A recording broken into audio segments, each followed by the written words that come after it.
All right, how's it going? Hope you're doing well there, Chili. How's it going? Yeah, it's a little bit scuffed. Yeah, we're hoping for some dizzy buffs. Let me just double check here. Let me know if the sound is off here. If you can hear me here. If you can hear me, Chili. I'm just working with one setup. And yeah, there's gonna be some scuff for sure. I have a sort of a new audio setup. Give me one sec here. All right. How's that look? How's it going, everyone? Hope you're all doing well. Let me switch this over to here. You're not supposed to look at that. But yeah, welcome to the stream, everyone. Hope you're all doing well. Have a little bit of an interesting, different stream today. If you guys don't already know, patch notes are going to be rolled out in about 40 minutes from now. Yeah, so we're excited. There's already some buffs that we've been hearing, that we've been seeing. Maybe not buffs, but like system changes that we've been seeing on Twitter. So the devs had a interview about like a day ago, and they revealed some interesting things, and we can go over that in just a moment. I'm talking quieter now, by the way, because I'm actually in a hotel room. I'm on vacation right now. And it is a little bit weird. I have one setup. I brought my mic. I brought my camera. So hopefully everything seems okay. Hopefully it sounds okay. But I do feel a little bit awkward. Is there a little echo? I don't know. Yeah, hold up. All right. Testing 1, 2, 3. Hello, hello, hello. I don't know. Let me know. Yo, Type Jazzy, how's it going? Oh, audio sounds great. I'm using different headphones, and it's not coming through how I normally would hear, if that makes sense. It sounds a little bit off. But if the audio sounds great for you, then that's awesome. How you doing, Type Jazz? Hope you're doing well. I'm also looking at the chat through my phone. So this is going to be my second monitor. I can't believe they added Vanquisher 3 Windex. What does that even mean? Yo, guy with an electric guitar, how's it going? Hope you're doing well. How are we feeling about patch killing Happy Chaos? Feeling pretty good. I mean, yeah, we don't know for sure until things, until we actually see things roll out. We won't know until we actually see everything in motion. So on paper, it looks good, but you never know. Maybe he's like a different beast, and we still haven't figured out why he's that beast just yet, right? But yeah, looks good so far. Yeah, once again, this is going to be a quieter stream. I'm going to speak in a quieter voice. I already feel like I'm loud. Hold up. I'm going to test this out. Oh, hello, testing 1, 2, 3. I'm currently in a hotel room in Toronto. I was there to cheer on the boys, not the Dodgers, the Blue Jays. Cheering on the boys, the Blue Jays, and they haven't been doing that well on a 6-game losing streak, but whatever, we're here.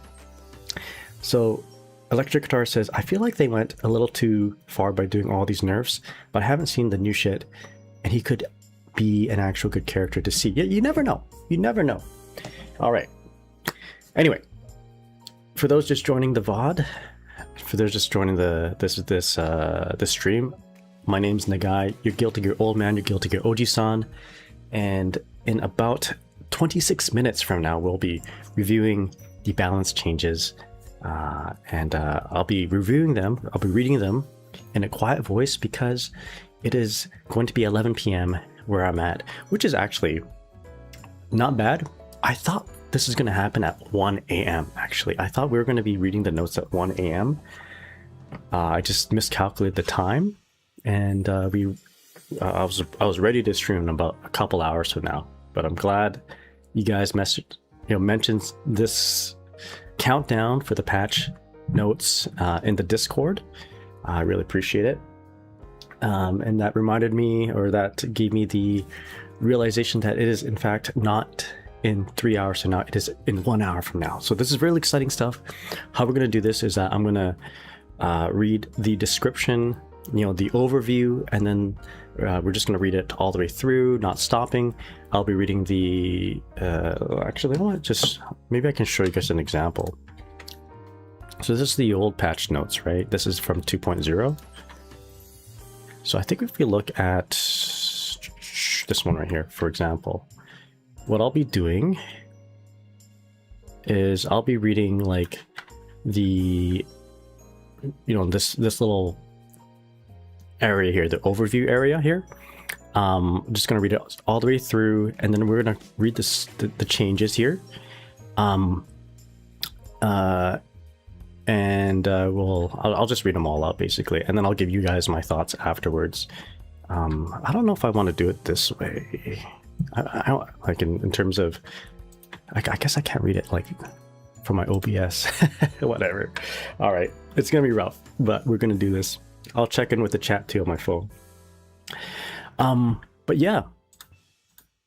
Anyway, I'll turn off the music when we start reading it, and when we start reading it for the VOD editing, for VOD editing, I'm just going to turn off the music. I'm gonna redo an intro.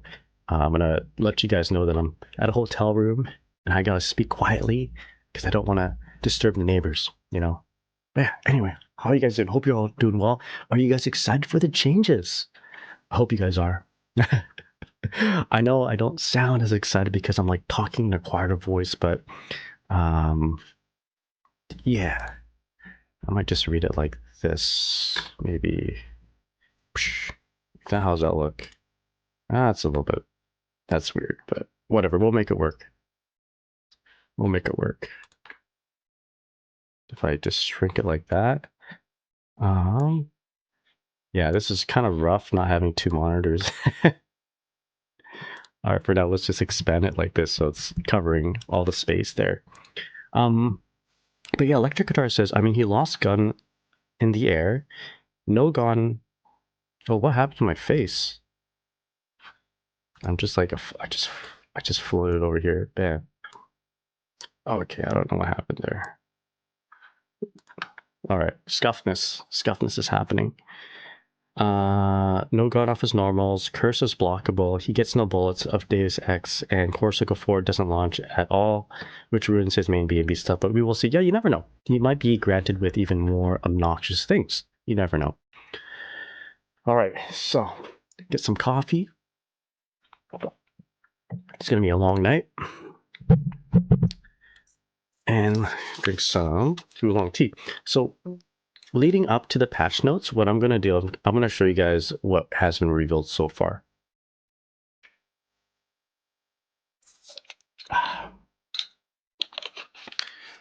All right, so if you guys haven't seen it yet, Lord Knight and other players have posted little notes of interest from what they saw at the dev interview that happened yesterday, or it's like it was a stream. So let's bring that up real quick. So I'm gonna bring up the list of changes that looked the most streamlined to me.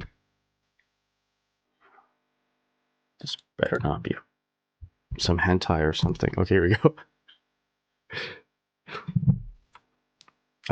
Yo, fight in game, how's it going? I think for 2.0, Dizzy, Venom, and maybe Faust, if they don't hate him, the special will probably buff them. I really hope so. Unique name, how's it going? Happy Chaos sounds like a character with strengths and weaknesses now. Very interesting to see how this patch turns out. Yes, I agree. All right, let's read some of this. I'll show you guys what this is all about. Yeah. Instead of just all strengths, he actually has strengths and weaknesses now. Type Jazz says, hopefully still growing, will restore stamina. Vi, how's it going? Vi, hope you're doing well. Yo, Blunt Angle, what's it? How's it going? Wait, this isn't the hentai stream. God damn it! I'm sorry. This is no Bible Black Bridget here. I don't know why I said that. Oh my goodness. All right, here we go. So this is from user L_Uomoleto. All right, list of information from the ArcSys stream. This is pretty big. Throw PRC removed. Super with PRC removed. Okay, all right. So first of all, let's read some of this, and then I'll give you guys my thoughts. So supers are counter hit punishable. Wall breaks give meter penalty. Counter blitz is hard knockdown. And then we talked about this already. The happy chaos fully reworked. Corsica forward S is now normal. Curse doesn't bounce and can be blocked. Harder to combo. Uh-oh. I'm scared to scroll down. It can't be that bad, right? Okay, there we go. The Deus Ex Machina no longer reload because gun is now an actual normal with hitbox. It means he can no longer pull out gun during a normal. He needs to have it already out. Oscar not shown yet, but we've seen some Oscar stuff. Soft, good evening. How's it going? What's up? Kainu move is always negative. Okay. Jam parry now doesn't lose to lows. Breaking the wall with counter blitz isn't hard knockdown. What? Counter blitz is hard knockdown. Okay.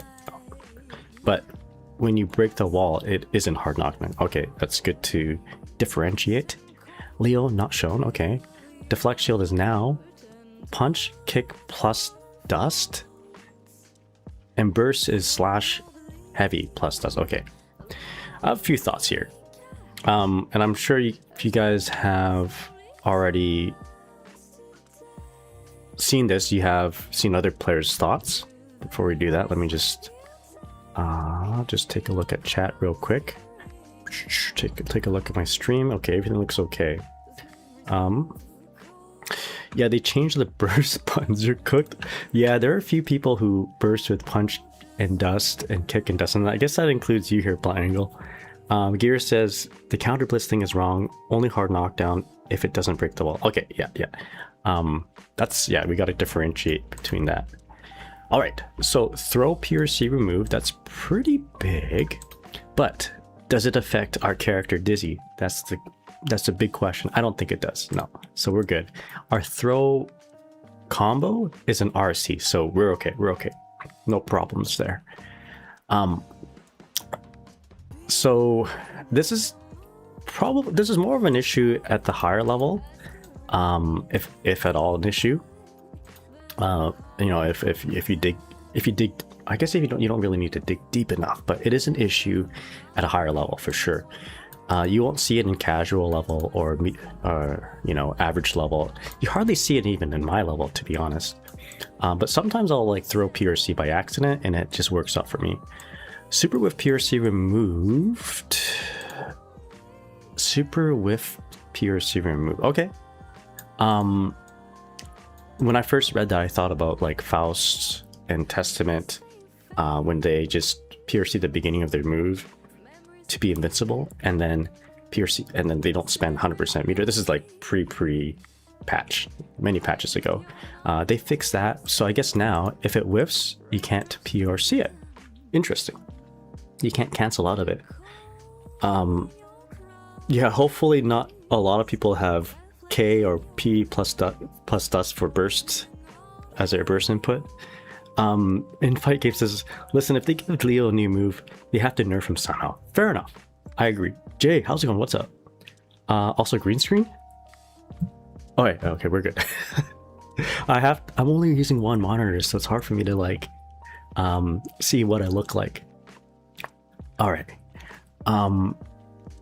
So wall breaks give meter penalty. So we already knew about this. From the last, what was it, like the jam gameplay reveal? But this super is being counter hit punishable. This is big.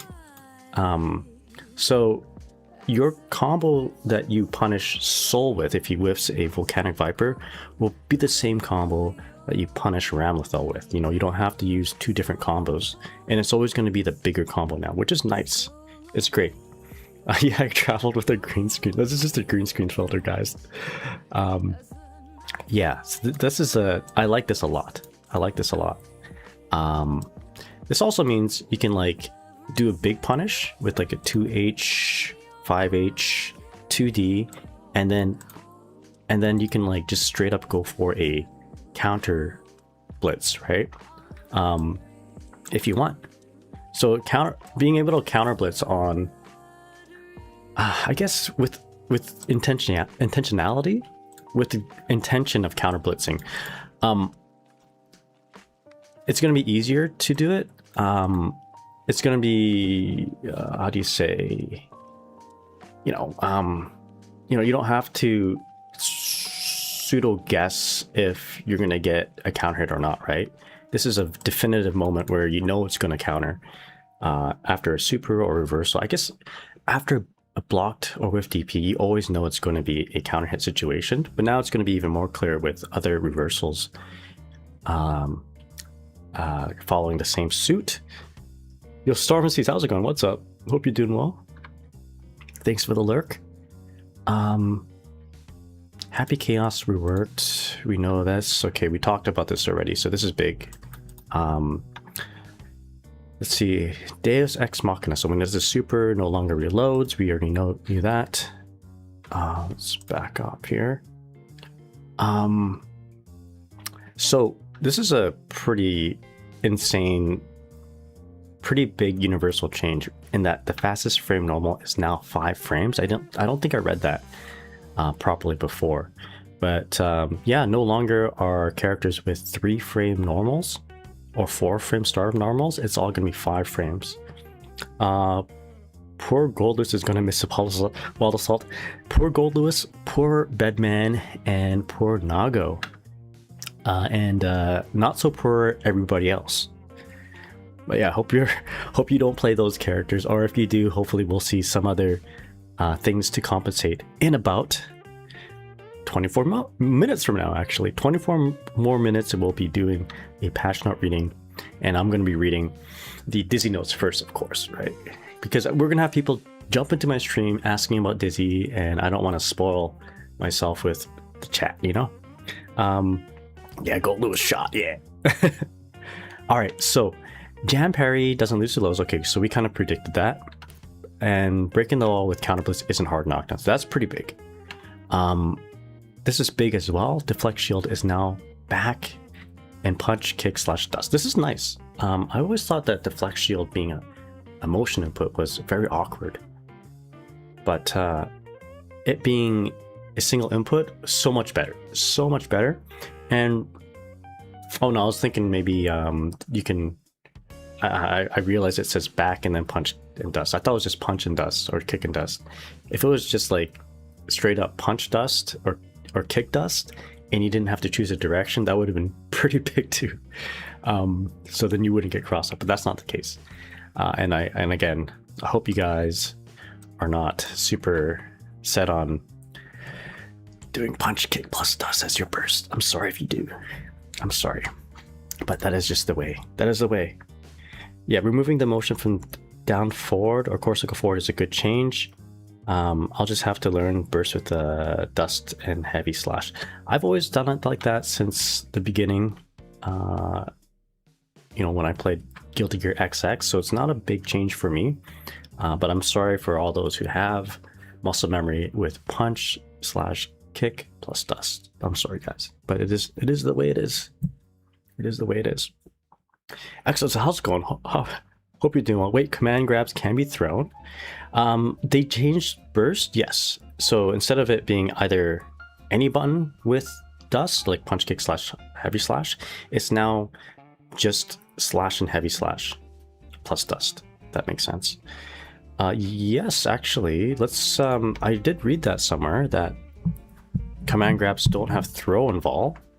So I think it's actually in Lord Knight's notes. So I'm going to copy and paste this over to the browser here. Hopefully I didn't accidentally copy a malicious link or a link that would get me canceled with some pretty ladies or guys.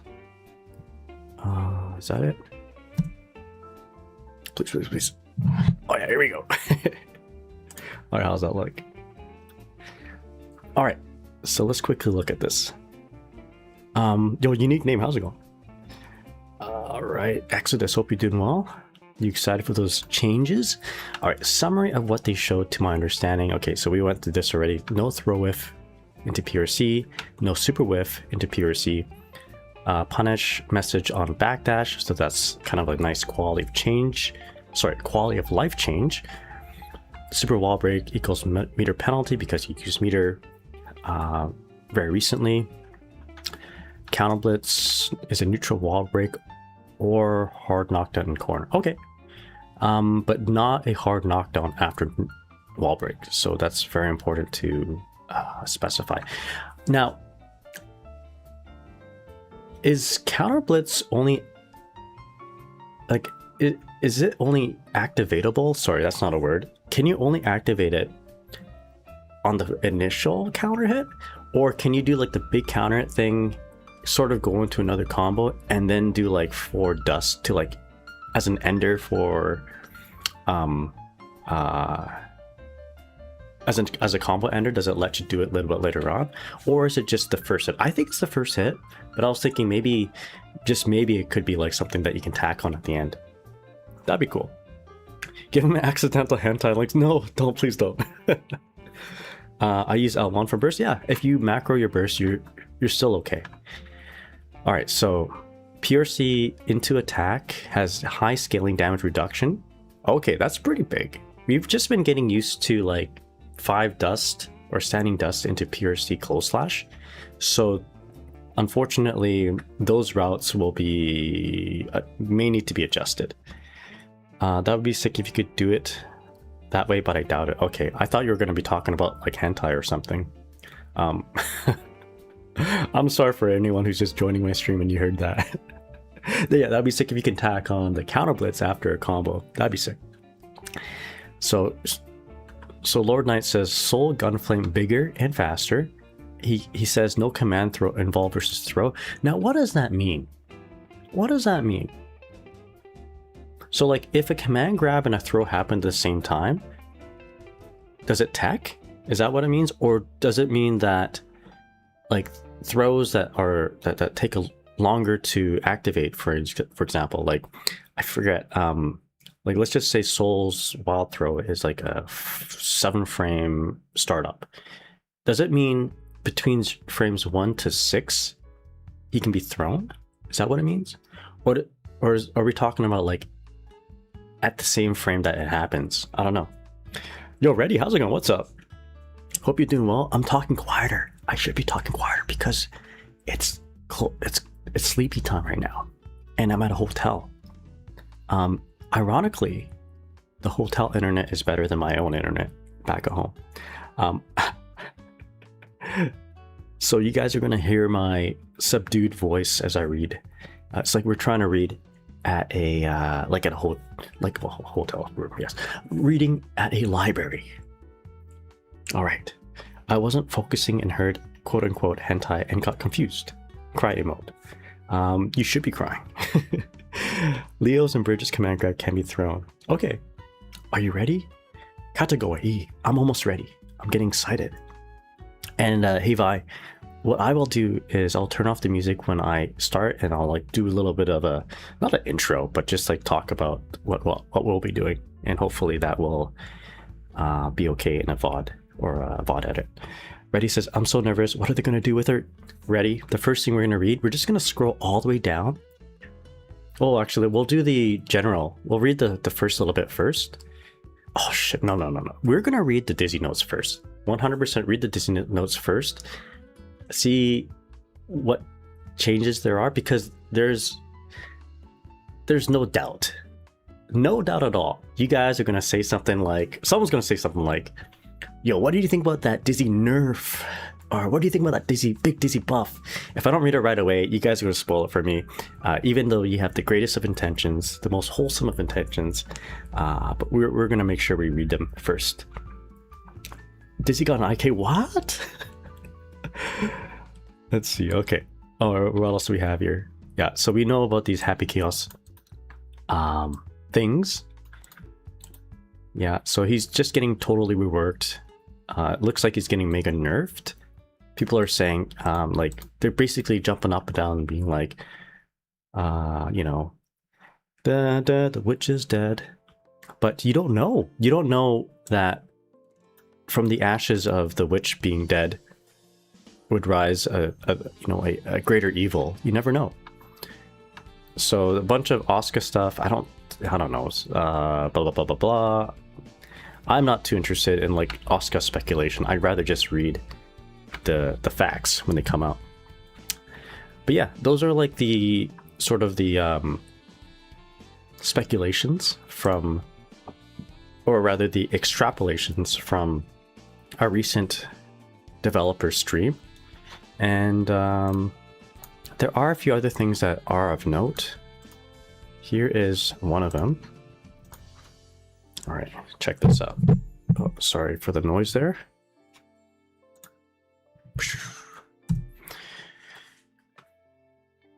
All right, so here's a really noteworthy thing that you won't see in the patch notes in motion, but the character transition, or rather the game transition from character select screen to the fight. If you haven't seen it yet, you're in for a treat. Take a look at this. You select your characters. Okay. Oh, and you see Jacko. I wonder if you'll always see Jacko. It's pretty cute. I wonder if it's always Jacko or it might be a different character. Anyway. Yeah, I want to see the Dizzy Notes. Show them. All right. Have you... Yeah, the Dizzy Notes are on the thumbnail of my video. Can't you see it? If you read it closely, it says something about Johnny. It's a really cute detail. Yeah. What mods affect the Jacko? Asking for a friend. Yeah, anyway. Let's see. Let me close some of this stuff so you don't accidentally click on... Or I don't accidentally click on something. Alright, T minus 13 minutes, everybody. T minus 13 minutes. Alright, what else do we have here? So we went through the list of changes. We talked about the visual... the list of changes from LK, Lord Knight. Visual Happy Chaos changes? Sure, let's take a look at that real quick. Bam. Alright, get a load of this. Happy Chaos changes. So, Happy Chaos... Corsica forward at the ready launches opponent less vertically on hit. So we'll see it in action right here. Look at that. So normally it pops them up a little higher so that you can combo. But it looks like I don't know if you can even RC that. It might just be like an auto soft knockdown, kind of like when you hit with Unica's non-charged up overhead. And there you go. That's it. And he looks a little more floaty. I don't know. He looks slower, in my opinion. All right. I am not going to let it autoplay in case it shows something questionable on the autoplay. For my Twitter, it's... I don't know why. Maybe you guys can explain to me why the autoplay transitions into like something questionable that I cannot like see in public. Just joking. Please don't tell me why. I know why. And it might have to do with some of my bookmarks. Anyway, but yeah, I hope you're all doing well. Welcome to the stream, everybody. This is not a usual stream of mine. I'm talking a little bit more quiet because I'm in a hotel room. It is 11 p.m. or just about, and I thought this was going to be at 1 a.m. here, but I was pleasantly surprised that it's happening earlier so I can sleep more. I can sleep tonight. I even, because I thought it was at 1 a.m., I actually asked the hotel concierge or downstairs to extend my checkout to like 1 p.m. instead of 11 a.m. And it cost me like an extra $50, which is totally fine. But I don't have to do that. I can just sleep in. I'm pretty excited. Twitter is weird. I blame Elon. The era of Happy Chaos is over. Yeah, Happy Chaos is even saying that. So I don't get to sleep tonight. I'm sorry, Vi. Wait, it's like it's your daytime, isn't it? Thank you, Vi, for helping me out. If Bedman gets buff, you can play. If Bedman gets buff, you can play the. Hold up, wait. I just hit jackpot thing. I don't have like a sound clip for that, but I hope he gets buff for your sake if you play Bedman. It'll be 5 a.m. when... Oh my goodness. I'm sorry, Vi. Vi is my editor. And he He's from the other side of the world. So normally this will work out, you know, editing something at night. On my night, it's like his morning or his daytime, but I miscalculated and it's a little bit earlier. I'm sorry, Vi, but I appreciate your hard work. Thank you so much. Elias, how's it going? What's up? How are you? And Gundam Chan, I'm sorry for speaking quieter. In fact, you know what? Let us actually turn off my music so that I can re-explain to you guys why I'm speaking quiet. Turn off the music because it will just wake up the neighbors. All right. So let's set this up here real quick. How are you doing? Hope you're doing well. All right. The patch notes, are they out yet? Are they out yet? No, they're not out yet. I'm just baiting you guys right now. But they will be out in about 10 minutes from now. 10 minutes from now. I'm just setting everything up here. We got to keep it down. I am at a hotel. It's 11 p.m. Normally this would be like 8 p.m. my time, but I'm in Toronto right now trying to support our boys, the Blue Jays, and they have not been stepping up to plate, so to speak. And because it's late, I want to be respectful to my neighbors. This seems like a good enough hotel to have like sound insulation, but I'm not too sure. So just to be on the safe side, I'll be speaking a little bit more quiet. I'll be speaking a little bit more subdued. For those just joining me, this is not how I normally talk. I'm just talking so I don't wake up anybody.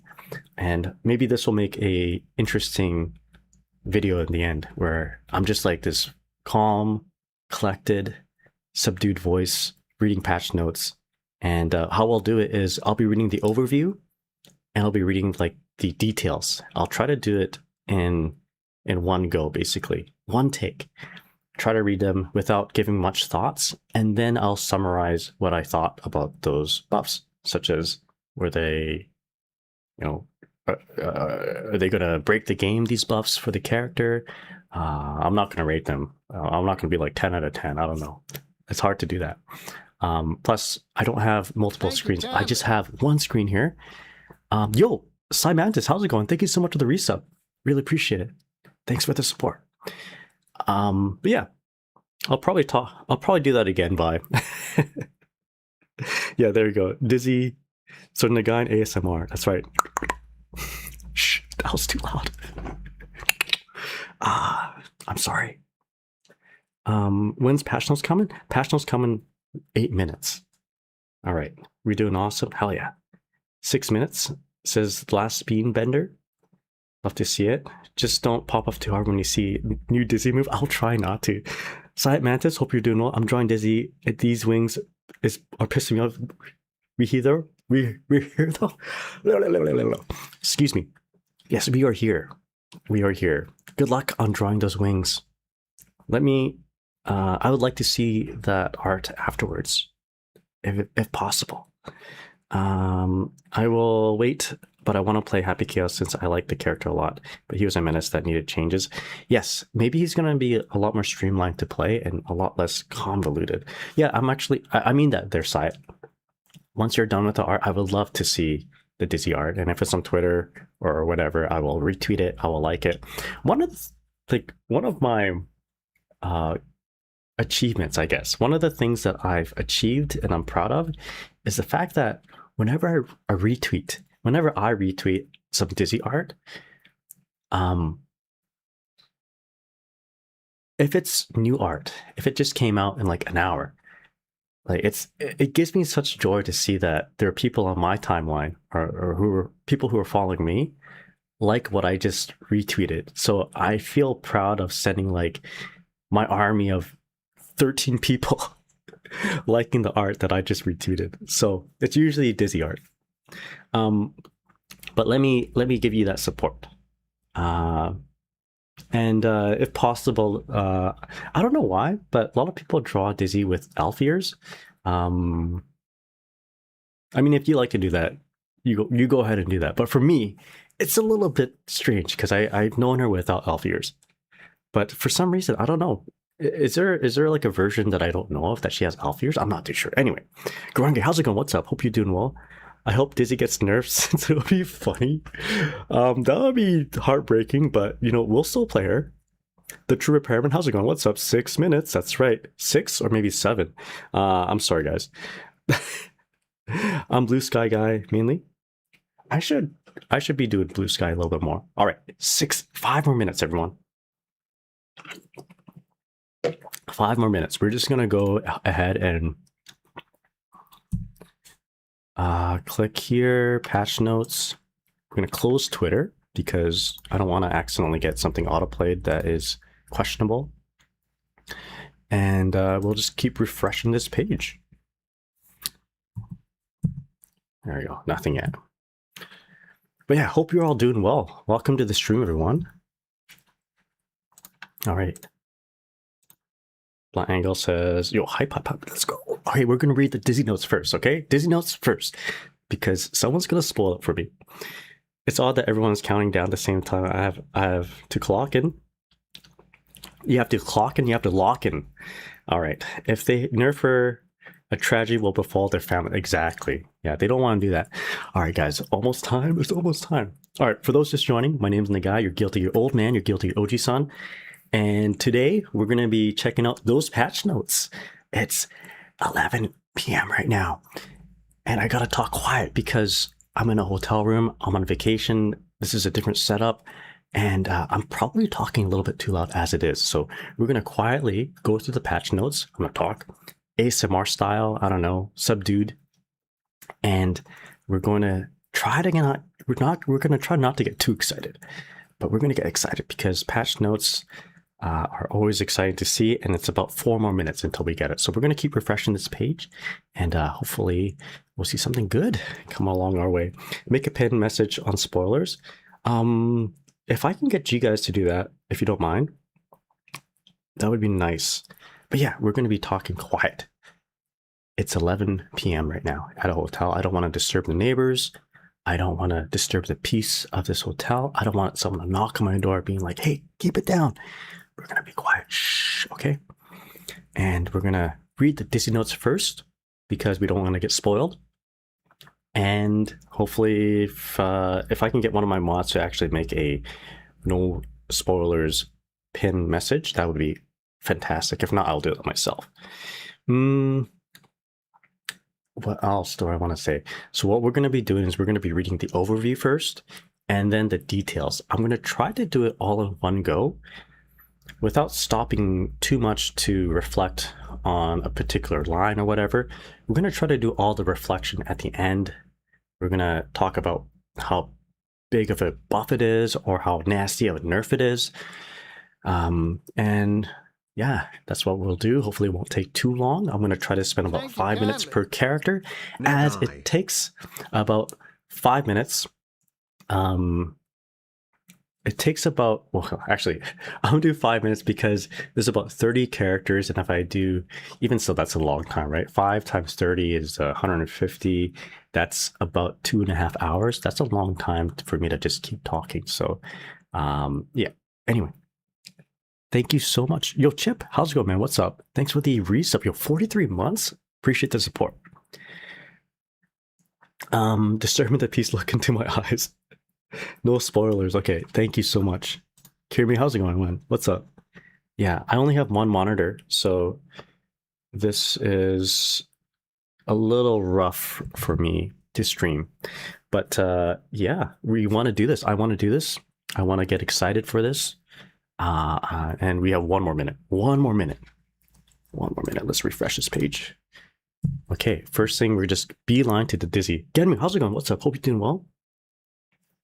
Are they up yet? All right, DaVinci open. All right. I did the intro about 3 times here, Vi, so hopefully one of those takes is good. You can like mix and match. I think the last one was good. All right, we're refreshing. Let us refresh. All right, guys. Dizzy now has Pot Buster and 1 HP. All right, it's 1 more minute. We're gonna keep refreshing here. I just hope the buffs line up with what she already has, because we've been working on a lot of different We've been working on a lot of different new tech, and I don't want my new tech to be old tech. Link the notes, by the way. Is it literally right this one? Nope. Okay. Someone has a notes up already? Hold on. Ain't no way.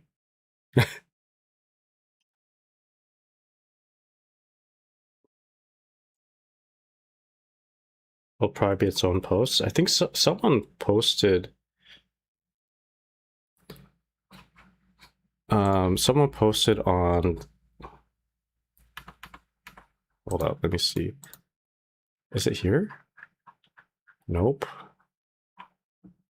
I just got a message on my Discord that the notes have arrived, but the link is the same as this one. So nothing yet. Okay, here we go. It's probably its own post. If you don't pray for Disney buffs, I will pray for your downfall. All right, yeah, exactly. Yeah. All right, here we go. It's coming up, right? Coming right up. Come on. Refresh. My heart is pounding. Dude, it's 11:01. Where the hell are these notes? We need them right now. Let's come on. Arxis, don't let me down. It's up. It's up. It's up. Where?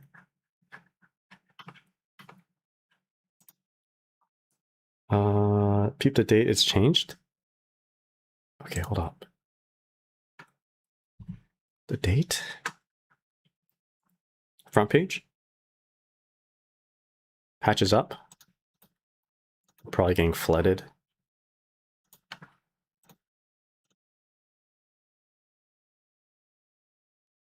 It's the same. That's the same as this one, isn't it? 2851. Post. News post 2851. That's the same as this. Unless it's like at the bottom. Scroll more down. You guys, is this April Fool's? Am I getting April Fooled? You have it on yours? No way. Okay, no spoilers, everybody. So these are the. Saw it for a second.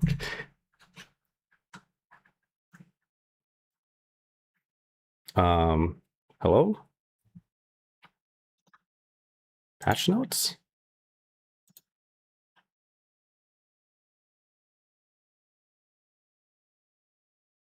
Open the website again.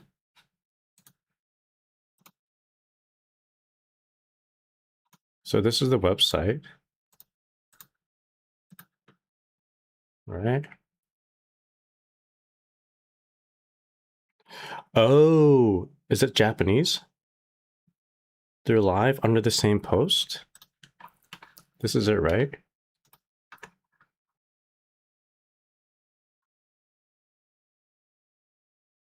Oh, it's a Japanese one.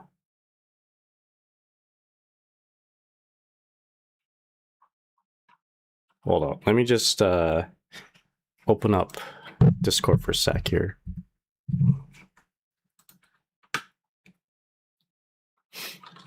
Okay. Actually, you know what? Give me a sec here. Give me 1 sec here. All right, just straight up link it. Straight up link it in the chat. I promise I won't bite. All right, link it. Control F5. Oh shit, hold up.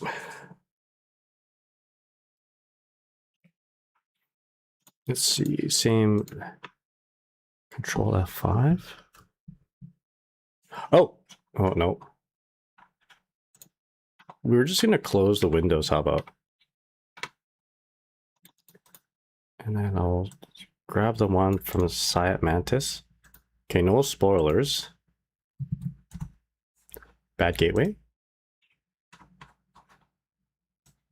What is going on?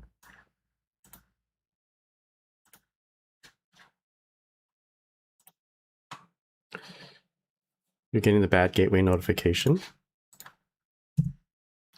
What's probably happening is that it's loading from offline. Everyone's trying to click on it, right? Close that. Open this. Bam.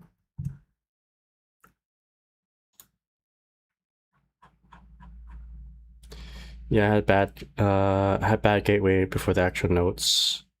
You clear your cache. Okay, you got it. So I'm just gonna go ahead and hit BRB real quick, so you guys don't see me look at my history. History.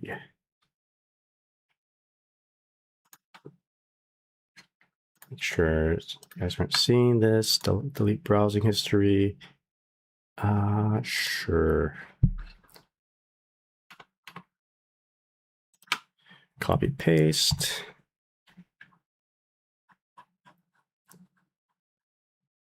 No, I still don't have it. How will I get in the guys? All right, here's what we're gonna do. We're gonna go back to home. Damn, no way. I think I have the notes. I'm not too sure. All right, so no spoilers, everybody. Everyone's probably just... He got on earlier?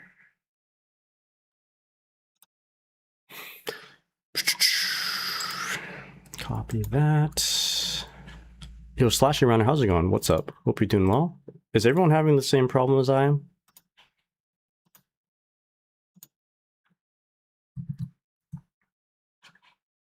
Bad gateway. That's like a Protoss thing, right? Bad gateway? It's a warp gate. All right. No. Come on. We need to read these. I need to know. It's giving me the old one.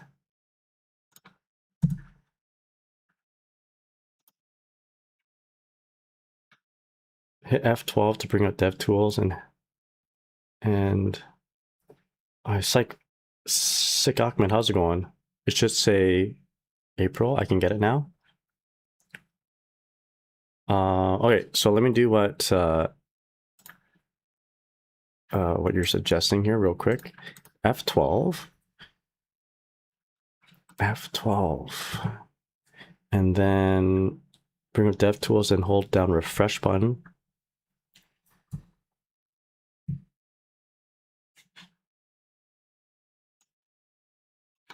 Hold down refresh button, empty cache and hard reload.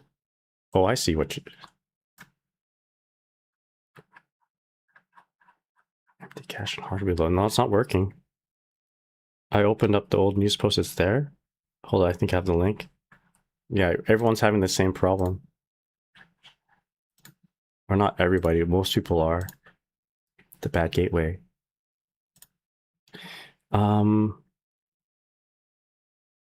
If I print up patch notes as a PDF and send it to Discord, can you, if you don't mind, screenshotting the Dizzy ones first? I would much appreciate that. We're stuck in a time loop here. Oh, everyone. It should say... Oh, let's do that again. Yeah, I tried the thing where I cleared the empty cache and it still had an issue. I mean, it didn't load up the right one. It did exactly what you said there. Appreciate the advice. What if I print out patch? Yeah, if you don't mind, I would really appreciate that. Arxis, come on. Let me see if... I'm gonna see the Discord of Arxis creators. Maybe they have like some troubleshooting some solution here. If it says NGINX, you've been temp blocked. Oh. Yo, but I'm part of the Arc creators. How could they do that? Okay, so there's nothing on the Team Arc Creator Discord. Oh, this is killing me. I need to know. Yo, Orpheus, how's it going? Thank you so much for the follow. Really appreciate it. Orpheus? Appreciate it. These notes.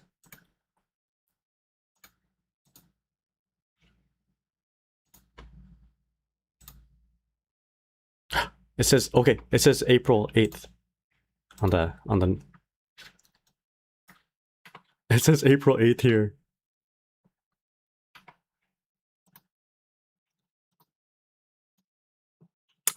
Give me one sec here. I'm gonna clear the cache one more time. Ooh.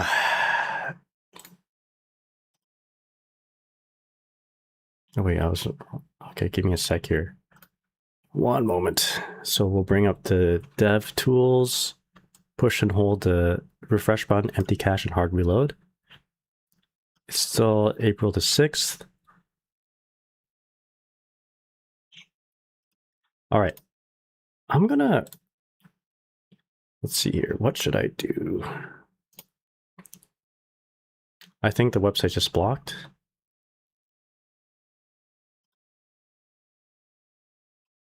Okay. I can see it. Try this. Okay. So Twitch. Oopsies, no. All right, let's click on that. Oh, it still says the 20. It still says April the 6th. Website is a mess. I can't see it. Yeah. Okay, let me try my phone. And maybe if I can get it on my phone, I'll just screenshot it and we'll read it from there. So give me one sec here. I'm getting bad gateway on my phone as well. All right. So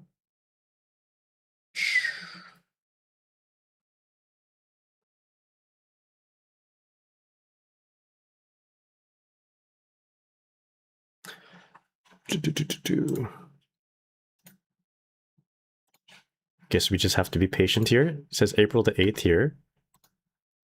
And then I'm getting April the 6th here.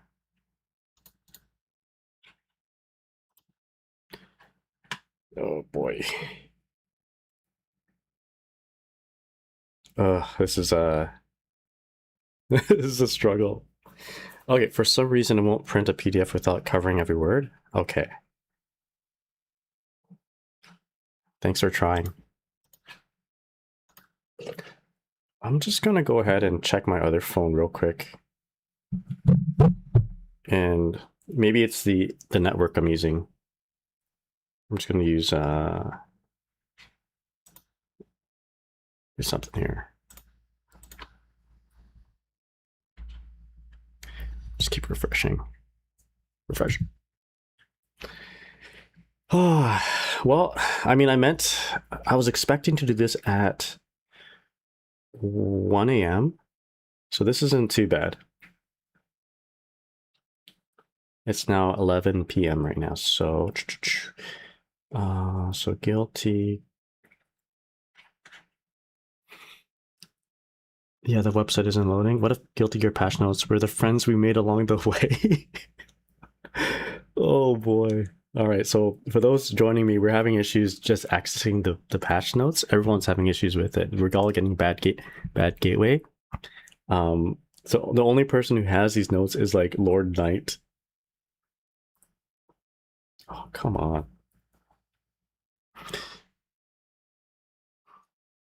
You still have the notes? Hey, Garange, can you do me a favor? Can you screenshot the Dizzy notes and maybe just if you can just send that to me somehow. Yeah, if you don't mind, I'd much appreciate it. Obviously, it's not working out on everyone else's end here. Oh wait, no spoilers, please. All right, is that link legit?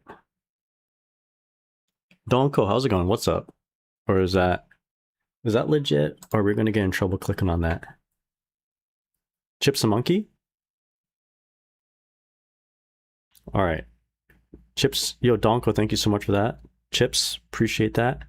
Are those good links? That's what I'm looking at. Okay, let's click on it. This better not be hentai. Okay, here we go. Thank you so much. I may have gotten a virus. All right, we're going to read Dizzy Notes real quick. Dizzy. Here we go. All right. All right. Thank you so much. I really appreciate it. Thank you so much. All right, here we go. I like the presentation here. All right, let's go. Okay. Tea first. Gotta drink my tea. All right, here we go. Dizzy Notes first.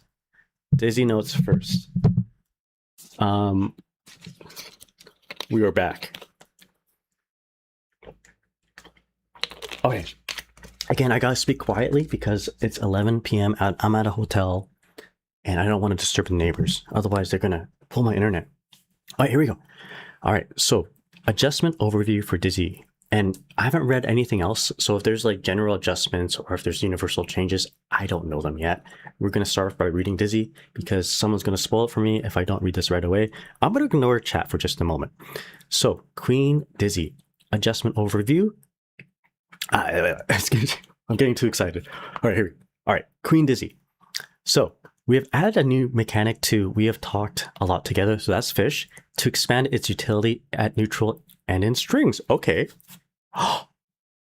We've also made jumping heavy slash more viable and easy to connect with your opponent, so lower the hitbox is what I'm thinking. Her sweep, we have her sweep riskier to whiff. We have changed the situation after S version of Mikhail's sword hits, adjusting it so that Dizzy struggles to maintain a one-sided advantage. We have also reduced the benefit of heavy slash version of Mikhail's sword mid-combo, reducing excessive combo damage. Interesting. There is now an additional input after We Talked a Lot Together, so that's the fish again, which can change the spawn position of the projectile. The S input spawns a projectile behind Dizzy. By placing Dizzy in front of the projectile, it makes it possible for her to cover her vulnerability after an attack with the projectile. The heavy slash input spawns projectile far to the front. It reaches the opponent right away, require them to take an action to deal with it. Okay, I'd like to see this in action. We're just going to keep reading this, and I'm going to give you guys my thoughts and try to interpret what's going on here. We have added a hitbox to the base part of jumping heavy slash. Excuse me. We have added a hitbox to the base part of jumping heavy slash, making it easier to hit opponents below.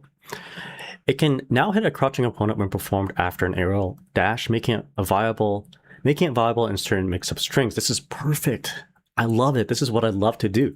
Okay, we have increased the recovery of sweep. This provides more of an opportunity for the opponent to counter or approach when it whiffs, as it has very long range and is highly rewarding on counter hit. The opponent will now tech after they are hit by the S version of Mikhail's sword. You will still have time to set up projectiles such as fish or fire spear, but it's more challenging to set up ice field to launch a powerful neutral offensive. We have slowed down the start off of the heavy version of Mikhail's sword, adjusting the advantage on block. This makes it harder to extend combos after crouching S or sweep on counter hit. On the other hand, it leaves her and the opponent even on block at a distance, giving Dizzy the opportunity to use her long range to start again. Dizzy highly benefits from universal adjustments to the tension and burst gauges.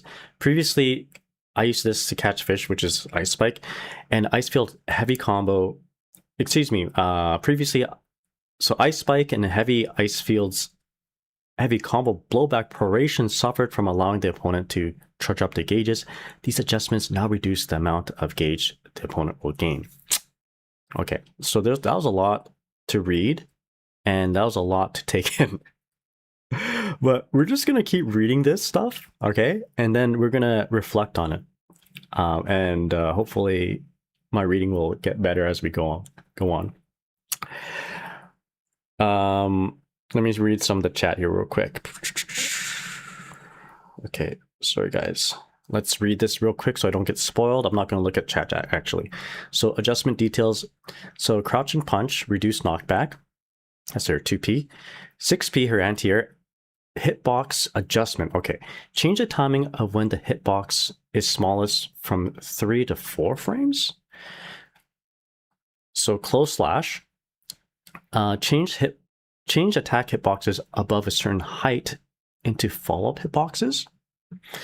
Far slash made it easier to carry momentum. Reduce knockback for all but the final hit. Okay. Sweep. Recovery changed from 21 frames to 27 frames. So they made it slower. Frame advantage on block changed from -10 to -16, and they made it easier to punish. Jumping heavy. This is, oh my god, this is my favorite buff. Reduced knockback. Okay, yes. Oh, that. Okay, I won't say anything just yet. We're going to return back to this. So jumping heavy, reduced knockback, hitbox adjustment, added a hitbox, and hurtbox downward. So I use this to catch fish. Wait, what? I use this to catch fish? No, they made that's not right. I use this to catch fish as ice spike, but they're showing fish here. They're actually showing we used to talk a lot together. This is actually the fish, not ice spike. So core circle puncher kick. Projectile can now be spawned by inputting S during the action. So okay, so I won't, yeah, we'll just keep reading this. So core circle back punch kick. The projectile can now be spawned to the front by inputting heavy slash during the action. Interesting. So slash McHale sword, the opponent will now tech upon landing. So they changed, they reverted back a previous buff, added tumble effect, frame advantage on hit from plus 56 to plus 40. Not a big deal in the grand scheme of things. Core circle back heavy slash, so they made it slower. Startup changed from 26 frames to 29. Increased guard crush duration. Cool. Frame advantage on block change from -10 to 0. Okay, so her super core half circle back forward S, the Imperial Ray. The character is now counter stated until the end of recovery, can no longer roam and cancel, and then Gamma Ray fix an issue preventing the move from transitioning to the cinematic when hitting under certain conditions. Okay, that was a lot. That was a lot to take in. How does it look on stream, by the way? Okay, so it looks okay on stream. All right, so very interesting. We read it through. Let's read the chat here, and then I'm going to reflect on that. And that wasn't the most perfect read. I'm sorry, Vi, my editor, but it'll get better, I think. I was just a little bit excited. I was so excited I messed up the reading. All right, so chat, no spoilers, please. Thank you guys for nailing thank you guys for upholding the law. Okay, so glad we can access the website though. Yo, Ramsey, how's it going? Let's go TC family. No spoilers. Okay, so nothing number says meter donation. Are we getting plus R fish? Okay, so let's review it real quick. So this is their thoughts. These are the facts, okay? So first of all, they need to fix this typo. I use this to catch fish. It's not the name of summoning fish. Highlights. This. Oh my god. And this too. This here is a shadow buff. Reduced knockback. I don't know if maybe they're watching my streams, maybe they're watching my videos, but like a lot of times when you do JH, you don't really get a whole lot after it, right? Sometimes you can get like a 2S into a McHale sword or whatever. But maybe you can actually get a 5K, a landing 5K, or even a landing 2K as soon as you land from a JH, like an air dash back JH rather. This is amazing right here. Added a hitbox and hurtbox downwards. The hurtbox part, not so amazing. The hitbox part, oh my god. If it's universally going to hit everyone who's crouching on an air dash back JH, that is like exactly how I play Dizzy. That's so cool. I love it. That is an amazing buff. And honestly, of all this, this is like the breadwinner right here. As a Dizzy player who likes to do air dash back button for mix up. So there are some nerfs. Actually, before we talk about it, let's talk about another buff. This is an interesting thing. So you have this pseudo plus R programmable fish now. So you summon a fish and then you can have it behind you or in front of you. This is really really interesting. Imagine this: you 2K2D right now. You 2K2D and you do a regular fish. It spawns in a way that it will be meaty, right? It's gonna hit them as soon as they get up. If you spawn it behind you, then you might have time to do like a 2K2D. On their wake up, you do a dust attack and overhead, and then the fish will follow up and continue your combo and or block string, right? It's going to make your standing overhead safe on block, and it's also going to make your standing overhead very effective on hit. So she has, you know, a 20 frame standing overhead that can be safe on block and also good on hit if you just do it with the S input. Hopefully, that's how I'm reading it. All right, guys, no spoilers, okay? So I don't want to see like anyone say anything just yet. Oh, well, maybe you can say a little bit, but not spoil things completely. My mods are gonna shoot. All right, so, oh my god, this is like, are these buffs, are these nerfs necessary though? I don't think so.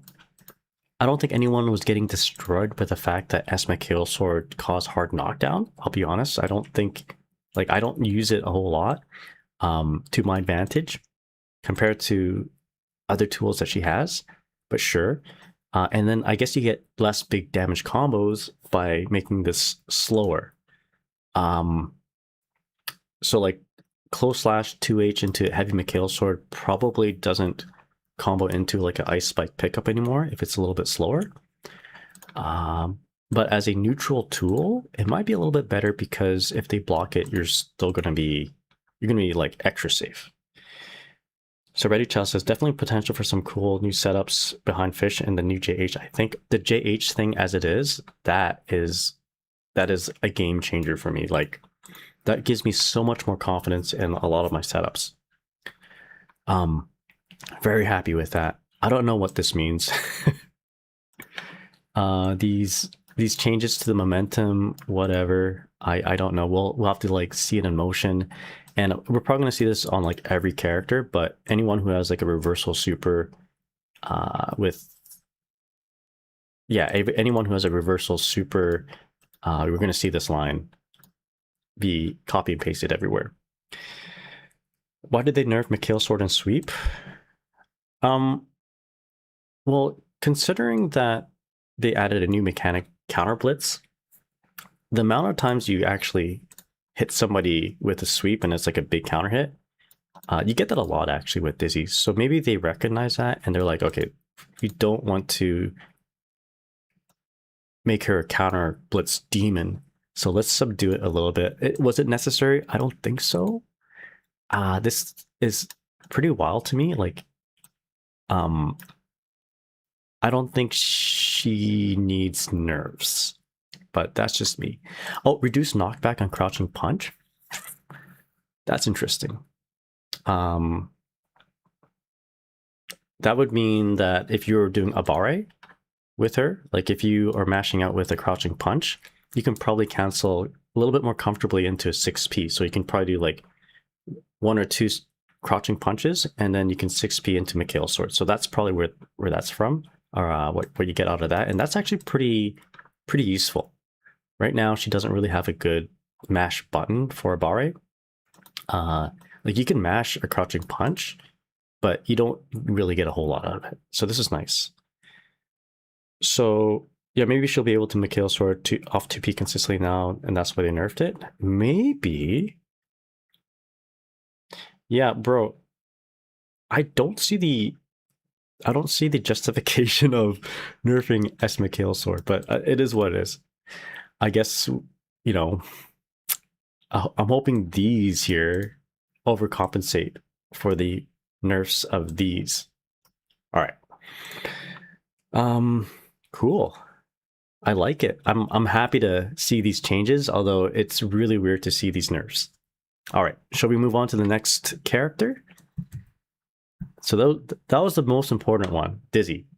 All right, that is the most important one. What did they change? Ice Spike? Oh, they said that they changed. Like this is the Ice Spike name. I use this to catch fish, but they didn't actually like. But they have the input for like summoning fish, which is, yeah. Anyway, yeah. So they mean summoning fish right here. But they mentioned Ice Spike, right? So previously, Ice Spike I used just to catch fish, and Ice Field's heavy combo blowback prorations suffered from allowing the opponent to charge. Oh, okay, this is good too. So reduce the amount of tension, maybe tension and also burst the opponent will gain. So this is nice. We Dizzy players complain about this all the time, but like yeah. So basically, you don't donate resources to your opponent as much. So that's good. That's a pretty big positive change for Dizzy. Overall, I'm very happy with this. I'm very, very happy with this. All right. Should we move on? All right. So the new fish will be Juice AF, Nerf Sweep, and Mikhail Sword. Yeah. We'll see how it works. So they didn't actually change the Ice Spike type jazz, but in a way they did. All right. Oh my God. I'm speaking too loud, I think. All right. With that said, now we can read from the top to bottom. All right. I'm so excited.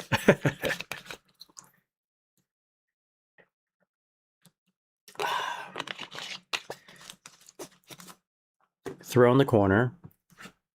Throw in the corner. You can summon K-Fish. Oh, you still can't do that. No, you can't like summon K-Fish behind you and then run up in 5D. It won't be meaty. It might, but you know, it might hit like as they're getting up though. Okay, that might be okay. Lost Rain, how's it going? What's up? Hope you're doing well. Elias says it definitely feels like they want her to zone less. Okay. The title of this video should be Strive 2.0 Patch Notes ASMR. Have I tried to get on the site again? That's a good question. Let's do that. Let's try that out. All right. So if we refresh this, okay, now it's fixed. Now we can officially read the notes as they were meant to be. All right, let's go. So let's read them as they were meant to be here.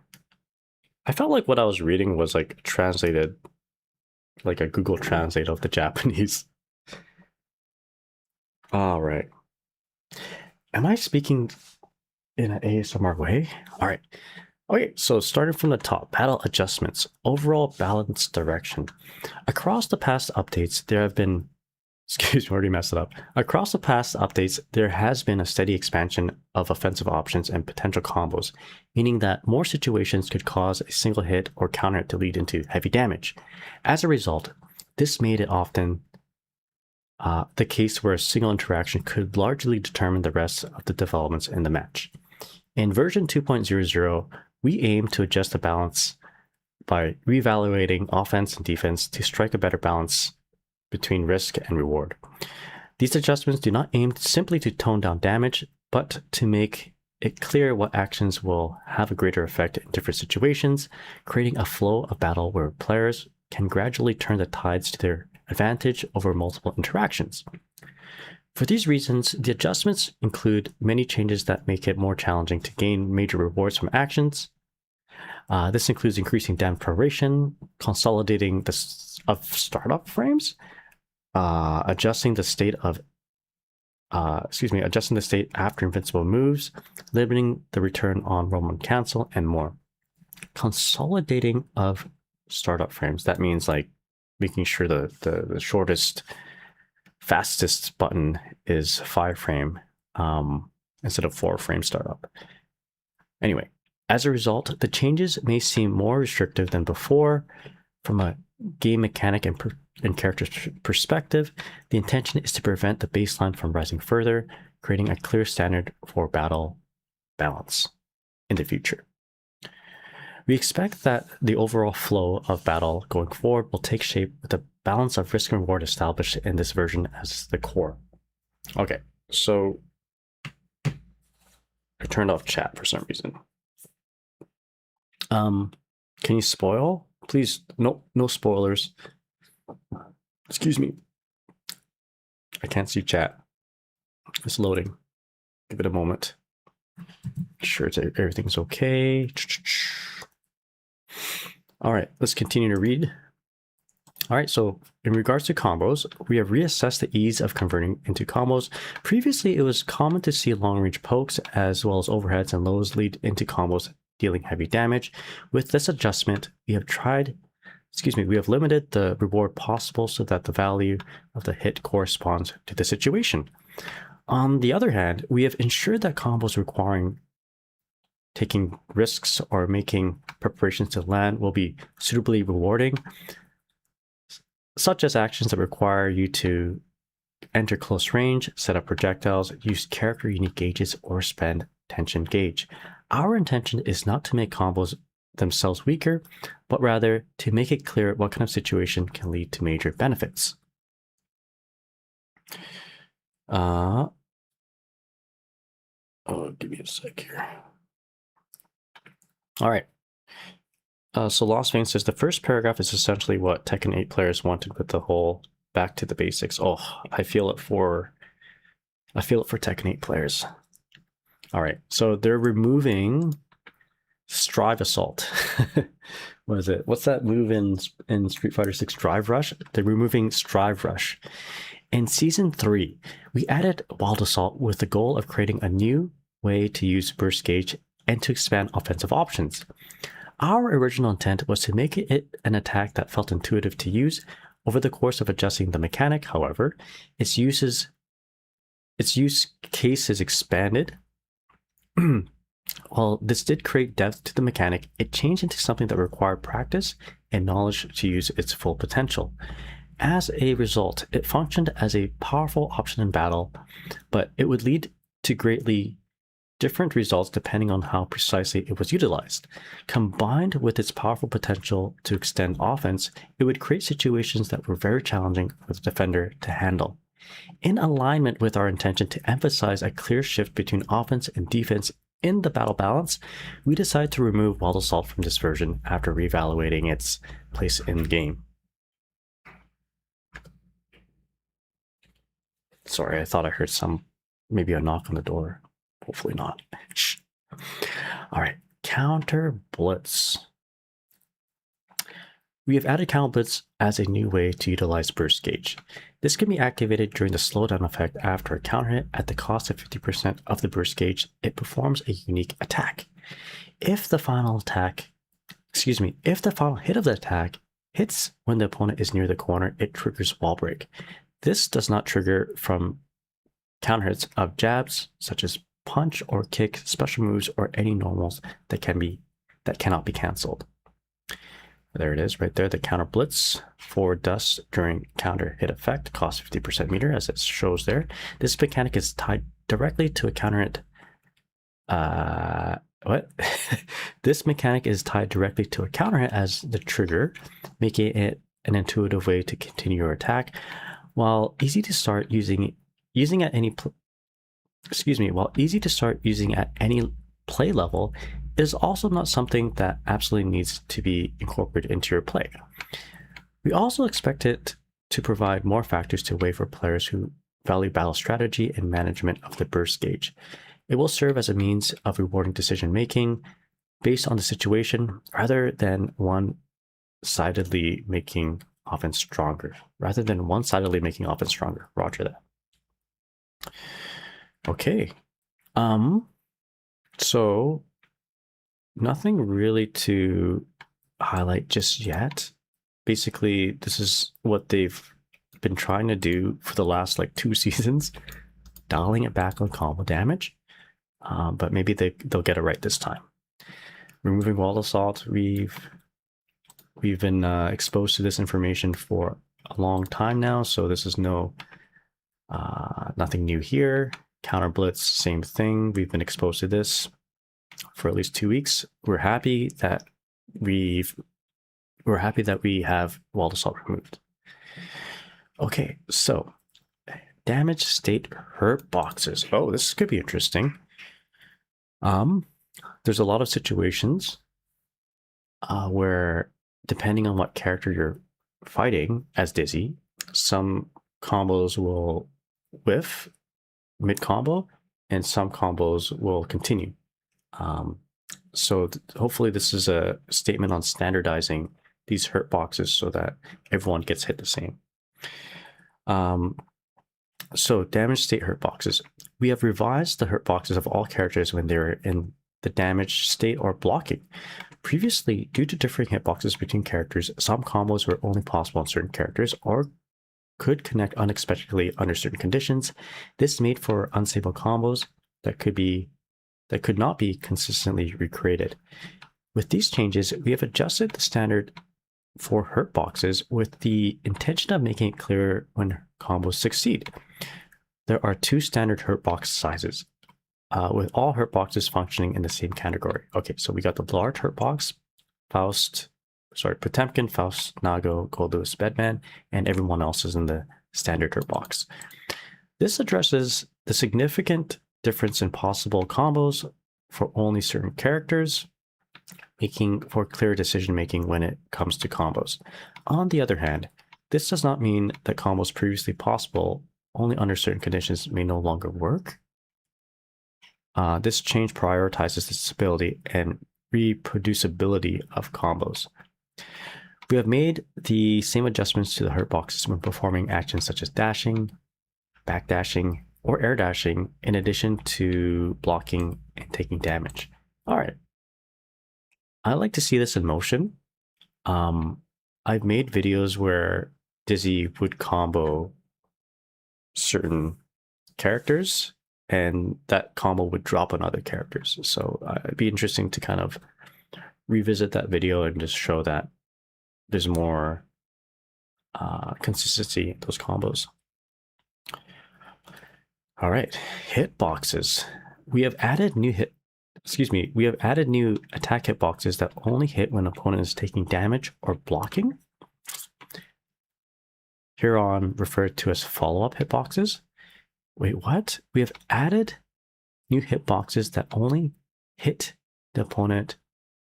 when the opponent is taking damage or blocking. What does that even mean? Okay, previously, in order to stabilize combos, we would sometimes need to improve the hitboxes of certain attacks themselves, but this could have an effect on the move's properties as a poke in neutral or as an anti-air as well. So like Dizzy's Far Slash or Heavy Slash? I don't get it. So added new attack hitboxes that only hit. So if Dizzy hits on the second or third of her 5H, for instance, it doesn't hit. If they land on what used to be there as hitboxes, those don't exist. It only hits on the if it only triggers on this if the first hit hits. I don't know. So Elias says, I'm a little confused on what they're trying to say. Yo, Kenji, how's it going? What's up? Hope you're doing well. Welcome to the stream. With this adjustment, we have added follow-up hitboxes to certain moves that can only activate when the opponent takes damage or blocks. The aim is to have a way to improve stability of combos while minimizing the effect in neutral. This makes the conditions for combos and strings clear without making major changes to moves properties in neutral. For close slash, we have changed part of the high altitude hitboxes to fall. Oh, okay, I get it. Milia's close slash, right? So Milia's close slash works really well as an anti-air because the second part hits super high, right? So that probably isn't an intended thing. Like, it was supposed to be just a 2-hitting attack on the ground, right? I think that's what it means. So maybe it doesn't work as an anti-air anymore. That hitbox going up doesn't exist, is what I'm seeing, is what I'm kind of interpreting this as. Yeah, it makes it harder to use close slash and anti-air. Okay, there you go. Close slash had a different anti-air potential for each character, and it resulted in a very high reward upon successful anti-air. This adjustment makes it, this adjustment helps it match the intended role of the move. Okay. Okay. They go through a lot of stuff. Jesus Christ. Okay, we'll read this real quick. So Psych Burst and Deflect Shield commands. We've revised the command inputs for Psych Burst and Deflect Shield. So Deflect Shield would sometimes activate unintentionally when attempting to perform a throw. This change aims to prevent accidental inputs, making the intent behind the input clear. Okay, so Burst is now Dust plus Slash or Dust plus Heavy.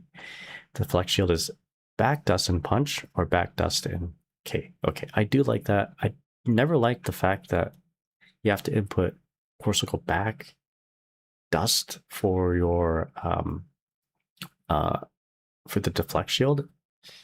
Like, I don't know. A single input makes more sense to me. Setting a clear, distinct command also makes it more consistent to input when a fast reaction is required. I like that. We are also aware that players used the original controls. We are also aware that players used to the original controls will need to adjust their sense for the inputs. We have decided this change out of consideration for the button placement on various controllers and how it interact with defensive actions. So, sorry for anyone who is muscle memoried to punch and dust or kick and dust as your burst input. Sorry, not sorry is what they're saying. We will keep track of the changes in the actual match environment as we consider future battle balance adjustments. Okay, so gold burst. Okay. I wonder how the system changes will affect Dizzy. I wonder. Yeah, how will the system changes affect Dizzy? I wonder. Yeah, good question. Good question. Far slash seems to have changed due to a system change here. Like the second and third hit of far slash is now part of this whole follow-up attack, follow-up hitbox. Okay, so gold burst. All right, I'm just gonna take a quick break here and drink some tea. Oopsies. We are not reading all this. Jesus, we're gonna skim through all this. Jesus Christ, where was I? Gold burst. There's a lot to go through. I'm gonna need some water. I'll read Lost Veins thing here while I drink some water. So let's say you're doing a combo. The button may have a bigger hitbox during that combo, but if done on neutral, it would have a small one. Okay. Oh yeah. I explained poorly. If Kai Kisuke sticks up his sword in neutral, the hitbox is at the tip. But in a combo, it will extend to the tip. Okay. I like that. All right. Okay. But yeah, hope you're all doing well. How's it going, everyone? Okay. I am not reading chat a whole lot because I will probably get spoiled. Okay, so gold burst. We have revised the input buffer upon wake up so that blue psych burst will not activate if performed within 4 frames directly before waking up. What? If you input burst during this time window, you will perform a gold burst directly upon wake up. Okay. This change makes it more consistent to perform a gold burst as a wake up option. On the other hand, we have decreased knockback distance of burst on block. Regardless of the situation, during activation. This creates less distance with the opponent, making it more likely for offense and defense turns to switch. That's good. So you can more easily punish bursts. These adjustments intend to make it more consistent to perform without greatly affecting the benefit. This follows a more defined balance of risk and reward when it comes to the offense and defensive sides using burst. Yeah, no more blue bursts will wake up. Yeah. That's good. I like that. A lot of times, I don't know what the actual frame data of that is. Like, I thought if you just bursted as you're getting up for a certain amount of frames, it must be like you're locked into doing a blue burst. But now you will basically be able to wake up burst on frame 0. Wake up gold burst. That's interesting. I don't think that's ever a thing in any Guilty Gears. Usually, if you do it on the first frame of waking up, it's going to be a blue burst, as far as I understand it. So I don't know. That's how I've. Those are the rules I played by. Okay, PRC. PRC works as a way to create advantageous situations while limiting the opponent's ability to punish you. However, it made it possible to deal extremely high damage upon successful read from an advantageous situation, forcing the defending player to make highly risky choices. We have adjusted so that when PRC is used while the opponent is not taking damage, damage proration is applied for a set duration afterwards. This proration does not apply in situations where the opponent is already taking damage, such as during combos. Huh.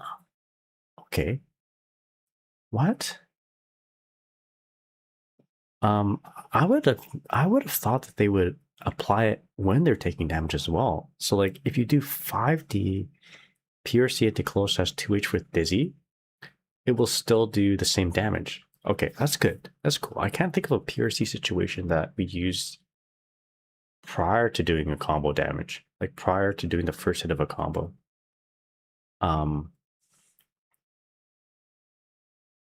Maybe there's like PRC fish setups. I don't know. Oh, the audio isn't working. Hello, testing 1 2 3. Can you hear me, everybody? Well, let me test. Let me know if you. I mean, if I ask if you guys can't hear me, you guys won't know because you can't hear me.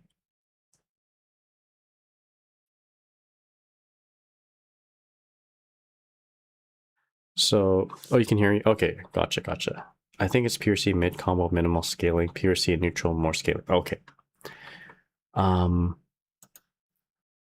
Or it's the same as before if you do it mid combo. This limits the damage possible when using PRC to set up frame traps or mix-ups, but it still functions as a means to create an advantageous situation as it did before. Okay, I get it.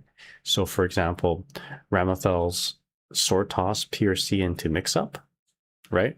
So the damage from that is subdued, but like Angie's standing dust into PRC button, if he hits you with the standing dust, you still take that big damage afterwards. Okay, I gotcha. So Unique Name says I can hear you. Owen Calvin says I'm on YouTube right now. Seems like everyone can hear me. Maybe I'm muted on your end. Okay, throw offense and defense. So that's pretty cool. I like getting that cleared up. That's good information to that was good information to read. Okay, you can hear me now. How's it going, Calvin? Oh, Owen Cabins. Hope you're doing well. Okay, so throw offense and defense.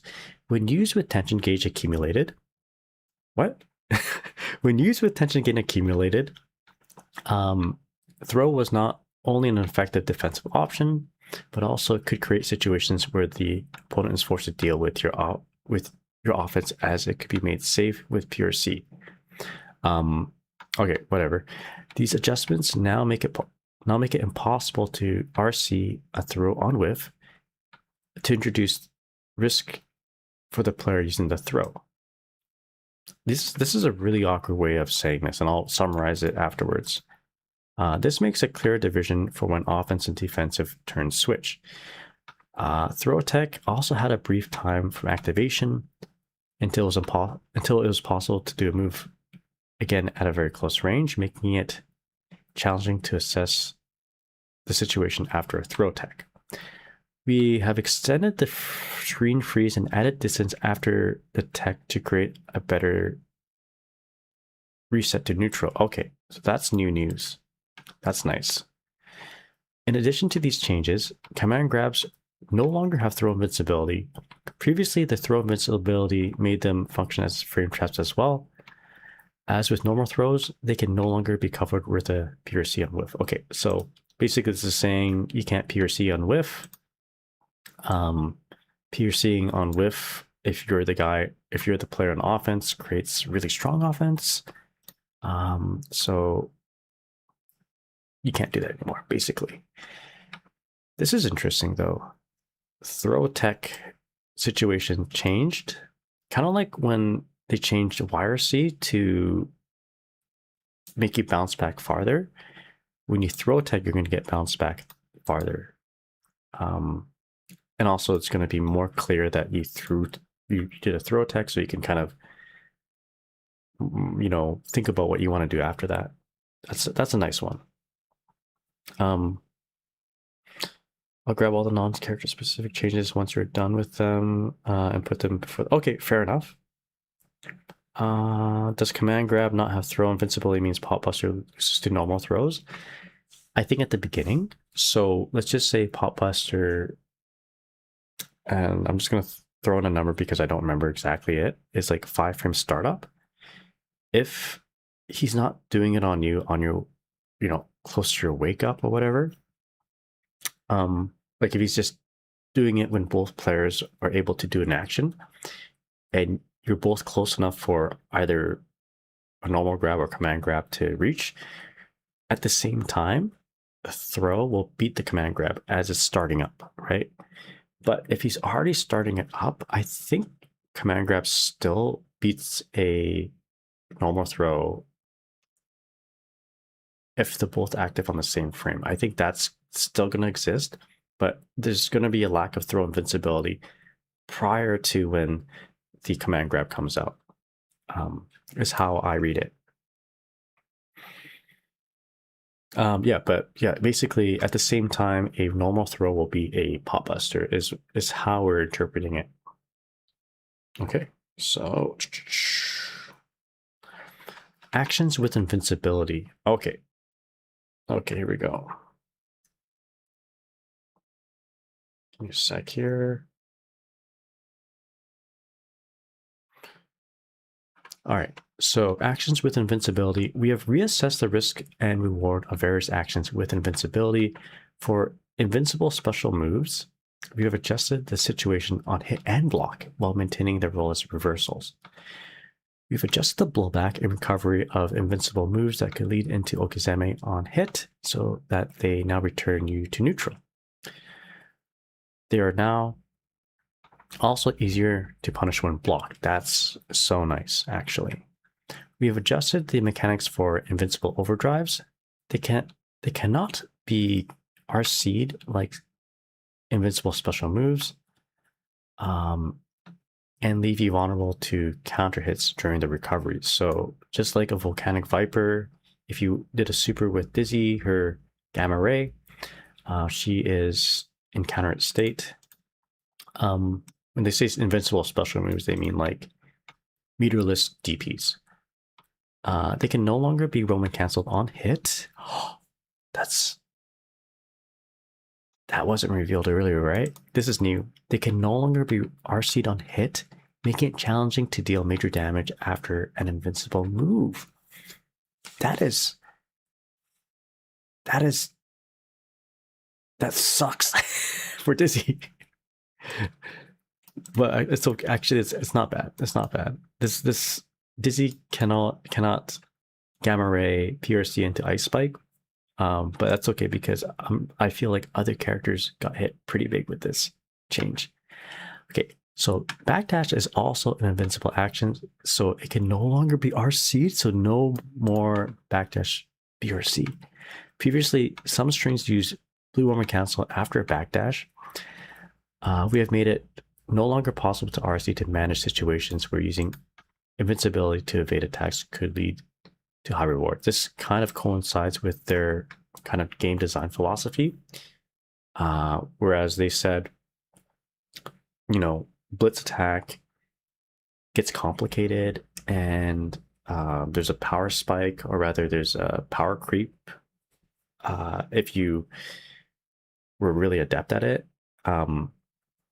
Like, and you know, there's you have to practice it. You have to like do these premeditated, pre-trained sequences with Wild Assault to, you know, get the most out of it, right?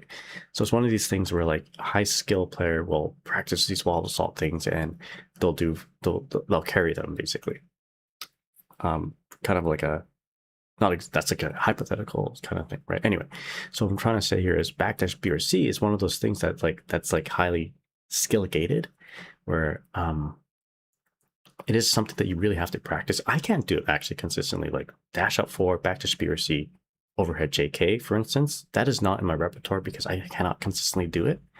And you know, I feel like they want to get rid of those specific kind of nuanced mechanics where like if you basically high execution gated techniques that are actually super effective. They don't want that. No more backdash BRC. There you go. So Manny, how's it going? What's up? Hope you're doing well. No spoilers, by the way. They're leaning in the so I haven't read Bedman stuff yet, although at the moment, if you do spoil it, I'm not too upset, to be honest. I've already read the Dizzy changes, so we're good with that. All right, so faultless defense. This is interesting, and I think the newest thing here is right here on hit. Special overdrives, or actually overdrives in general, your supers, you cannot RC them. So you can't like RC your mortal battle and do big damage or whatever. All right, so FD. So it says here that no worries there, Manny. I appreciate you just chiming in though. Not much I can do to like monitor and moderate YouTube, unfortunately, but it's all good, my friend. I should probably put it in the title. Okay, my bad. All right, so FD. We've revised the input mechanics for FD, faultless defense. Previously, inputting 2 buttons simultaneously when you had no attention gauge, you perform an unintended move instead of FD. With these adjustments, inputting FD will now result in the blocking animation, even when you have no tension gauge. When you have no tension gauge, it will not result in an additional knockback and chip damage nullification unique to faultless defense. Okay, that makes sense. In certain instances where activation could be delayed using faultless defense, such as the force end of Nago's Blood Rage or Abba's Jealousy Rage, the mechanics have been adjusted so they can no longer be delayed. Okay. It was pretty gimmicky and janky to see Nago just like spam FD and then he like delays his Blood Rage, so that makes sense. I don't think it affects getting punished by FDing manually. Like, I think you can still accidentally input a button and that button will come out. Like, if they reverted that, there's going to be so many different OSs you can do by them changing that kind of button to FD priority. And they don't want those OSs. You can probably mash punch and hold a button and then you'll block a burst no matter what during a combo or something like that, right? So they don't want that. So wall break and positive bonus. Previously, it was possible for characters with powerful mix-up to maintain their offense in a way that was very challenging to handle for the defender after triggering wall stick when the defender was taking damage on the ground. We have made adjustments so that even if wall stick is triggered with grounded damage, they perform attack as the same if the wall stick triggered with aerial damage. Oh no!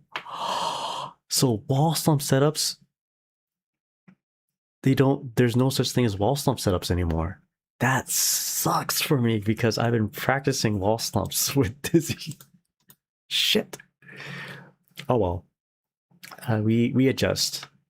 We adapt. All right. So anyway, we've also revised the mechanics for positive bonus. Okay. Man, I don't want to read this anymore. All right. Anyway, there is penalty making players gain less tension gauge for set duration after using a OD or RC.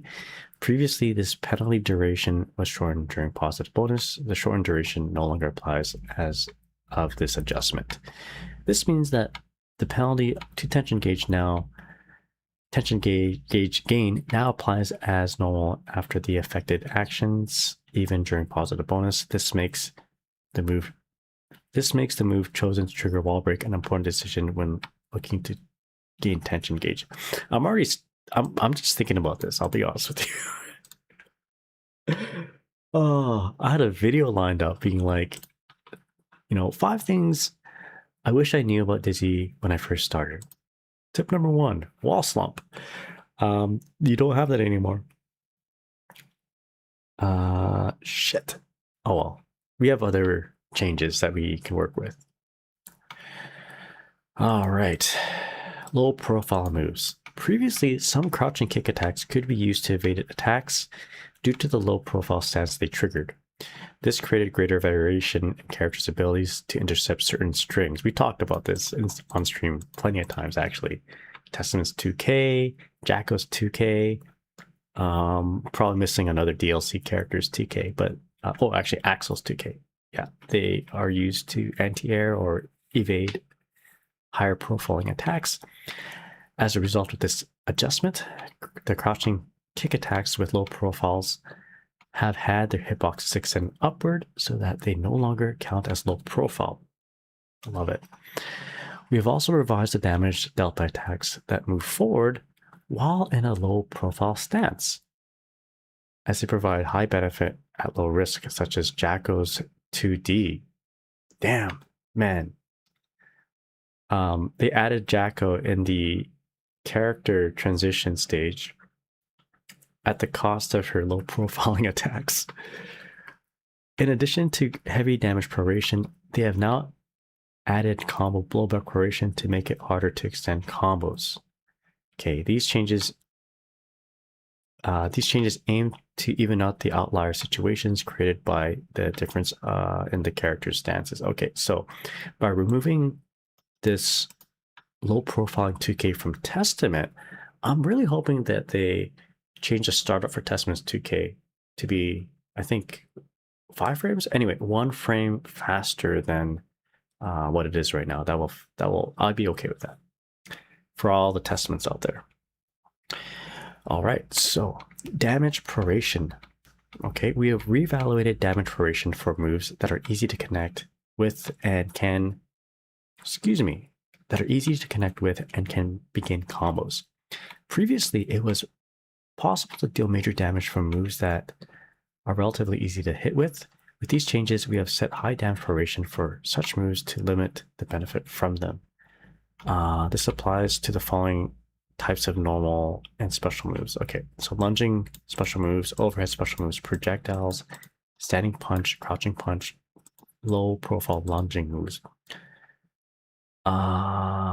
Sorry, I kind of just read this without like taking it in. What does that mean? So basically, it sounds like they're lowering the damage of starters that would lower the damage of starters that have like rather unique properties, right? Like overheads, projectiles, like setup moves, right?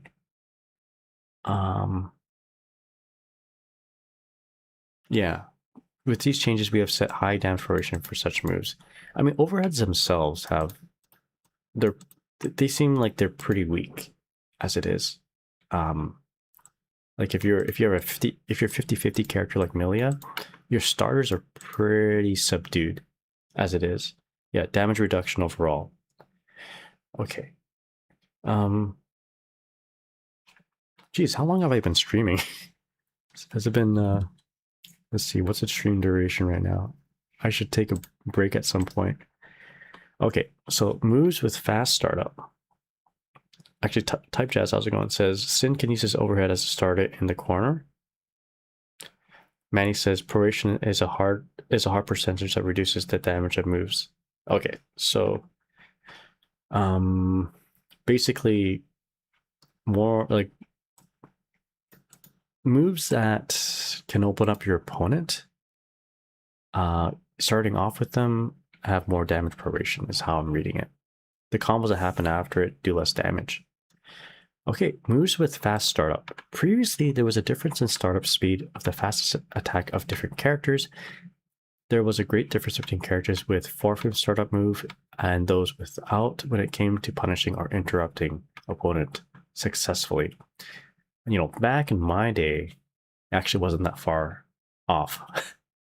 Back in your guys' day, Strive 1.0, when the game first came out, 3-frame normals were a thing, right? Like Souls 5K. So in order to align the conditions for success in these situations, we have set the fastest move for all characters to 5 frames. So we already knew about that. Aligning the startup frames creates a clearer baseline for decision making when it comes to punishing and interrupting. In case you guys are wondering why I'm like whispering, I'm at a hotel and I'm trying not to get kicked out. I really want to read these too. Yeah, Chip as well. Ramsey says, I gotta head to bed. Also, do you do coaching at all? I don't personally, like, I'm not a Medify or anything like that, Ramsey, but if you just ask me, I will try my best to help you out, you know? I mean, maybe I should be a Medify, but the big thing for me is that I don't feel like I'm good enough in Strive to be qualified as a coach. Like, even though maybe I'm better than a lot of coaches out there, me myself wouldn't be okay with. I need to be okay with myself being a coach. You know what I mean? Even though objectively, maybe I am stronger than a lot of the coaches out there. I just need to get stronger myself. But yeah, if you have any questions, certainly ask, and we'll do our best to help you get to where you need to be. This is going to be a long one, I think so. But you don't have to do these system changes. It could just be the character changes. I'll get to them. All right, so 6P hurt boxes. We have revised the timing when 6P enters low profile stance. Previously, different character 6P attacks would enter a low profile stance at different frames. This meant that only some characters could interrupt certain strings. We have made adjustments to unify these conditions, making it so that all characters with a slightly reduced upper hurt box as of frame 1 and hurt box shrinks to its small size on frame 4. This makes your ability to interrupt strings less dependent on the character. Okay, so on frame 1, you get shortened hurt box, and by the time frame 4 hits, it's the smallest it is. And that's going to be applied across all the characters. I don't know if that's a buff or a nerf for Dizzy. But yeah, probably a buff.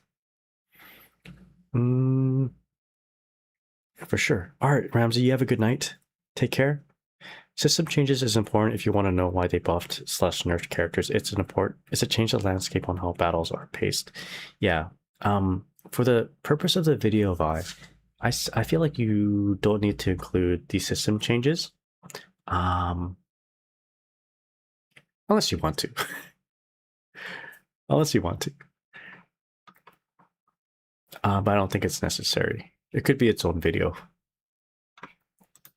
Or not. It could be just one big video. Anyway, damage rates on counter hit. So previously, damage would increase by 10% upon counter hit. This would further increase by 20% when risk level was at max and could lead to extremely high damage in certain situations when combined with lowered defenses. With these adjustments, we have removed the damage modifier upon counter hit. This limits the upper potential of combos starting from counter hits. Counter hits still trigger the slow down effect, meaning they still provide benefit in terms of hit confirming and choosing your next attack. This change aims to make it still viable to hit while keeping the damage potential within an appropriate range. So I feel like in older Guilty Gears, at least it felt this way, where when you get a counter hit, you actually don't do as much damage compared to a normal hit. You just get better situations because of the slowdown. I could be wrong on that, though. I could be not remembering correctly. But I'm okay with this. Honestly, I didn't really pick up on this 10% damage increase while playing with Dizzy, so we're good. All right. All right, charge commands. What did you do with charge commands here, Arxis? So they've reevaluated the conditions for successful charge commands. Previously, charge commands required 30 frames of charge time. We have now adjusted it so that they require 25 frames instead. This makes it easier to perform charge moves after a single poke or an action using forward with smoother controls. Okay, that's interesting. So this helps with Venom players go from like a button into carcass raid, for example. All right, so there's a lot of different changes here. I'm just going to speed run through this. I'm not going to read the entire thing. I don't think it's necessary. For the purpose of the video, I'll just highlight a few things here, I guess. So while assault removed, counter blitz added. Okay, so hurt box here. Let me just quickly skim through this and see if there's anything that is different than what we just read. But it looks like it's all the same. Follow-up hitbox. I think it's important to read this because this is like a new thing. So there's a new unique hitbox that is applied after multi-hitting attack, the start of the multi-hitting attack. So added a new hitbox that only hits opponents during hit stun or block stun. Moves with this follow-up hitbox are listed in the character-specific sections. Note that follow-up hitbox does not hit when attacking your own servant or ball. Okay. So burst, we went through that already. Deflect shield, we talked about that. Nothing new here. PRC.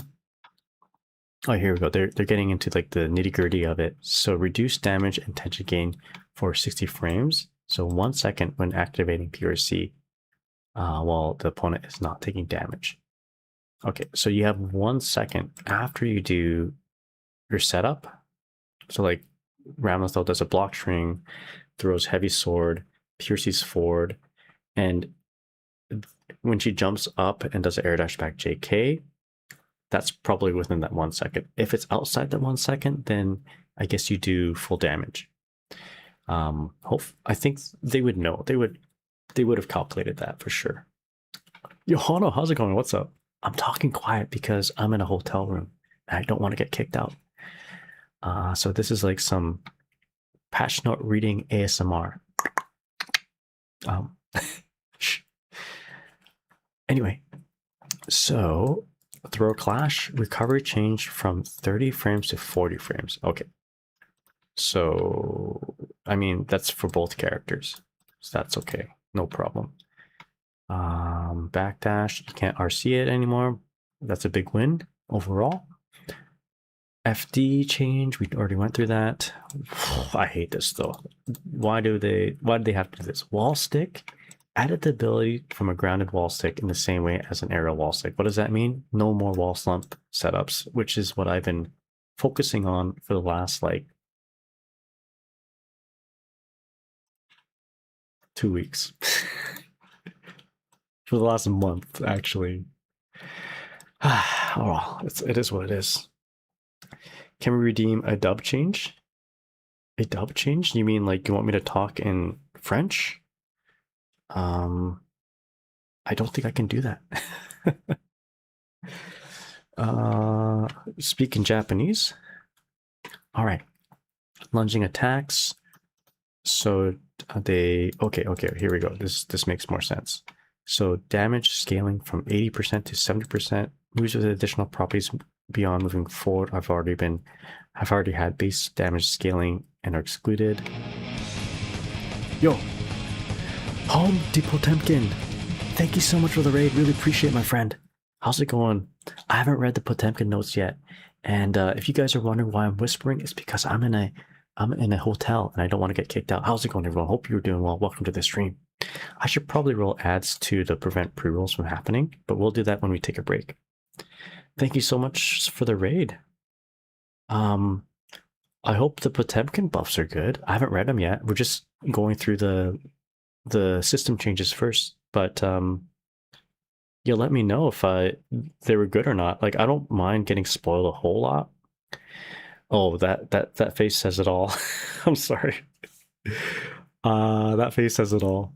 I already read the Dizzy buffs, so I'm okay getting spoiled just a little bit. Yeah, we're still on the system changes. I'm just gonna speed run through this. We don't need to read a whole lot of this.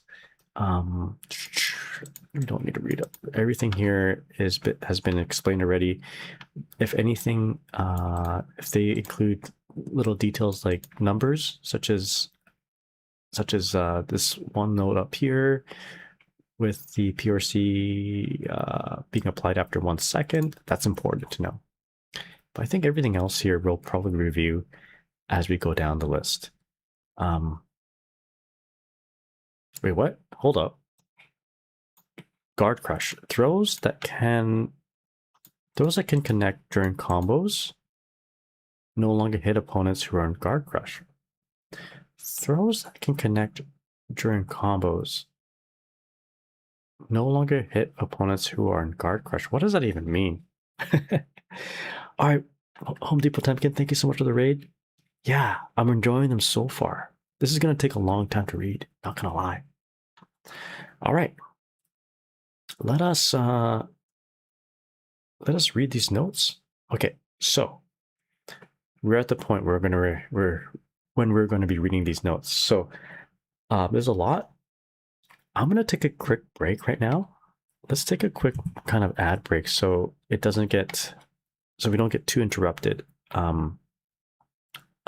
if we get raided or anything, like if so that we can disable pre-roll ads. Anyway, I'm saying too much, but let us hit the BRB button. I'll put on some music, and when we come back after 3 minutes, we're gonna go over the character changes.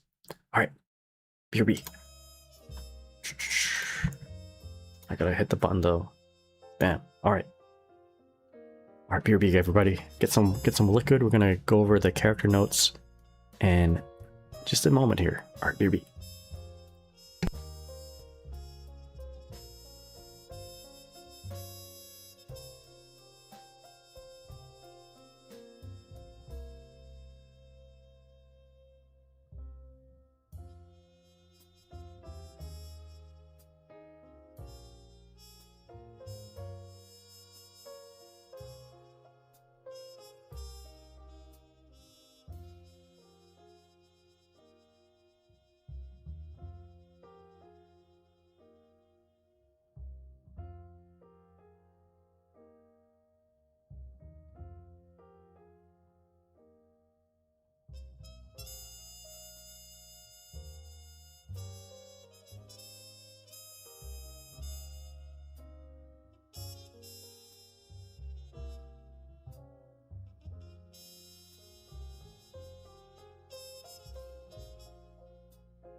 All right, we are back, and the volume is still subdued.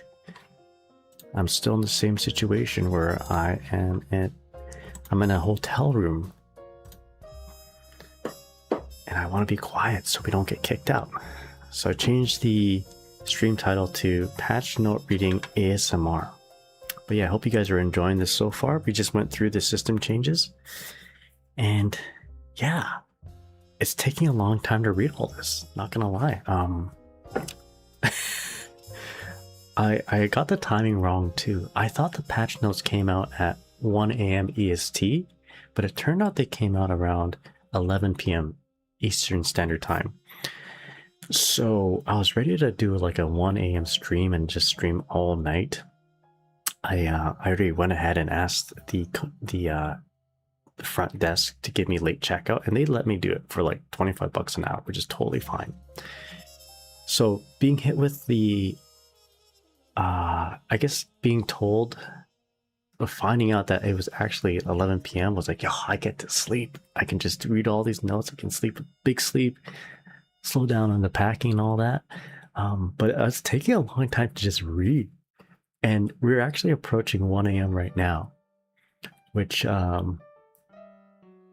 you know, by my calculation, if I did like 5 minutes per character, which is not going to happen, by the way, I'd be done in like 2.5 hours from 1 a.m. So it's probably going to take longer than that. I'm going to try to speedrun it though.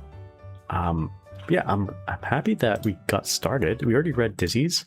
I may read hers again with a little bit more clarity, so it'd be easier to edit for my editor. I was a little bit excited when I read it at first, but then I guess in a way, by doing it first, you get to see my initial reaction. You know, I guess you get to see my visceral reaction and my excitement.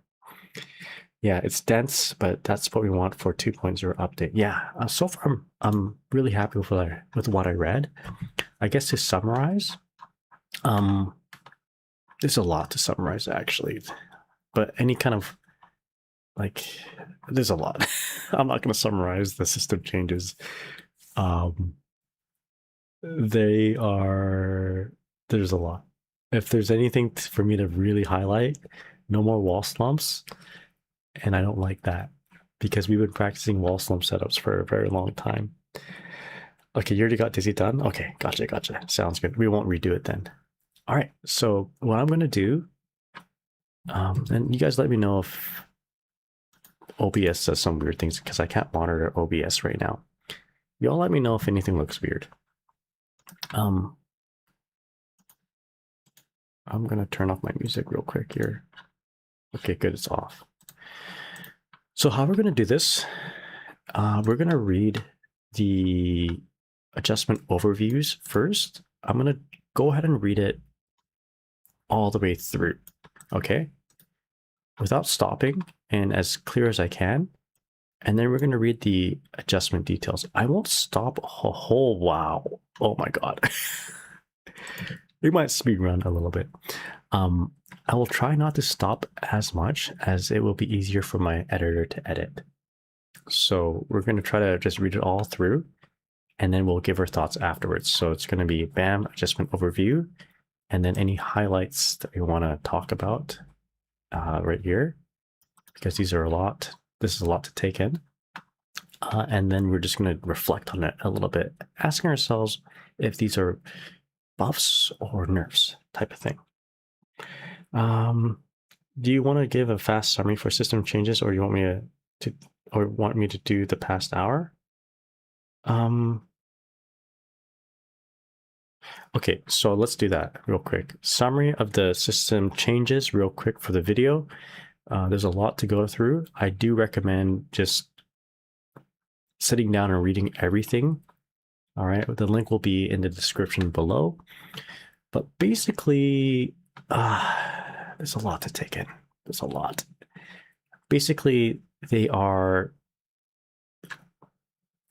dialing back on the damage, and they're dialing back on certain game mechanics that give high-level players a clear advantage over low-level players. Like a lot of these high skill-gated universal things such as backdash B or C, taking advantage of wall slump, wall assault, the removal of wall assault. That's important. They're doing all these things that high-level players do often and have good success with, and they're taking that away. Basically, doesn't quite fit their design philosophy. So a lot of these changes, as you read, kind of reflect that. And then there's some interesting things here too, such as PRC damage proration, being able to throw, I'm assuming, the startup of command grabs, and making it clear that you can basically punish reversals one way or another.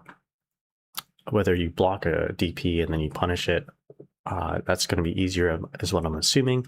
Or if they do a reversal super, you're in a counter hit state, so you don't have to like juggle between counter hit and non-counter hit combos depending on the character. They want to standardize that. So a lot of these changes are to standardize the game, remove obtuse offensive mechanics, and basically give you more interactions as a player to enjoy the game more, rather than having to deal with one big combo that kills you in one hit. So that's the idea. All right, I think that's a good enough summary of the system mechanics. So we can go ahead and start reading actual character notes.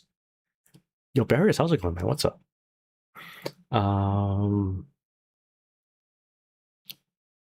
Okay, so Soul Bad Guy.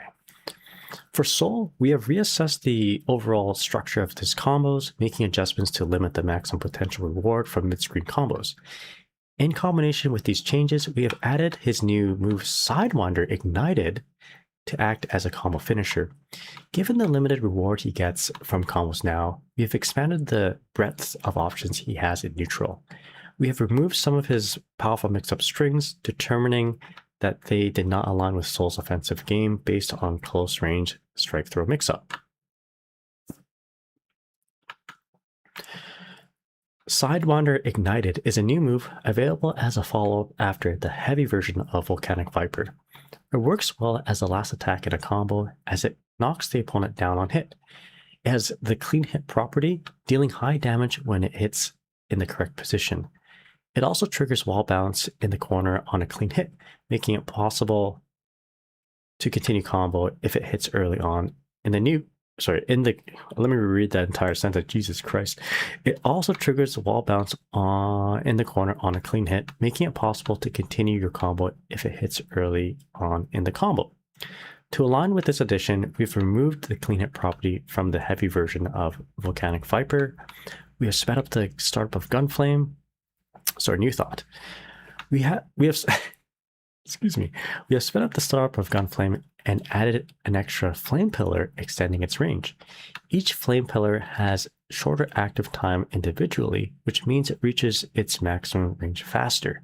It has worsening frame advantage now, making it weaker when the opponent blocks it at close range, but it instead works better as a mid-range poke. Gunflame Feint now moves forward slightly on activation. This makes it possible to maintain your offense from closer range than before if you catch the opponent by surprise. Fafnir made it possible to extend combos mid-screen too much, so we have revised its properties. We have removed the wall bounce effect, changing it to tumbling knockdown. It makes it possible to follow up only after a clean hit near the corner, not when mid-screen. This kind of reminds me of Exert Fafnir. Okay, so the adjustments to Bandit Revolver and Jumping P have made the powerful block string Bandit Revolver RC JPP no longer possible. The Kirime special. Actually, Kirime is not the only one who does it, but this is like the Soul special. This string was highly effective at mix-up and led to high reward, which allowed it to function outside of the scope of Soul's concept of an offensive based around making predictions with strikes and throws. Okay, so this is like a very, this particular sequence is focused a little bit too hard on the high lows and not a, so it takes away from the clear character design that they want to push, which is strike throws. Okay. What's up, brother? Hope all is well. All is well, my friend. Hope you're doing well there, Barrios. Okay, so that is it. Let's not give our thoughts just yet. Let's talk about some of these adjustment details in more detail. So as we know, standing punch has been reduced. Sorry, the startup has been increased. So it's a 4-frame normal, increased to 5-frame as a kind of a blanket change for all characters. Anyone who has a 4-frame normal now has been turned into a 5-frame normal. 6P, same thing. You know what? We won't read these because they're universal changes. Wow, this is different though. Startup for crouching K, 5-frame to 6-frame. Okay, that seems like a big change actually. It's small in numbers, but that seems like a big change. Okay, close slash, hitbox adjustment, crouching slash, reduce knockback on hit, jumping P made it slower, gun flame made it quicker, and frame advantage on block at point range changed from -10 to -12, so made it worse on block at point blank. Number of fire pillars changed from 4 to 5. Active frames for each fire pillar changed from 8 to 6. So we read this already. Counter hit effect removed. What? No way. So Volcanic Viper counter hit effect removed. I don't think that was. I don't think that was mentioned in the system changes, right? They added counter hit on most overdrives, but they didn't say they removed counter hit from regular DPs or meterless DPs, as far as I understood it. Or maybe maybe I'm wrong on that. Maybe I missed that note. The real question is if Dizzy is still 2K2D'er. We'll find out. All right, so ground diversion, landing recovery from 10 to 22 frames. This is big, so they're making it clear that you should punish this. Frame advantage on hit change from +17 to +5. So again, a universal change for DPs, making it easier to punish and making a successful DP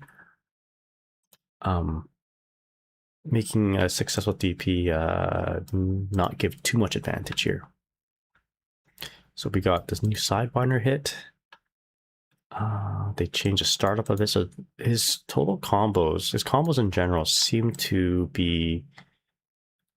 have changed. They're going to change the overall structure of his combos based on a lot of these small micro changes, like the startup of VV, startup of crouching kick, etc. Okay, so Bandit Revolver, reduce upward movement speed. As it lands faster than before, the window to transition to the second hit has been reduced by 2 frames. So you can do the second hit faster. I don't know if that has big implications. Landing recovery from 12 to 13, okay. Bandit Bringer, added hitbox, had a proximity, excuse me, added a proximity requirement preventing it from hitting the opponent located behind the character's own push box. Grounded Bandit Bringer, reduced knockback, remove throw and vulnerability on his wild throw, his command grab. And so Fafnir, this is an interesting thing. No more wall bounce, but they added a tumble effect. Reminiscent to Exerd, and yeah, this is a universal change here. Okay, so what do we think about this?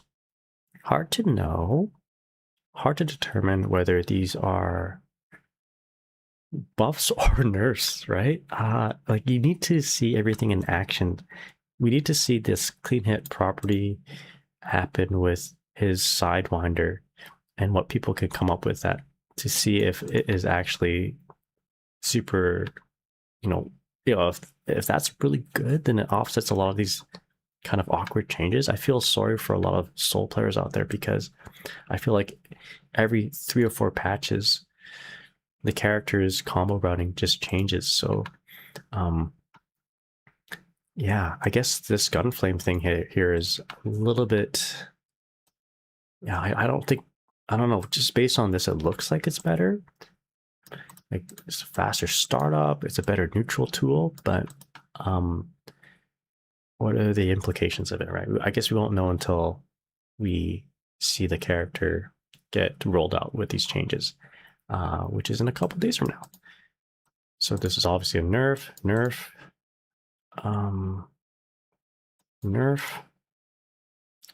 but we'll see if the new move compensates for the nerfs.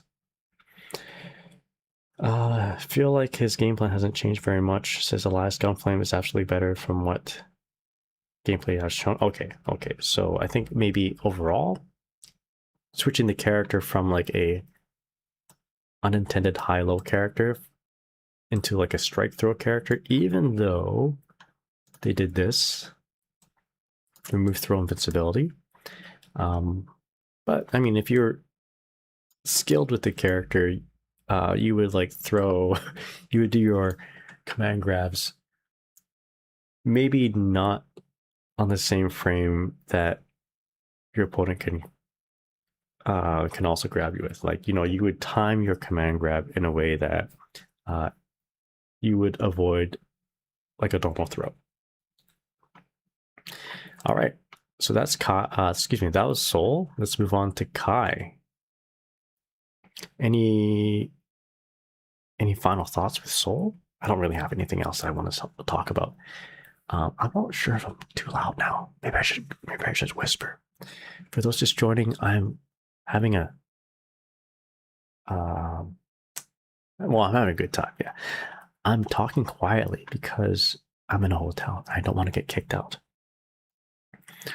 All right, so for Kai Kisuke,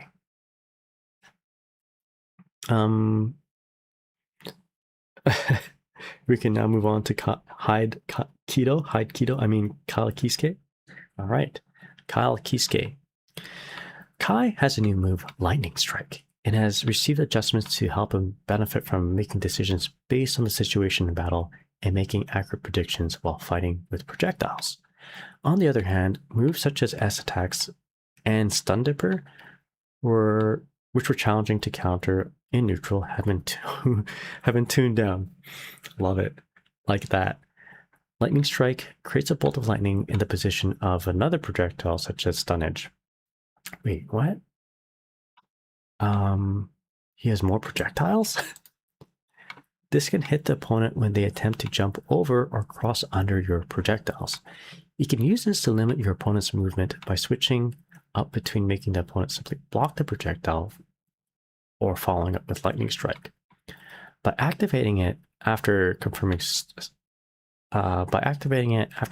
a Stun Edge hit, you can close distance while applying Shock State. Okay, so new move. All right, so Far Slash and Crouching Slash had fast recovery despite their long range, making them extremely safe neutral options.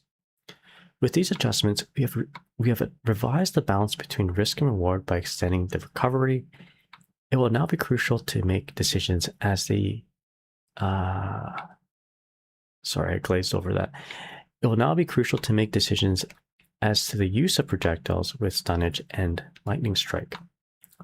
The changes to damage and combo blowback proration for low-profile moves such as sorry, let me reread that. The changes to damage and combo blowback proration for low-profile moves apply to Stun Dipper. Okay, so they're talking about the system changes, thus reducing the damage it can lead into in combos as well as its ability to launch the opponent. It is also harder to benefit from confirming it. Wait, what? It is. I'm sorry about me rereading this. Okay, let me reread that line. It is also harder to benefit from confirming it has been blocked. Is that a real sentence? It is also harder to benefit from confirming it has been blocked. and using PRC to maintain your offense due to the damage proration added to the PRC mechanic. Okay. It's also harder to benefit from confirming it has been blocked. Okay, I don't think that's a real sentence, but I think I know what they mean. So basically, if you do it and they block it and you PRC after it, if you get hit because you're mashing buttons after like this stun dip PRC, you're not going to get punished too much. Grammatically correct, but holy hell, that is a poorly structured sentence. Yeah, that confused the F out of me. Okay, so let's quickly go over the adjustment details. So air backdash. Hitbox adjustment expanded hurtbox. Adjustments were made because Kai's air dash back hurtbox was extremely small compared to other characters. Okay, never noticed. So there's a close slash, anti-air change, far slash. Okay, from 16 frames to 20 frames for the recovery. So thus the frame advantage has also changed here, making it more negative on block. Crouching slash, same, very similar change. Stun edge, added the lightning strike. Same with the charge stun edge. Okay, so charge stun edge during dragon install. So this wasn't covered. Hit stop changed from 15 to 11 frames. Okay, so frame advantage on point blank changed from 82 plus 82 to plus 62. So that's, I mean, who uses dragon install? So, all right, Scum Dipper added a follow-up hitbox to the upper part of the second hitbox. Okay. How often do you like get smoked by the second hitbox because you air dash back, you know? It happens a lot. So they're gonna fix that a little bit. All right, so do we care about this? It's a dragon install thing. All right, so counter hit effect removed from his TP. All right, so you still need to learn how to do, I guess you still need to be able to differentiate between counter hit and non-counter hit states. And then you still have to have two separate combos. Unfortunately, it's not going to be standardized. Everyone's going to be in counter hit state no matter what reversal you do. Elias says, oh shit, that's a lot. I use dragon install. It is a lot of lost frames here, hey? So vapor thrust grounded version. Okay, so it's very similar. We've seen this change on volcanic viper, so I'm not going to go over it. Basically, TPs are subdued. Okay. Overall, let's just review some of this stuff. He gets a new move, and he gets nerfs, is what I'm seeing, right? So he's got a little bit better neutral because of this lightning strike in terms of zoning and ranged things. But I do like the fact that they are making Scum Dipper a lot less dangerous. Like this is a move you see far too often with great success. You know, you shouldn't see this move be rewarded as often as it is. So it's good that they are making it more nerfed. So those are my thoughts. Basically new move. We'll see how it actually plays out in the game. But to compensate for this new move, I guess we're getting some nerfs with Kai. All right. Yeah, I guess that's it for Kai. So Elias says you do the lightning strike by doing quarter circle back punch. Quarter circle back. Yeah, I guess that's something to kind of note too. I guess they never really made note of that, did they? All right. Anyway. Okay, next character, we got May. Anything else we need to kind of cover with Kai? As far as I can tell anyway, it looks like it's mostly nerfs, and then they just added a new move to the character. It's pretty late right now, so maybe I'm not thinking very critically. All right, So next character, we have May. All right. Let's just zip right through this. Kind of just go, oh my God, there's a lot of notes. All right, May.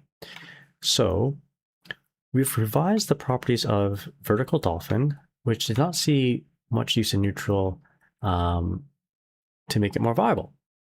Okay. On the other hand, moves such as diagonal K, so 3K, her slide that could easily catch the opponent, or standing heavy that was highly rewarding and challenging to counter have been toned down. Okay. So the S version of vertical dolphin covers more horizontal movement distance, making it easier to land from a similar range as far slash and crouching slash. Okay. It now triggers additional knockback, making it harder to use to approach by making the opponent block it. Instead, it now functions as a new offensive option. Okay. So the heavy version of vertical dolphin now gains additional travel distance when performed outside of a range from the opponent.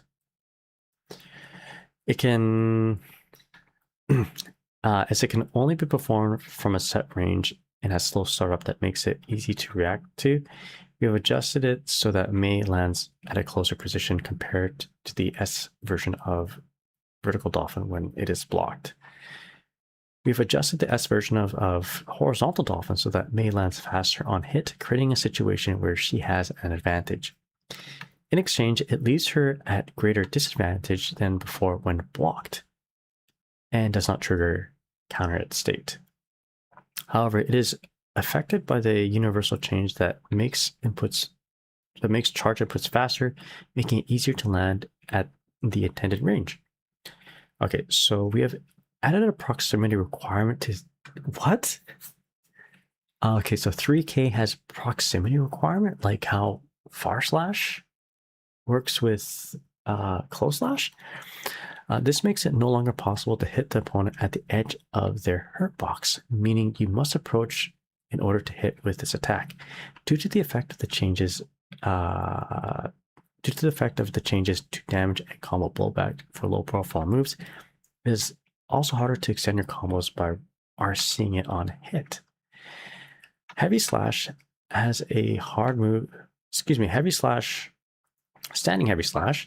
was a hard move to counter, leading to high reward on counter hit despite having fast recovery. With these adjustments, we have increased the recovery and made it easier for the opponent to whiff punish. Okay, that's good. I'll be honest, I kind of glazed over the vertical dolphin changes. I'm not quite sure what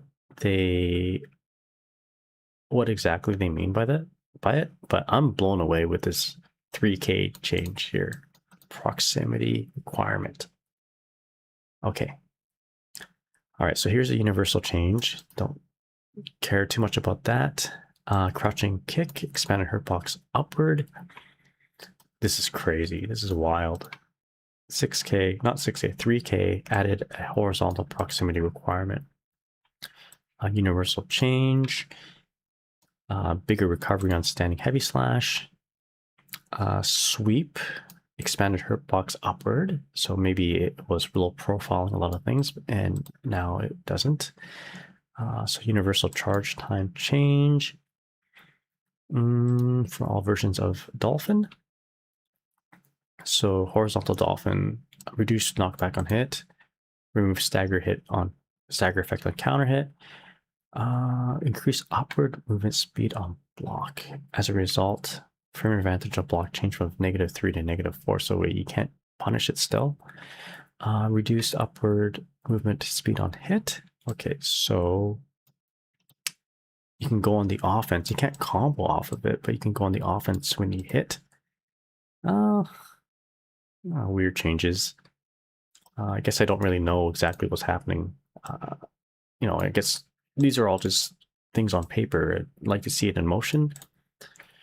Increase knockback. Okay, so vertical dolphin. So charge time change. Remove the mechanic that changed movement speed by holding punch. What? I didn't know she could do that. Change the descending part to mid. Okay, so I'll be honest with you, I can't make out a lot of this means. Let's just wait for the game to get patched and then we can see it. This is a universal change here. Remove throw invincibility. Yeah, and I don't know enough about May to really be critical on these changes, so I'm not going to say anything because I'm going to sound like an idiot if I just assume. But again, like, it's like getting a new move, like the lightning from Kai's, stun edge, or like the sidewinder from Soul's volcanic viper. We don't know what the end result is until people start playing around with it, and hopefully they will compensate for the nerfs that she is experiencing. It looks like she's going to get a lot of different nerfs. This horizontal dolphin change. I mean, it would be nice if you can actually straight up punish it. As far as I can tell, you still can't. And maybe you could before me. I'm just not good at the matchup, so I wouldn't know exactly. But anyway, yeah, it's hard to tell if these are positive or negative changes. It looks like they're negative changes overall, but hopefully the vertical dolphin change kind of balances out everything, Anything that's a nerf, this will hopefully be positive for her. But this looks weird for May. It doesn't look. If I was a May player, I feel very attacked. But yeah. Anyway, Elias says, "I hope this doesn't mean more Totsugeki." It will mean more Totsugeki, so maybe that's an overall buff for May. The Totsugeki army gets a big buff. All right. So what I'm going to do is every 7 characters that I go over, we're going to take a quick break. I think that's a good metric. And it will help with Vi as he's editing this video. Okay, but let me just quickly check on the status of the stream. Everything looks good. We've dropped 0.6% of the stream, probably due to it being a stream on Wi-Fi. All right, so let's continue on this ASMR reading of these patch notes. Moving on to Axel Low. So this is the overview. We have reevaluated the mechanics of Winter Mantis, which was not commonly used in neutral or in strings, to make it more viable. We have also adjusted Sickle Flash and Whistling Wind to give them more utility in neutral. On the other hand, we have adjusted the hurt box of Crouching K, which was a very powerful defensive tool, as well as the blowback of 6K to limit the damage. It can lead to in combos. So remind me what Winter Mantis is. Which move is that, guys? I can't see it in my mind's eye. But I think it's the move that he does while grounded. I think it's like a Hangetsu move, right? Like a half circle move. I'm not too sure. Yo, Tim, how's it going? What's up? Am I late for the first look at Disney notes? Yes, you are. I did it first thing, actually, before I even read the system notes. Okay, so Winter Mantis is a command. Okay, roger that. Thank you there, Tim. All right, so they changed the command grab. Winter Mantis now functions as a low strike attack rather than a command grab. Ooh. With this change to a strike attack, it has now shorter recovery and can work as a poke at long range. When it hits in a combo, it draws opponent in like it has previously, and it is possible to continue attacking. Interesting. Did that need to get changed though? All right, anyway, we have reduced recovery of Sickle Flash.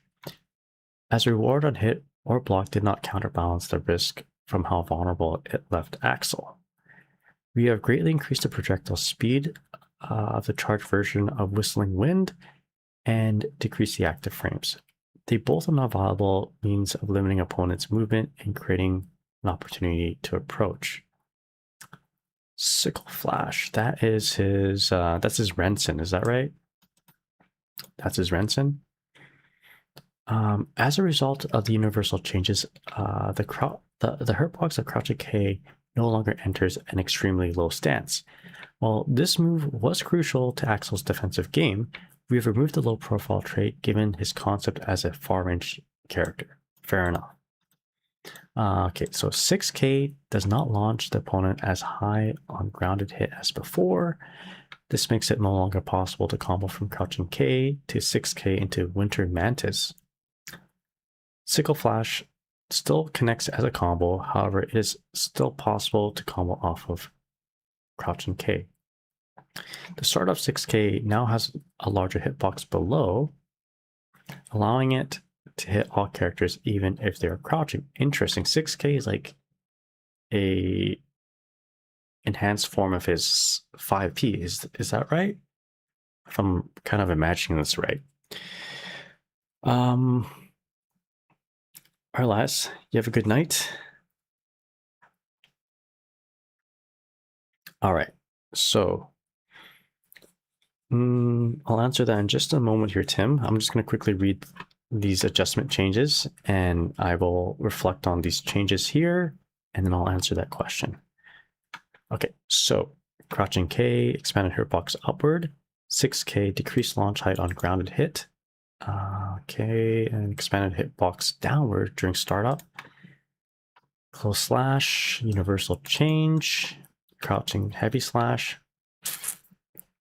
This wasn't mentioned at all. Damage on the first half. So they reduce the damage of his crouching heavy. 6 heavy, which is his overhead, is now changed to mid attack. Interesting. They did not mention that at all. They changed the startup. Okay. They reduced the startup. They increased damage scaling, so it does less damage in a big combo, or if you cancel it rather. Decreased combo blowback scaling when hitting as the first hit of a combo. Okay. Blah blah blah. Okay, interesting. So instead of it being a overhead, it's now more of like a throw tech punish. So Sickle Flash, aka Renson, made it faster in terms of recovery. I don't know if that was necessary. So the soaring chain, which is the anti-air, quote unquote anti-air catch follow-up, they made it they made it better.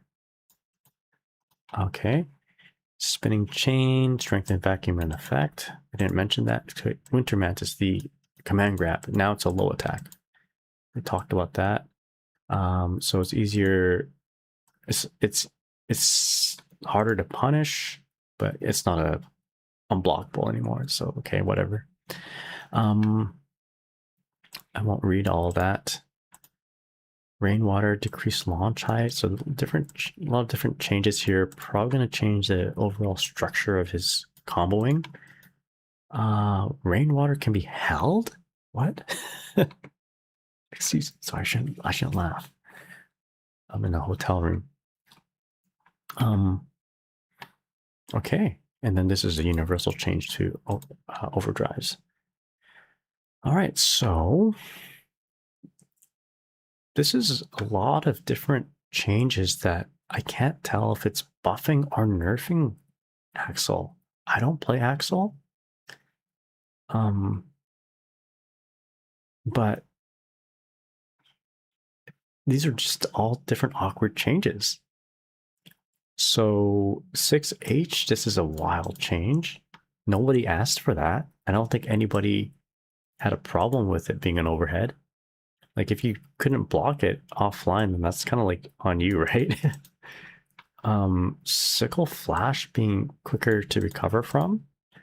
I guess that's a buff. This year, yeah, this is weird. This is weird. Should he have had a full screen unblockable to begin with? No, I don't think so, but yeah, I don't know. We'll see. We'll see if this move is just better in general. Who knows? Losing your overhead and your command grab seems like a lot. That's right. Yeah. his command grab guard crushes now? I guess so. Yeah, I suppose so. If you block it, you get guard crushed. I wonder if you can do much with that. I'm not too sure. Yo, Dotackle, how's it going? Hope you're doing well. Welcome. Yeah, hard to tell. I can't really speak in full confidence on a lot of these different changes. Like you're removing a lot. This is huge. Crouching K being standardized to being like a regular crouching K. So you can't low profile things. Removing command grab, removing overhead 6H. These are big changes to a lot of tools that you see very often many Axel players use. I think they nerfed this character a lot. I mean, as a non-Axel player, that's what it looks like. I'm looking at this as a Dizzy player, and I'm thinking, this is nice. You know, I think I'm gonna have a little bit easier time dealing with Axel. I don't deal with Axel very well, but whenever he does crouching K to avoid like my 5K or whatever, it's kind of annoying, you know? And it's sometimes a problem. I feel like you shouldn't get rewarded for that sort of interaction a whole lot. But yeah, they're just removing it, I guess. Yeah, and when you play online and you see like 5-6 frame rollback just happen, and then this move comes out and you get hit by it, I guess that doesn't happen anymore. Mahjong, how's it going? Why does this patch nerf every character in the game? This is what we wanted in Tekken 8. Yeah, I've not gone through all characters, but it seems like nerfs overall. I mean, there's some buffs. Like even Dizzy. Dizzy's got some interesting buffs. But like behind all the cool things that she gained, we'll just talk about Dizzy real quick here. They also removed Wall Slump, which is you know, is a pretty fun tool for her to use, you know, to keep your opponent guessing in the corner. But they removed that, which is like, why? All right, so Tim asked a little earlier, it kind of reads like, oh, sorry, are you hyped on H. McHale on block change and fish placements, or is your heart down? I'm pretty hyped with that. But Tim, the biggest thing I'm hyped about is actually this. Jumping H having added hitbox, hurtbox downward. The hitbox part, anyway. I can deal with the hurtbox being downward if the hitbox is also downward. So I've been asking for better air to ground normals for Dizzy for how long now? And now we have it. So I'm very happy with this. This change, they can do more nerfs for it if they wanted to, right? But this change here, like, makes me super, super jazzed. They probably don't need to nerf S. McHale's sword. I mean, it wasn't a problem. And her combo structure will change because of this startup change here for Heavy McHale sword. But this is kind of nice, being negative or being 0 on block. I feel like we might be able to do some interesting shenanigans with that too. The fish change here is very interesting. So already in my mind, I'm thinking 2K2D, you know, optimal 2K2D into K fish, put the fish behind you, and then you just like dash up in 5D, and that would be safe on block, and also it would be a combo and hit, is how I see it. But we don't know until we actually see everything in motion. This is a pretty big change. Reduce knockback on crouching P. You can probably more consistently do like crouching punch into 6P, which would allow you to connect McHale's sword on Abare more often. So that is probably why they decided to nerf this attack here. But yeah, I don't know, her sweep is too good, so this is okay. This is like the move that will bring counter blitz to her very often. So I guess this had to get nerfed. But yeah, those are my thoughts. In case you're wondering, I'm romanticizing the new Fisher positions and perfectly spaced for consistent 5D pickups. Yeah, you're gonna have more setups for sure. You can still combo off SR because of tumble. Oh, okay, okay, hell yeah. So then that's good too. Actually, this is better. Wait a second. This is better. This is a buff then. If you can combo off of the tumble effect, that's a huge change. Wait a second. That's huge. 2k 2D Esma kill sword in the corner, and you can continue the combo. Pick up with like a dash up 2k 6h. That's huge. That's actually really good. Okay, well, I will, you know, whatever. We'll see everything in motion in a couple days. All right. I think us Dizzy players are winning, honestly. Yeah, Alexor, I also think so. I am very sad, by the way, that they are removing Wall Slump. I'm very, very sad about that. But in exchange, we have a lower hitting JH, which is like, you know, is that one Emperor's New Groove meme, you know? All right. So we talked about 1, 2, 3, 4, 5 characters. Let's go over to talk about Potemkin, Faust, and then we'll take a quick break. All right, so Potemkin. No far range ice confirms though. Microdash, yeah, Microdash. Course, I'll go back heavy. Is probably out. Yeah, that's okay. Honestly, I've been enjoying. Oh my god, I just thought of something. Holy shit. Okay. So I've been really benefiting from just Ice Spike, no field, dash up 2k2d into like P-Fish, for example. But you can run up 2k2d from a Ice Spike freeze. Excuse me. Summon P-Fish behind you, and then 5D. That'll work? Okay. The Paluna special, exactly. All right. Anyway, so I mean, we don't have any more like Ice Spike at full screen, field, microdash, heavy McHale sword. That's probably not going to be a combo, but we're more encouraged to do okay semi. Anyway, let's go. Okay, so Potemkin. Let's read this.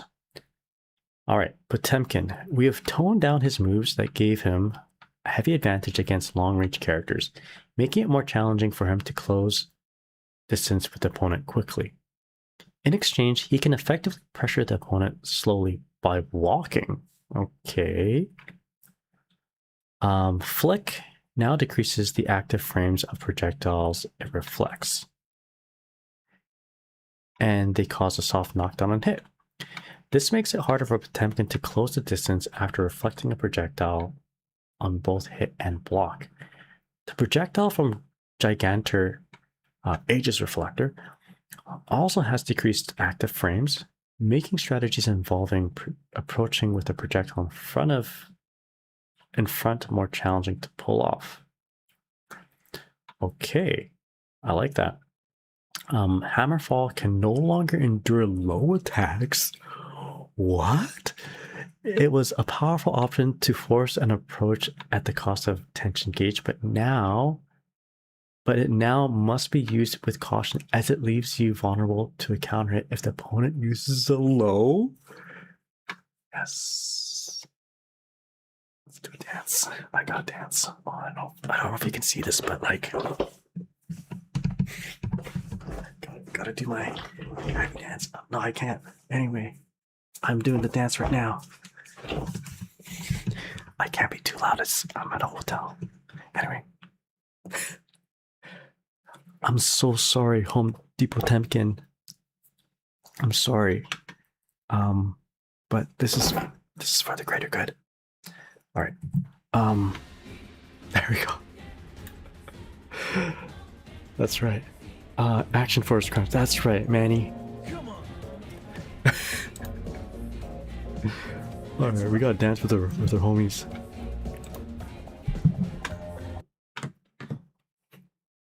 Come on. All right. They're still on my screen. Did my stream crash? We're still rolling, right? Okay. Anyway, moving on. So, Potemkin Buster can no longer endure attacks. Okay, so I mean that shouldn't have been a thing to begin with. This is because the risk did not balance out the reward, as it was a potent means of interrupting attacks from a slight distance and dealing incredible high damage. As throws can no longer be RC'd, it is more risky to go for and leads to less reward potentially. Wow, I'm like stun locked from this here. Okay, anyway, let's reread that. As throws can no longer be RC'd, it is more risky to go for it and leads to less reward potential due to the damage proration from PRC. Okay, so his forward walk now moves faster. All right, let's go. While he struggles to force an approach using tension gauge, he can approach more successfully by walking forward than before. Okay, keep in mind you gain tension from walking forward too. 6H now moves forward slightly before the attack comes out, extending the range. This expands his option at long range as it can hit from outside the range of standing heavy slash. Okay, so we don't even need to like really go in deep dive into all this. He got nerfed.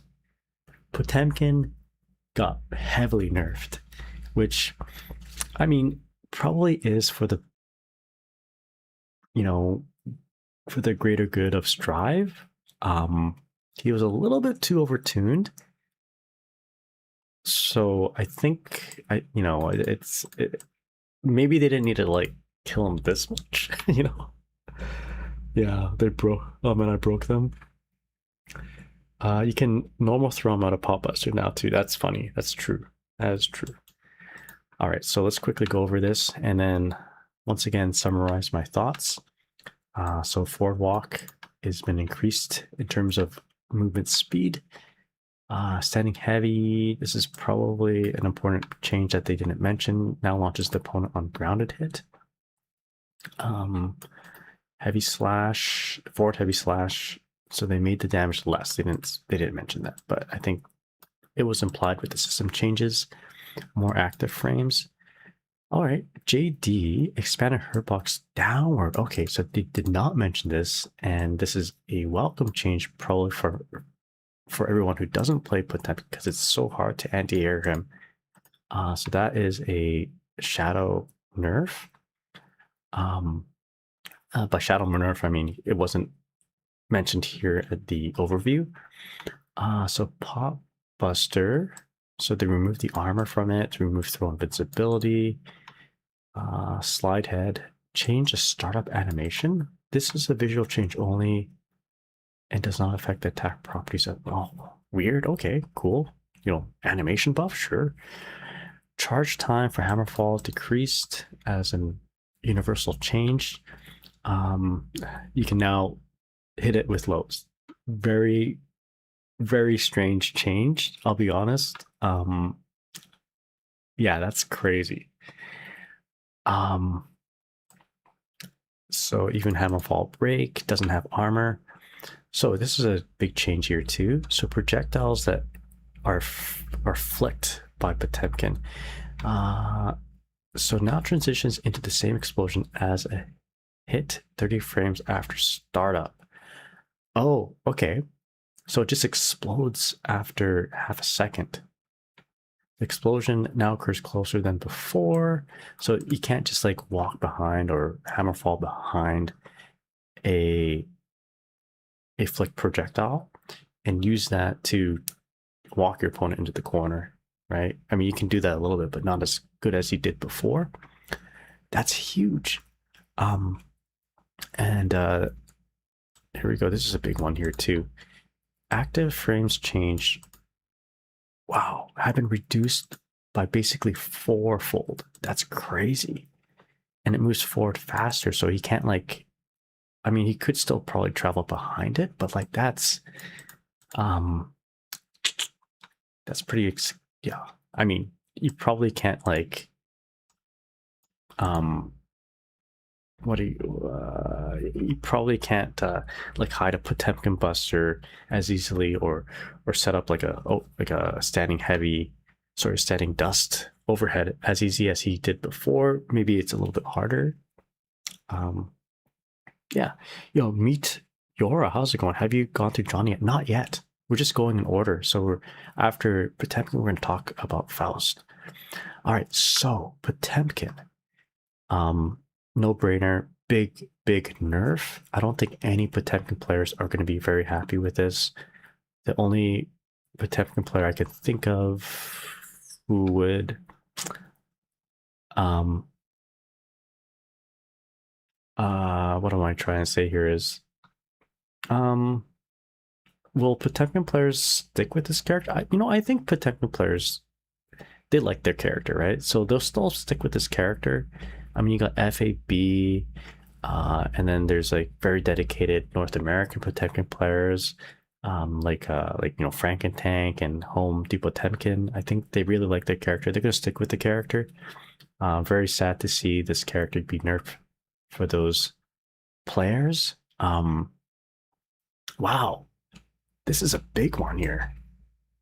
You can just like counterattack him with a low attack. That's crazy. This is a hidden, shadow nerf here too. Yeah, these positive changes here, forward walk being faster and forward heavy slash, just being different. They 100% do not compensate for the big nerfs, but I guess for a Dizzy player, he'll be easier to deal with. Anyway, wow. Why don't we move on to the next character here? I'm going to quickly sip maybe some tea here. What crazy. Chase, how's it going, man? Thank you so much. Yo. Give me a sec here. It's hard for me to see any alerts. I'm at a hotel room right now, and that's why I'm speaking very quietly. I don't want to disturb my neighbors. But yeah, meet Yora. How's it going? Thank you so much for the sub on YouTube. Really appreciate it, man. How far is Johnny from here? How far is Johnny? I should stop drinking tea right now. It's going to keep me up too late. So we're pretty far from Johnny. Pretty far from him.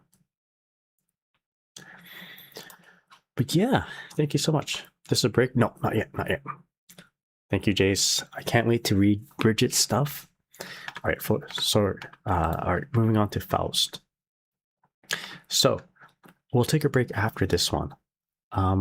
Faust changes. All right, here we go. So we have adjusted his command movement and Afro state to tone them down as they were challenging for the opponent to counter. In exchange, some items can now be obtained mid-air, making what could this be more viable. It is easier to act in tandem with items now. Yo, this is like Grace Ashcroft. What could this be? Excuse me. All right, so for example, the donut, banana, afro, and trumpet items can now be obtained while mid-air. In addition to the health recovery, the donut item also recovers tension. The trumpet is now tossed in a position close with Faust, making it easier for him to attain it. Faust gains access to powerful neutral and strings after obtaining trumpet, giving him more opportunities for him to gain an advantage. Nanigateru kana has decreased recovery, and it is possible to stock items by holding the input, like with the what could this be? Okay, so I mean that's okay. Decrease recovery though. Okay, that's the most important thing. You can always stock the items. This opens up potential for major benefit after knocking down the opponent, as you can stock both and toss items at the same time. Okay. It is now possible to halt the move by pressing S during SSX. Sorry, excuse me. By pressing S during mix on hit or block. Okay, you can choose to stop while the opponent is stuck to the wall and trigger wall break with an attack of your choice.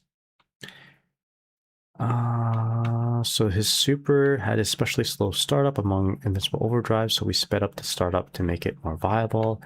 Despite the improvement, it is still on the slower end. While the opponent is in the Afro state, the attack would activate even if Faust took damage when setting it on fire with jump D or another move. However, as this made it possible to keep the opponent locked down for extended time, the attack no longer activates if Faust takes damage. Okay, so that's a nerf. We have adjusted Faust's hurt box to shrink low during the down back direction movement command. Previously, there were very few countermeasures against this command movement, as it was possible to evade attacks just by crouch blocking. On the other hand, forward down forward direction movement now enters a lower stance than before. Okay. This makes it possible to evade attacks while taking on the risk of being unable to block. Fair enough. Fair enough. Okay, so let's see here. Thoughts? I will summarize my thoughts after we go through these details here. So crouching P expanded hurt box upward, as it was a low profiling attack. Crouching K, I guess the same thing. So we just went over the command movement stuff. So he can now stop his turbulent wind attack. Faust of the turbulent wind can be stopped by pushing S when touching the opponent. So snip to snip, this is a universal change. This is his command grab. So bomb, bag bomb, decrease launch height of the explosion part. So love during the Afro state is unchanged. Okay. I don't think they needed to mention that, right? Okay, so donut gives you tension as well as health. Banana, note that can now be acquired while falling. I guess because recovery is faster, you can toss it and then like jump up and grab it. Okay, so Afro, acquiring Afro while already in Afro state now extends the duration. Okay, fair enough. If Faust enters a hit stun state after the okay, we talked about this. So the Afro, burning Afro disappears if you damage Faust, right? If you hit him, if you open him up. Okay, so trumpet reduce. Okay, can now be acquired while falling. Okay, blah blah blah. Reduce forward movement. As a result, trumpet can As a result, this trumpet now falls closer than before. Reduce upward movement speed. Okay, I want to see this in motion. This doesn't really make too much sense to me. So the trumpet isn't like it used to feel like when Faust tosses the trumpet, it's like you're playing a game of chicken, right? You know, will you take it or will I take it type of thing, right? And then you can kind of play neutral around the, how do you say, how antsy your opponent is, right? All right, so his super is still pretty slow, a 15 frame startup super, but it was very slow before. So this is more on the same kind of realm as like Testament's double core circle forward kick super. Oh, okay. So this is, oh, I see. So the Grace Ashcroft version of item is a super. I didn't realize that. So yeah, this is a, so it's easier just to like use this in neutral because it's 6 frames faster. But yeah, overall, it's hard to know. I think this is all, I don't know. I can't tell if this is buffs or nerfs. I guess they are buffs. But this is a big nerf right here. Down back motion, not shrinking the hurt box. But he also gets a lower stance by going forward. So that feels like That feels like it's fair. This is a nerf year 2. You can basically deactivate the hair state or the burning hair state if you do damage to him. I wonder if that includes YRC. Yeah, anyway, like basically that's one way to remove Wings of Light, for instance, right? If Wings of Light is about to activate, if you YRC it and Dizzy blocks it, then actually, no, Dizzy can block a YRC and then Wings of Light still is active. But like if you successfully YRC, Wings of Light deactivates. All right, so I don't know. Looks like a bunch of nerfs, looks like a bunch of buffs, but the balance is very awkward. I think I want to see this in action. I don't really have very much critical thoughts about this, to be honest. Will it be easier for me to play against Faust as Dizzy? I think this actually is a big nerf for Faust, because you can now apply mix-ups that you couldn't before. So, you know, Dizzy's air dash back JH, as it hits down lower, like that probably could reach Faust pre-patch. But this is like definitely I don't know, that buff for Dizzy and also this nerf for Faust. I'm very certain that air dash back JH or like just a jump in JH is able to catch Faust, is how I see it anyway. But yeah, anyway. Let us take a quick break. What time is it? It's 1:30 a.m. I'm going to take a quick break, and when we come back, we will go on to the next 7 characters, and we'll just do that. We'll read the seven characters, and then we'll take breaks. And hopefully we'll be done in a couple hours or less. But let's put on some music. I'll do that right now. And also I'm working on like one setup here. Like I have one monitor. So this is like alt tabbing a whole lot. I'm currently at a hotel, which is why I'm whispering. I don't want to get in trouble by disturbing my neighbors. So we're trying to be good patrons of this hotel, good customers, and we don't want to disturb the neighbors. All right, so I'm just gonna hit the BRB button real quick. This is really awkward. I don't have my stream deck either, so everything is a little bit awkward. All right, anyway, let's take a quick break, and when we come back, we'll go on to the next characters. Oh, let me refresh my dashboard here.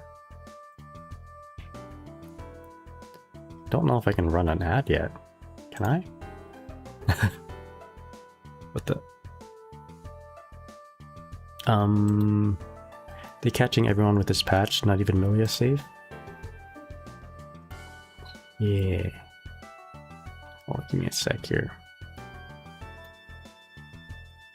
Alright, running a 3-minute ad, and then when we come back, we'll go over the next characters, starting off with Milia. Alright, BRB.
Yo, Ray.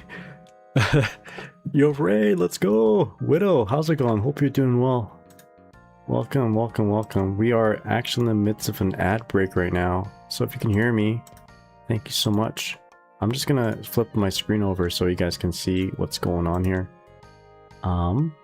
Okay, we got the shout out. How's it going, everyone? Hope you're all doing well. Welcome.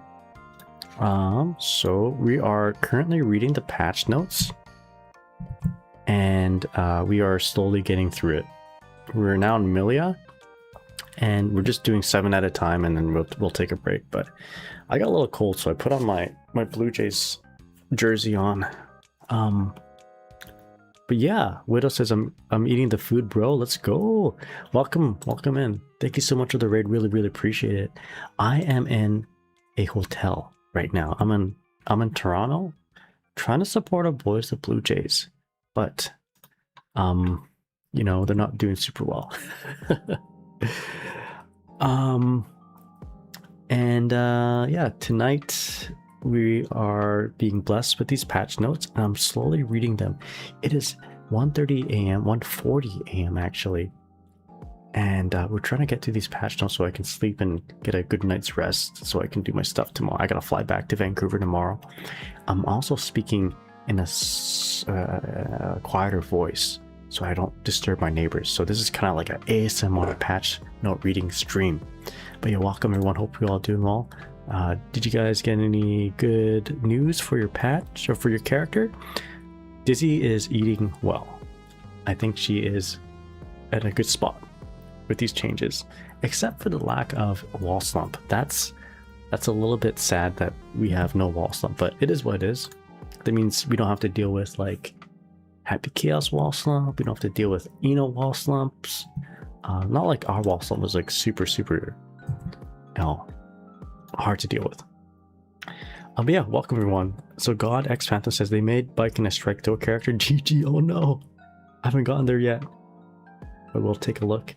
SFC Pudding, how's it going? I really like brisket basket bucket changes. All right, we'll be getting to that soon.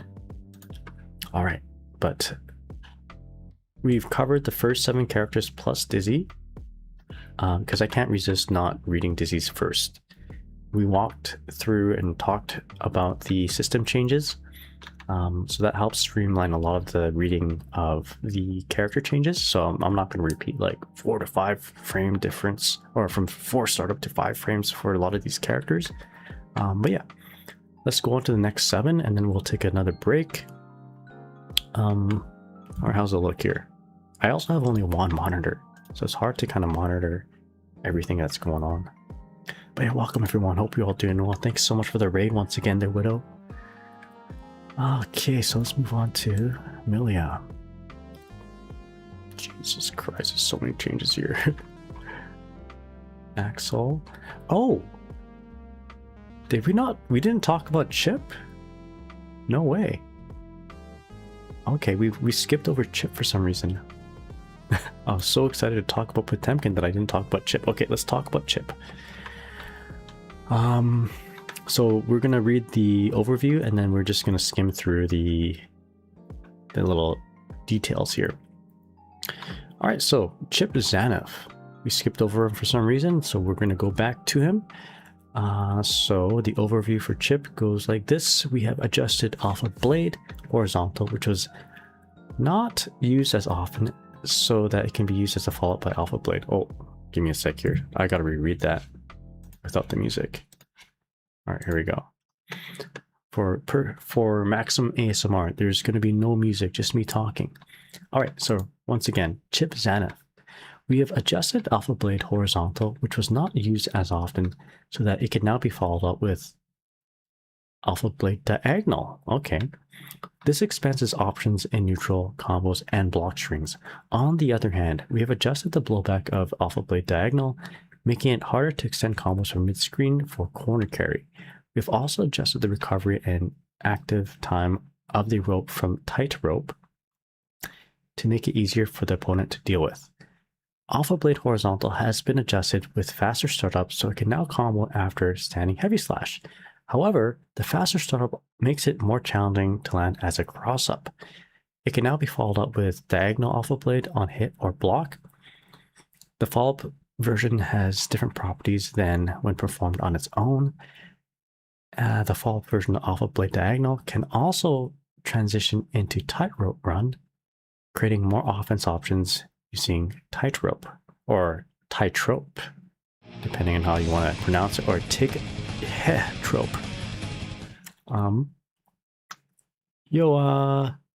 Sorry, I can't. The my overlay isn't like I don't have two screens, but SFC Pudding, thank you so much for the follow, really appreciate it. Sorry for the little lag on me saying thank you on that. Again, I'm using one screen, so it's hard for me to see what's going on here. All right. Where was I? Okay, so we have adjusted the blowback of grounded diagonal alpha blade, making it less viable mid-combo. This makes it harder to carry the opponent from mid-screen to the corner all at once, but it will combo into aerial alpha blade horizontal on aerial hit, creating an opportunity for knockdown in okizeme. Due to the retreating movement as Chip sets up tightrope, it would make it challenging for the opponent to punish due to the distance. We have increased the recovery, giving more time for the opponent to run in and punish it. The tightrope also remains for shorter duration, limiting the length of time the opponent needs to deal with Chip's pressure. Okay. All right.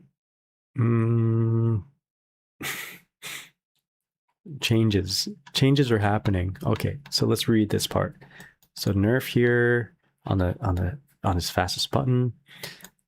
This is a universal change here, crouching S can no longer be canceled into crouching H on whiff. That's huge and not addressed in the overview. That's a big change. Okay. So they talked about this a lot. And honestly, it's hard to know what is actually happening unless we see it in action. But he has a follow-up for horizontal alpha blade, it seems. So the DP, is this a buff? If this is a buff, this is a nerf right here. So it made it slower. So excuse me, didn't make it slower, but it made it easier to punish. But there's no more counter hit effect on it. Rokusai, I think that's the overhead follow-up in his Rekka. Reduced knockback. Wall run. Remove the slight knockback that occurred when the projectile touched something. I never noticed that. Looks like overall damage nerfs to wall run attacks. And I guess that would also make the damage get reduced from tight rope attacks. And of course, we talked about this earlier in the overview. Increased recovery, so it makes it easier to punish, and decreased duration means he can no longer punish you for, or rather no longer do his pressure as long as he used to, I suppose. Okay, interesting. So with that said, looks like overall nerfs, right? This doesn't look incredibly good for Chip. They mentioned that this move doesn't cross up as much, and honestly, it crossing up was like I don't know, it was annoying to deal with, right? And also they mentioned that he can't mid-screen combo as well, like for corner carries, so that is going to be obviously a nerf. Looks like overall nerfs for Chip. Was there anything redeeming? Did he gain anything good? I guess this is like going to be the theme of this stream, which is it'd be nice to see this in action. No, it's up to the players to come up with something very creative for these new follow-ups, for these new moves, to kind of compensate for the lack of, let's say, damage, for example, here. All right, so that's Chip. Let's talk about Milia. Okay, so Milia Rage, lots of stuff here. Okay, All right, so Milia, we have made adjustments to limit her combo routes as she was able to perform high. Excuse my stomach. We have made adjustments to her combo to limit her combo routes as she was able to perform highly damaging combos from various starters. Artemis recovered quickly and was challenging for the opponent to deal with. So we have adjusted it so that Milia is more likely to lose her turn on offense when it is blocked. That is her new hop move, if I remember correctly. In exchange, standing kick and the S version of tandem top have improved utility, allowing her to use her excellent mobility to launch her grounded offense. We have also made Bad Mood more rewarding to hit in combos to give her more access to powerful offense after air attacks. Okay, we have reduced knockback of standing kick. When approaching with a dash, it can combo into sweep even after multiple hits, making it easier to combo off of. We have adjusted the launch hit after the S version of disc, making it harder to relaunch the opponent when used mid-combo. On the other hand, we have reduced the horizontal blowback, allowing Familia to continue her offense at a greater advantage on hit. The projectile also moves faster now, making it viable as a long-range poke. Bad Moon now gains different properties when used at a high altitude, causing a hard knockdown that cannot be teched. Millie has enough time with an advantage to go in and hit with a meaty close slash or perform an instant air dash before attacking. What? This makes it more rewarding to successfully land an air-to-air. Wait, what?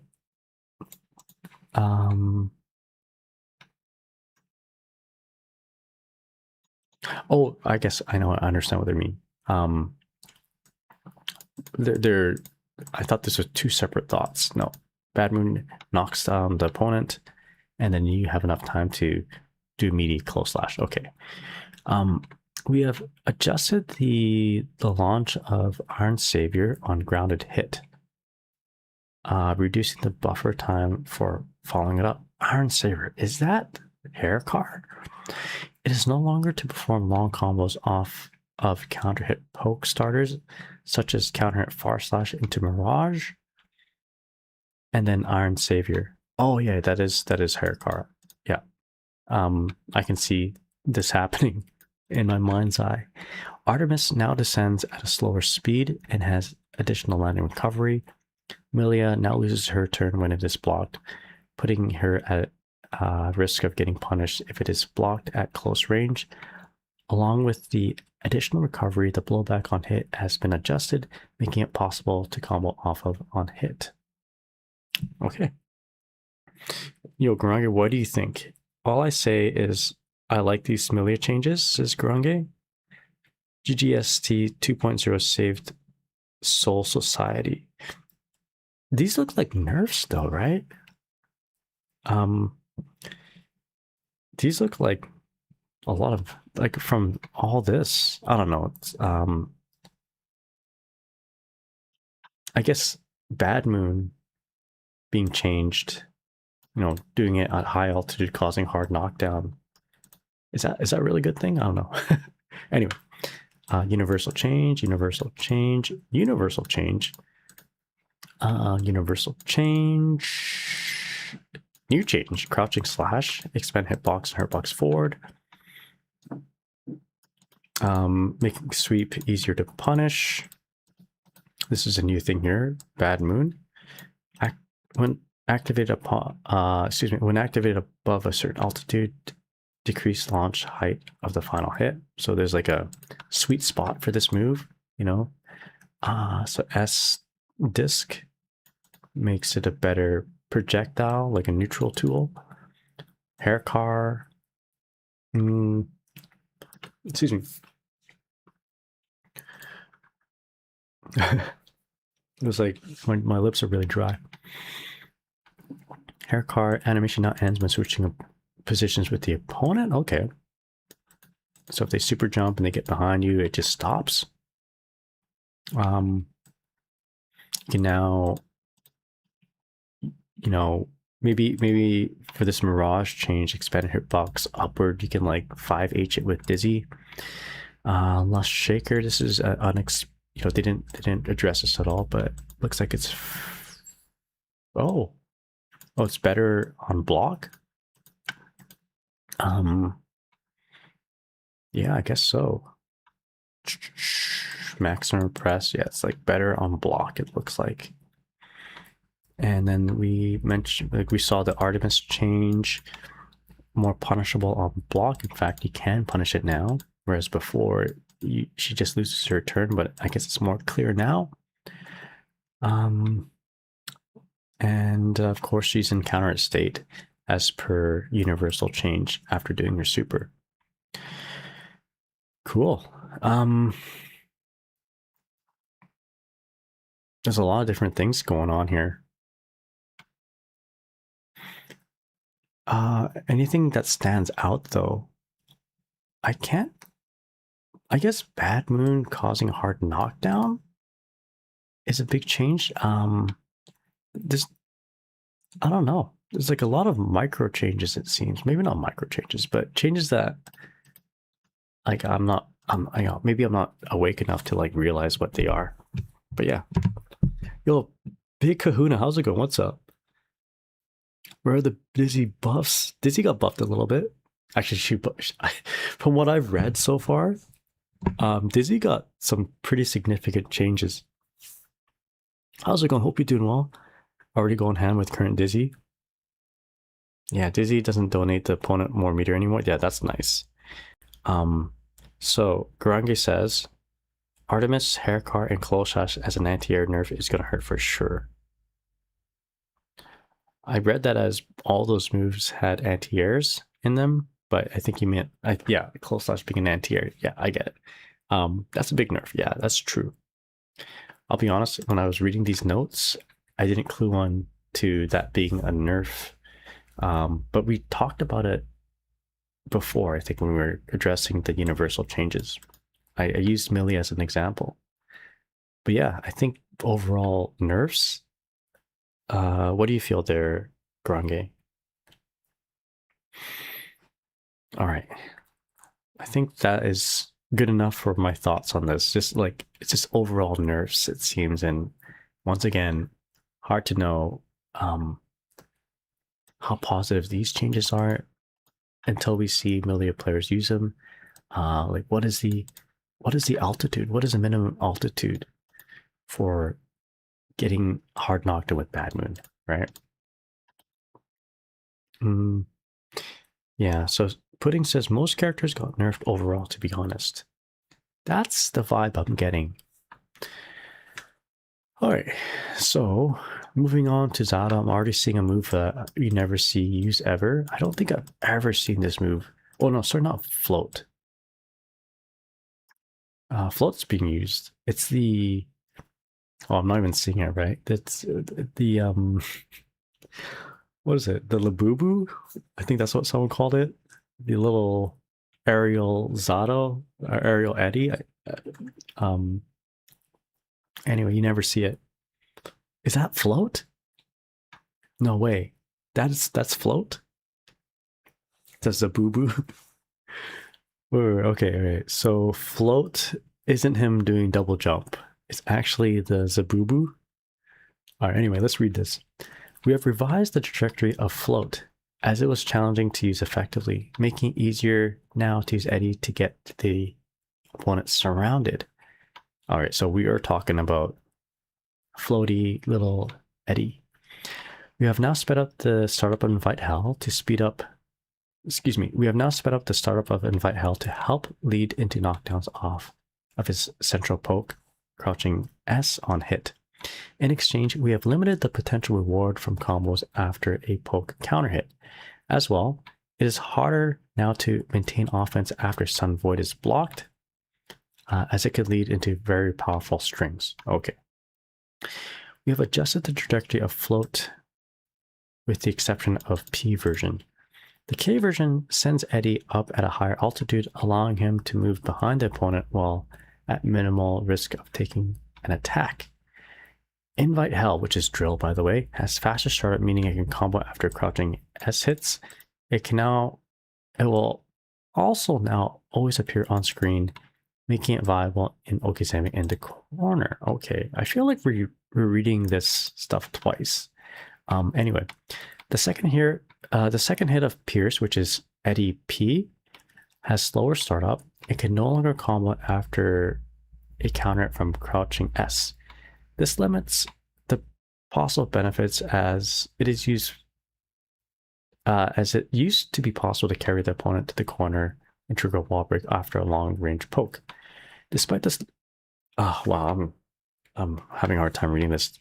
Despite the slower startup, we have adjusted other aspects to minimize the effect on block or aerial hit, such as hit stop, active frames, and launch height. We have extended the time until Eddie is able to act after Sun Void. This makes it more likely for Eddie to be destroyed by the opponent punishing it on block. Unless you use a pose, the opponent still needs to watch out for Eddie, but it is more challenging for Zato to transition into mix-up now. Okay, so lots of things to kind of take in here. I'll just talk about it real quick now, and then we'll read the details. So, first of all, float. I've never seen it be used ever. So I guess we're going to be seeing it used more, potentially. They're trying to make it more usable. Sun Void is his super, and usually when he does it at full screen or whatever, he's trying to extend his pressure string with it. It seems like Eddie can just immediately go into a punch attack, the Pierce, and depending on certain conditions, you can push against it, or push buttons against it, and sometimes you can't. So I think it being slower startup, you can. Also, this will affect his like hard knockdown wall break situation. I think Banana or Big Kahuna is mentioning that here too. I'll read that the Zatos that want to schmix use that move. But then whoever plays Zato in ranked besides 3 people who are only on during work hours. Okay, fair enough. Oh, thank God, no meter wall break change. Yeah. Anyway. Yeah, so some changes, pretty significant changes I find. I think maybe Zatos may need to kind of rework how they want to do their pressure. Actually, you know, I read that wrong. It says the second hit of Pierce has slower startup.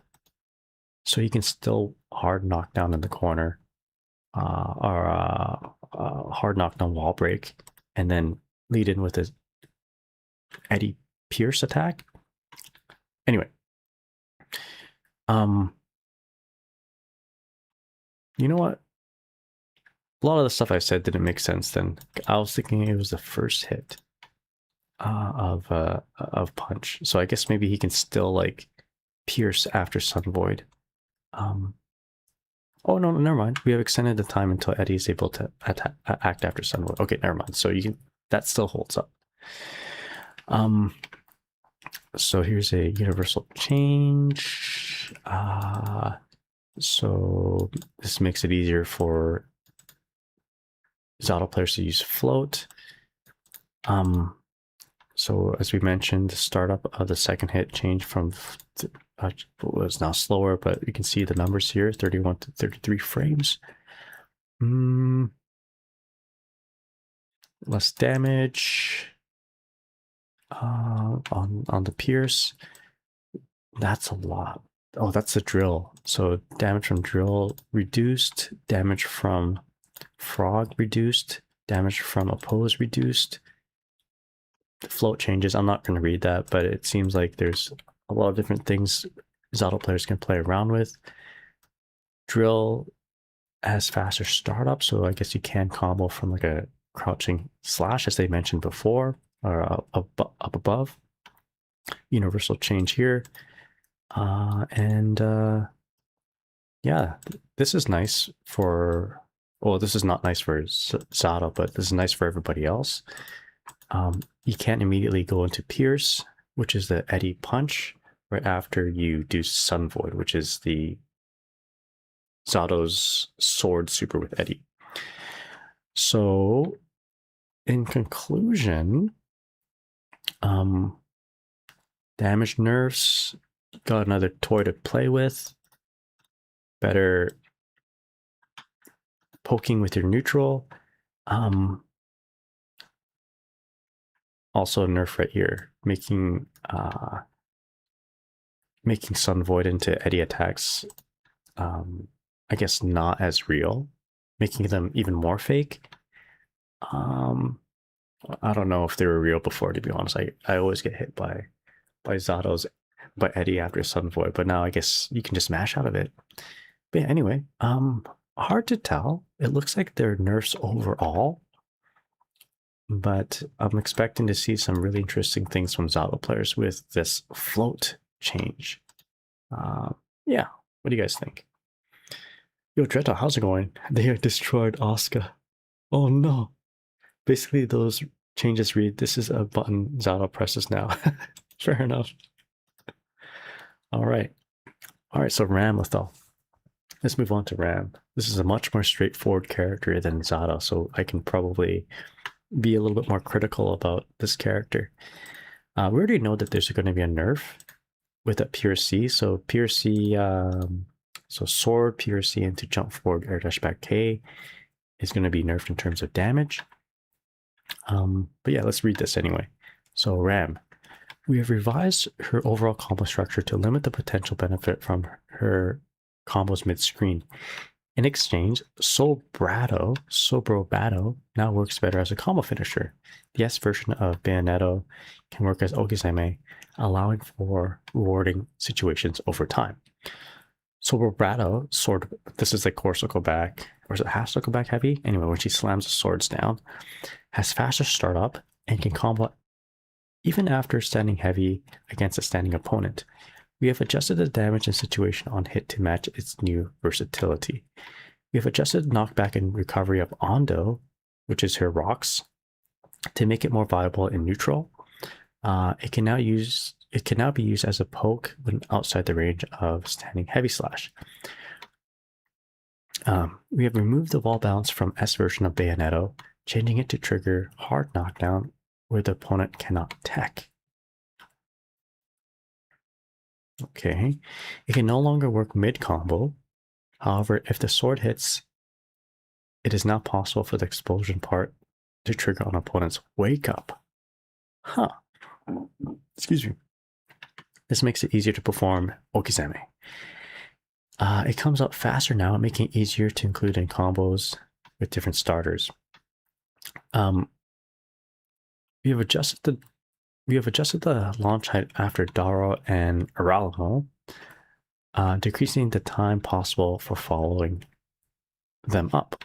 Combined with the changes to the S version of Bayonetto, this makes it more challenging to put together combos that carry into the corner and trigger wall break.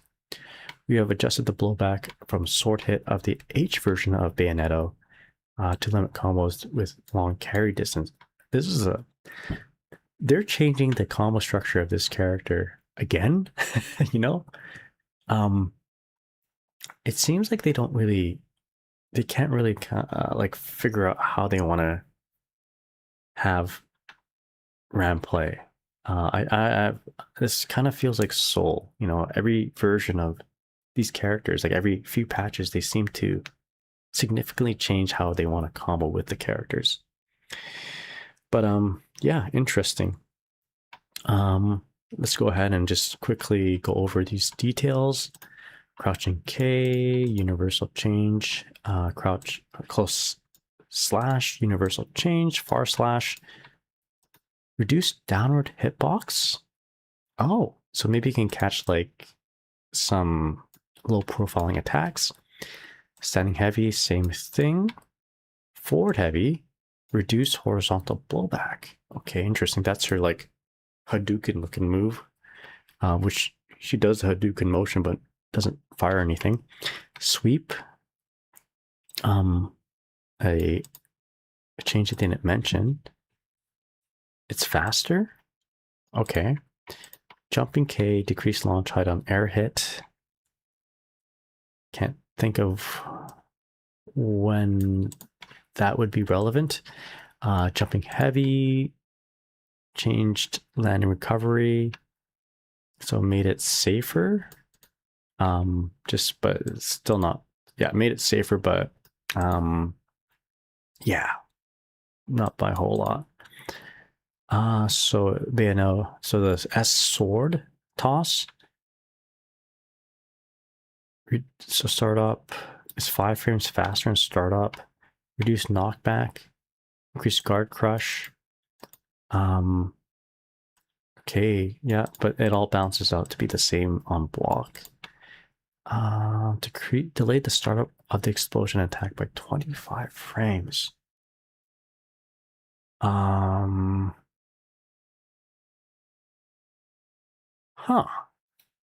So you can't do the mix-up anymore. You can't throw sword, PRC, jump forward, air dash back, JK. Like, that's half a second. 25 frames. That's a little bit less than half a second. So that mix-up is no longer existent. Maybe the heavy version, you can do it, though. Interesting.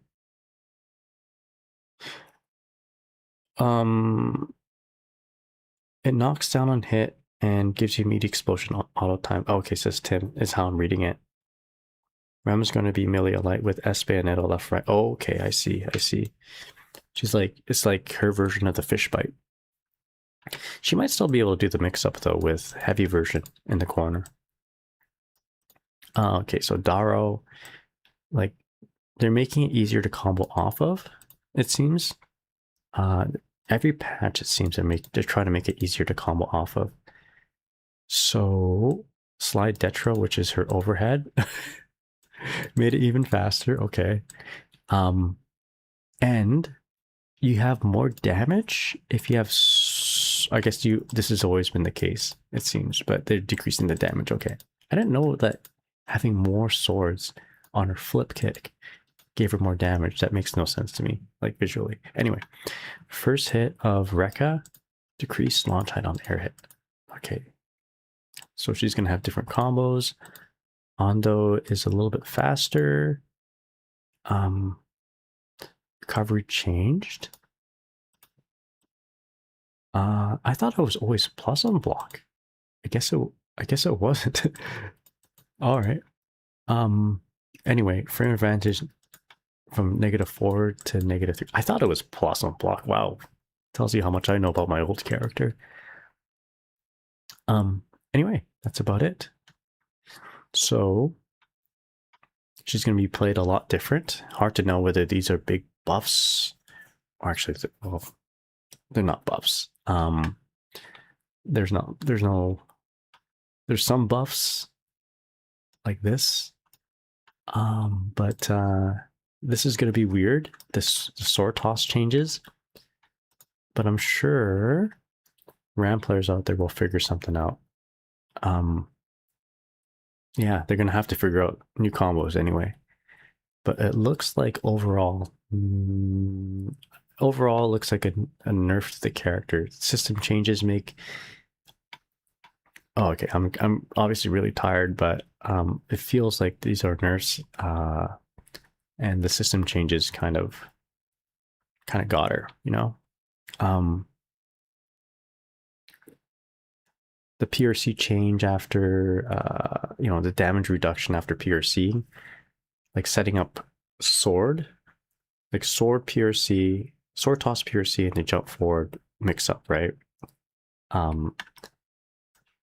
Even if she could do it, the PRC damage reduction makes it less potent. Yeah. It's only 60 frames is 1 second though, Tim. Yeah. Maybe a timeout. I thought about that too. The PRC into setup is fine. I guess so. Does it take 1 second for her to jump forward and air dash back JK? I'll tell you now that Dizzy, she needs like a 59 frame fish bite to be able to jump forward and air dash back JH. like if it's 52 frame of advantage, you don't have enough time to kind of keep it airtight. So like, yeah, I don't know. I think it's within the 60 frames. Yeah, that's makes sense. So I think it's going to be fine. Yet fish into 5D 60 frames. It's only 60 frames. I mean, so for fish into 5D, like you're not doing P or C, right? You just do it, so you don't need to worry about the damage that 60 frames for pure C damage proration. I think we're safe for Dizzy. You don't need pure C to begin with. Yeah. But I'm just talking about like for Ramlethal. Anyway, I shouldn't talk too loud. I think in the end, Ramlethal is getting. I mean, maybe if I had more sleep, I can make a more definitive statement. But it looks like she is, yeah, in a more nerf state. A lot of nerfs here, and a lot of different changes. Wait, but we got a buff in flip kick, 1 frame faster. All right. Anyway, Leo Whitefang. Okay, so we already know that he's got a new move, but let's quickly read this and then we will make our judgment. Okay, so overview. For Leo, we have improved his pressure in stance by making it possible to jump and perform jumping attacks during the stance. In exchange for this, we have adjusted the central moves he uses to enter the stance, such as Turbulence, the H version of Einsturm, which is like the DP, I believe. That was my stomach. And Standing Heavy Slash, to make it more challenging for him to enter it. If you input 7, 8, or 9 during the stance, you will now perform a jump. You can also perform unique jumping attacks that cover both front and behind Leo during this jump. You can jump, cancel, punch, kick, slash during the stance, allowing for tricky offensive options. It also opens up a new strategy by approaching with jump attacks after entering the stance from neutral. We have reduced the knockback of Turbulence. This is his special move that gets him back into stance.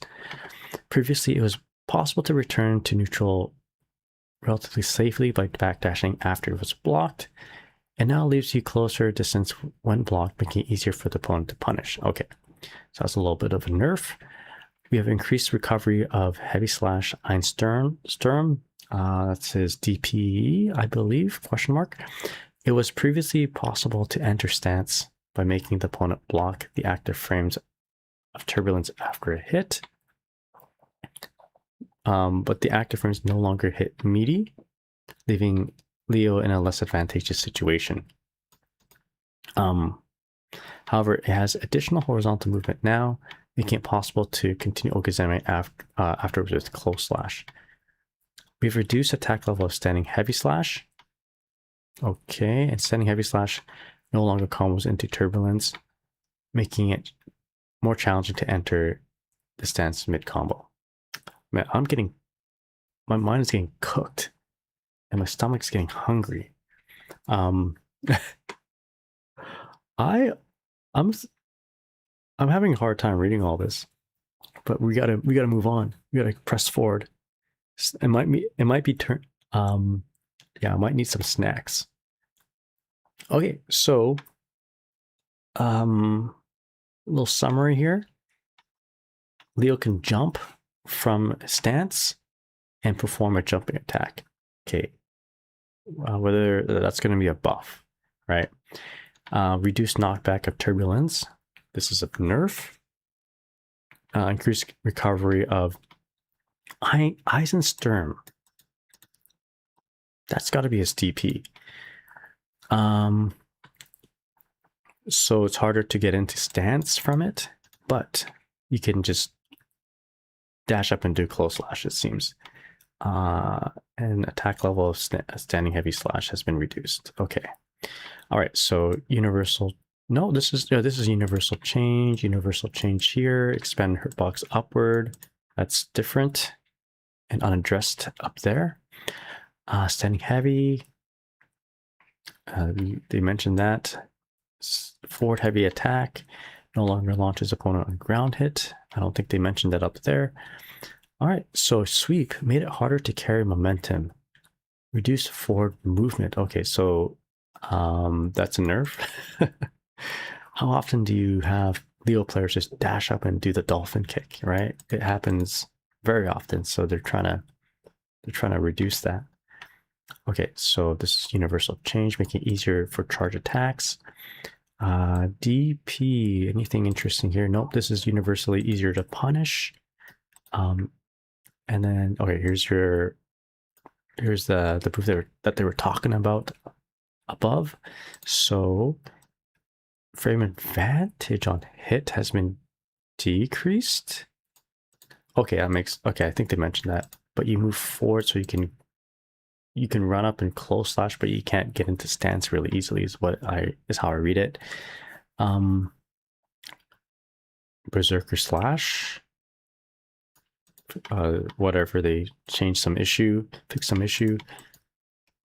Special move that gets into stance, easier to punish.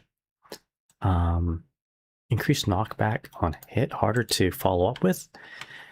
Okay, so you got the jump, new interesting move, and I'd be curious to know how fast it hits after you jump. Like, it almost seems like an exaggerated form of this heavy slash from stance, right? But yeah, I don't know. We'll see how it looks in motion in a couple of days from now. So this is his command grab.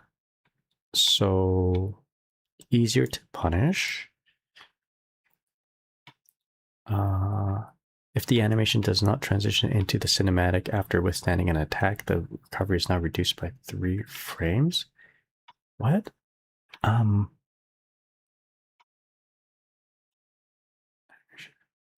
don't know what that means. Grounded opponents can no longer tech on landing. What? Reduce. Why does it matter? Hold up. Grounded opponents can no longer tech on landing. Oh, hard knockdown. Hard knockdown. Reduce horizontal blowback. They're closer to you. Decrease launch height. I don't think that matters, does it? Okay. It recovers faster if you get. It recovers faster if you get the far range deflect. Oh, I'm sorry. I thought I was looking at his command grab. We're talking about his shield. Wow, I am so cooked right now. Right? So his shield is easier to... Sorry. Yeah. For editing purposes, forget what I said, I guess. Yeah, so this is his shield attack, or his shield and stance. So it's easier to punish. If the animation doesn't... Okay, so if he doesn't catch you with the animation, that recovery is now reduced by 3 frames. So he recovers quicker. Hard knockdown, closer to you. And I don't know what the significance of decreased launch height is, but probably has some Okizeme implications, like you can get to him quicker because he hits the ground faster. Oh no, that would mean the opponent recovers quicker. That's how I interpret it anyway. Okay, makes sense. For Nago now. Nago is not too bad, right? Please tell me it's not that bad. Okay, let's see what characters have we gone through. Oh boy. How many left until break? So we did 1 chip, 2, 3, 4, 5. We got 2 more. So Nago, then Geo. Then I'm going to take a break. All right. Does every character who has a move that tumbles like Johnny's Camus Funner be able to be combo afterwards? I guess if you are close enough in the corner. Okay. RVI. I'm getting really tired. Give me 1 sec here. I'm starting to wonder if this is even worth doing. But I guess the show must go on. I'm at May now. I'm trying to work as fast as possible. Lots of small cuts. Okay, good. I believe. Let's do this. All right, let's quickly go through Nago. I'm gonna go a little quicker, guys. Okay. Sorry for anyone who plays these characters, but I'm suffering right now. I gotta go quick. I gotta sleep. All right. I'll try to be more efficient here. Okay, so Nago. Nago has a new move, Yuki Mo Yoi, giving him a new option for managing his blood gauge. He now recovers more blood gauge when the opponent blocks his heavy attacks, allowing him to manage the gauge without using special moves. We have also revised the decrease in his defenses as the blood gauge rises. While he has more means of managing the gauge now, he faces greater risk when triggering blood rage.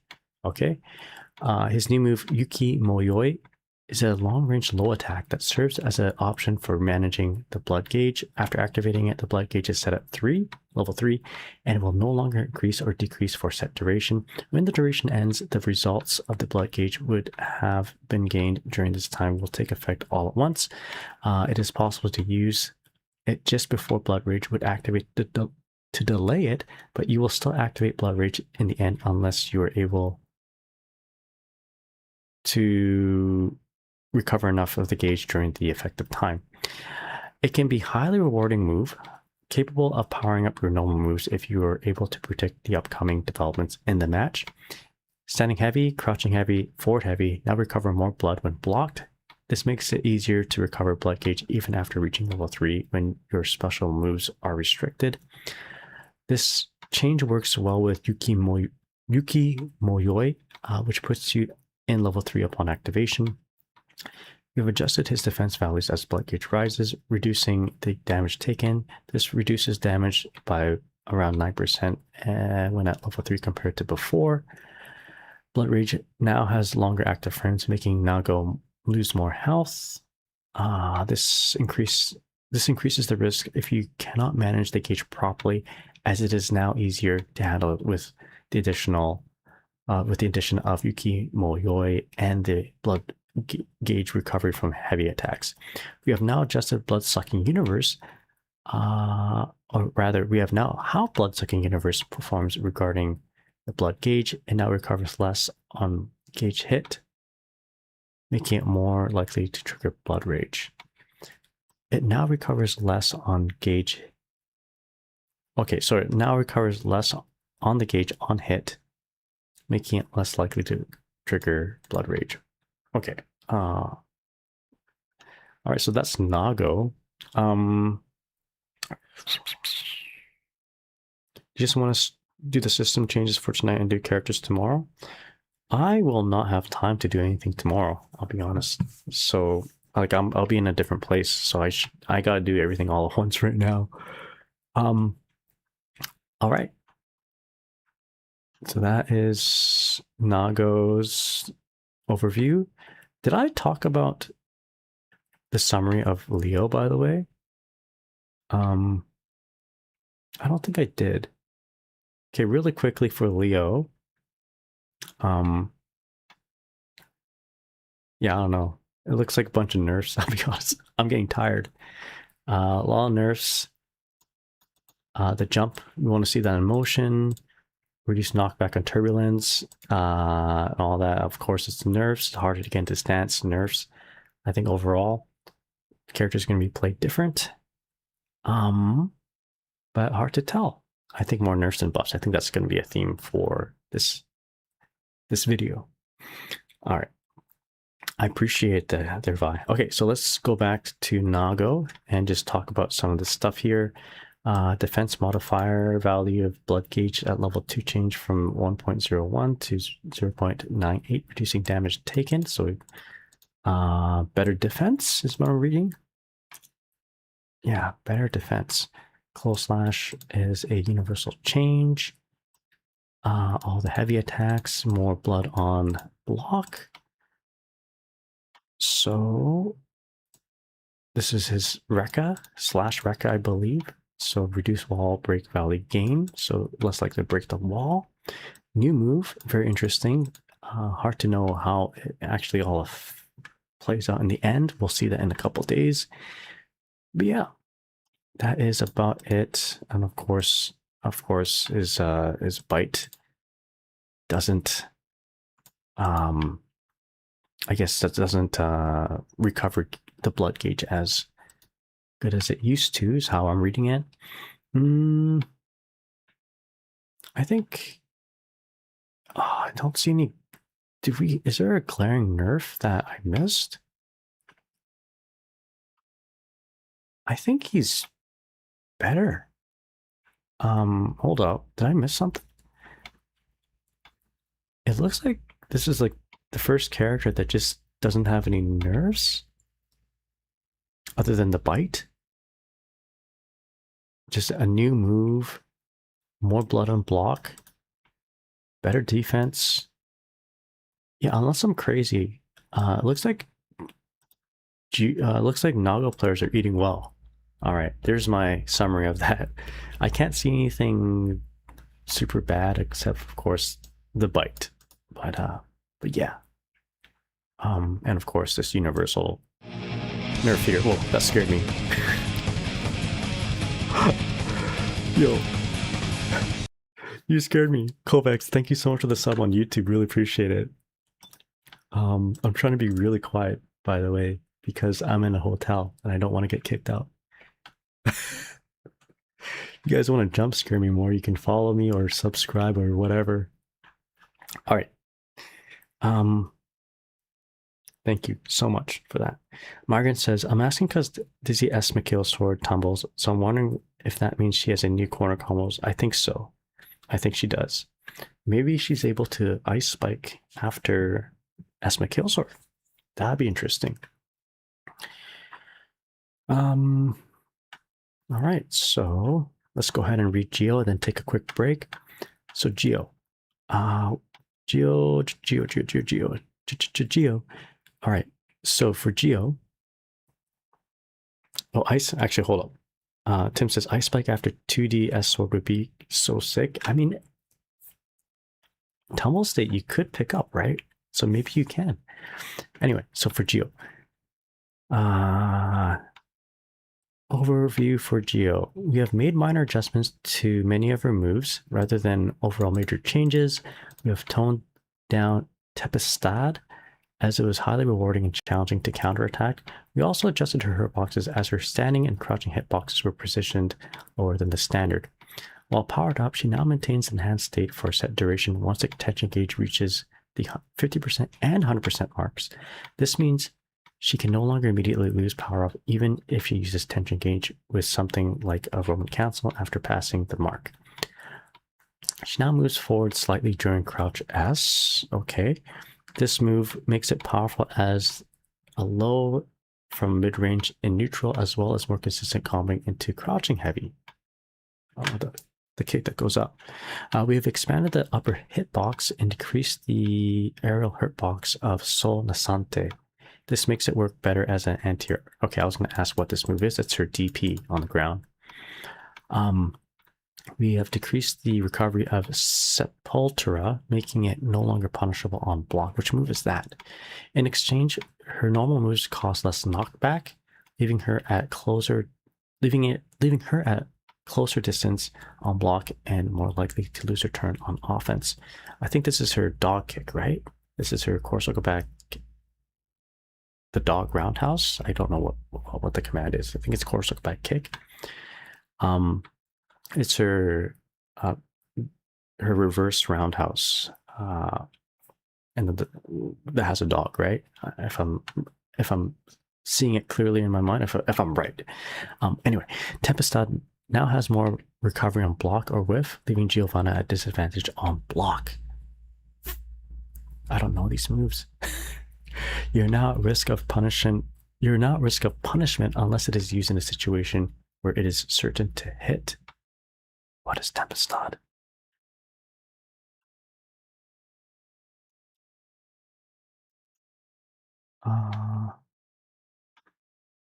Is that her spiral arrow? Okay, anyway, we have expanded her upper hitbox when standing and crouching, as it was positioned lower than other characters. This makes moves such as Ino's Chemical Love hit Geo, as well as when she was standing. Okay, so that's a little bit of a nerf, of course. I need a visual on what these moves are. Tempestad. I know Sol Nasante is the anti-air. I think Septralta is a roundhouse? I forget. Okay, so here we go. Tempestad is her dive kick super. Oh, okay, I see. So it was a good move just to do because you want your opponent to block and you get your turn. So it's like a neutral skipping tool. But I guess you just can't do that anymore. That's a nerf. And am I right that Septralta is the roundhouse? Okay, gotcha. Okay, so Hurtbox nerf, enhanced state buff, universal changes nerf, crouching S a little bit of a buff, crouching heavy slash. I mean, it is buffed because of crouching S being buffed. Jumping D, second hit change from 17 frames to 15 frames. What implications does that have? That's her double kick in the air, right? Sepultura, this is her dog roundhouse. Oh, it's quicker, but easier to punish. Wait, what? No, wait, no. Frame advantage change from. It is. What?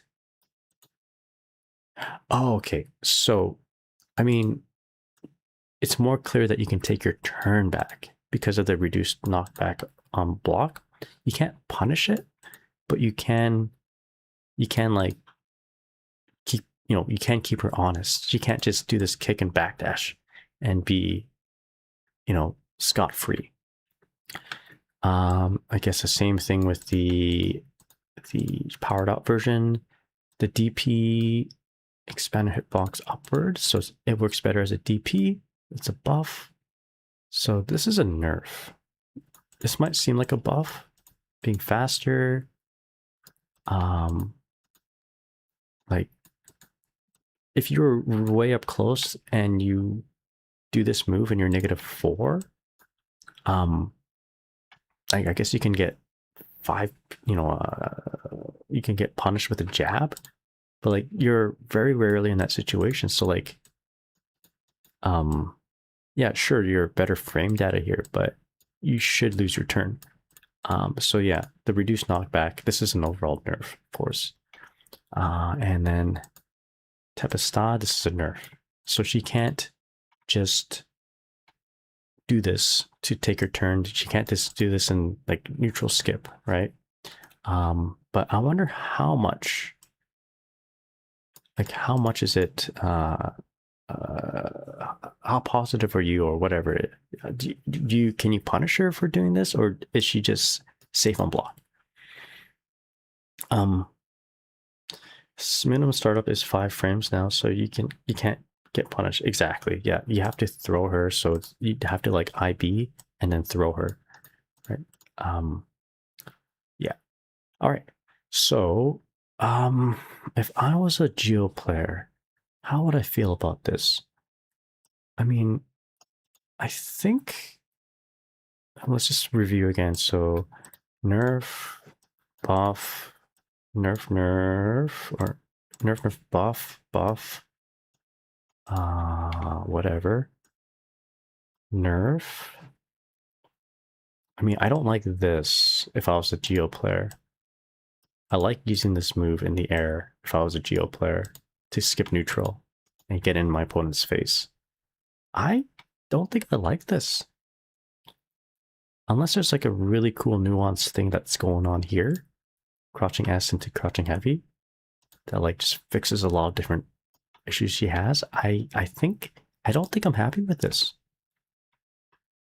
Anyway, I'm not a Geo player though, so I don't know for sure, but I feel like Geo players may not be happy with this.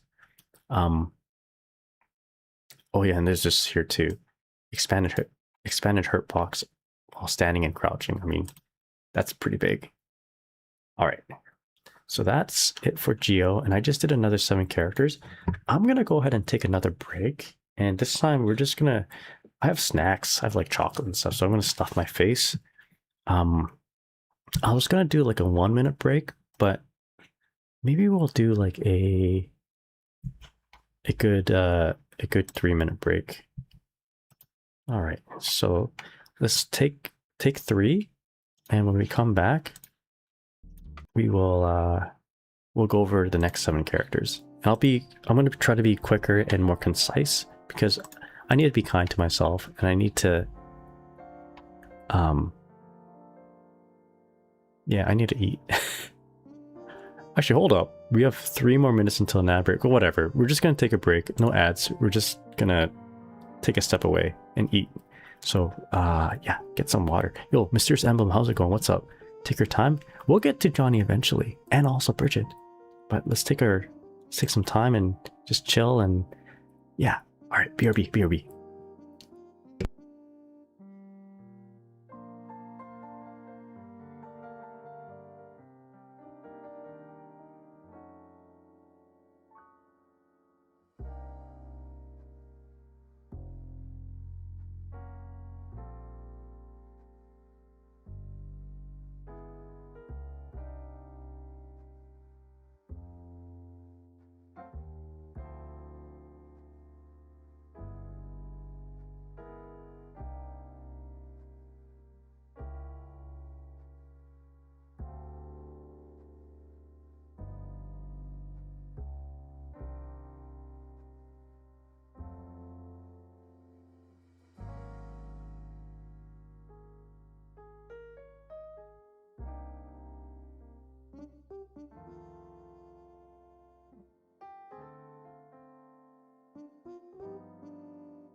All right, I'm back. How's it going, everyone? Hope you're all doing well. Hey, it's not that late. It's what, like just 11:43, my old time. You know, back at home, it's just about midnight, so it's not that bad. Ooh, I am getting a little chilly though. Right now, it is 2:43 Eastern time though, so Blue Jays time, it is nearly 3 a.m. Canucks time, it is almost midnight, so I shouldn't feel that awful. Yeah, I might need more caffeine for this. I might need more caffeine for this too, but I should also sleep in about a couple hours from now, so but we'll drink a little bit of tea. This is a lot more difficult than I thought it would be. But let's keep reading. I'm gonna try to be more concise here for you. Okay, so let's keep at it. We are at Angie.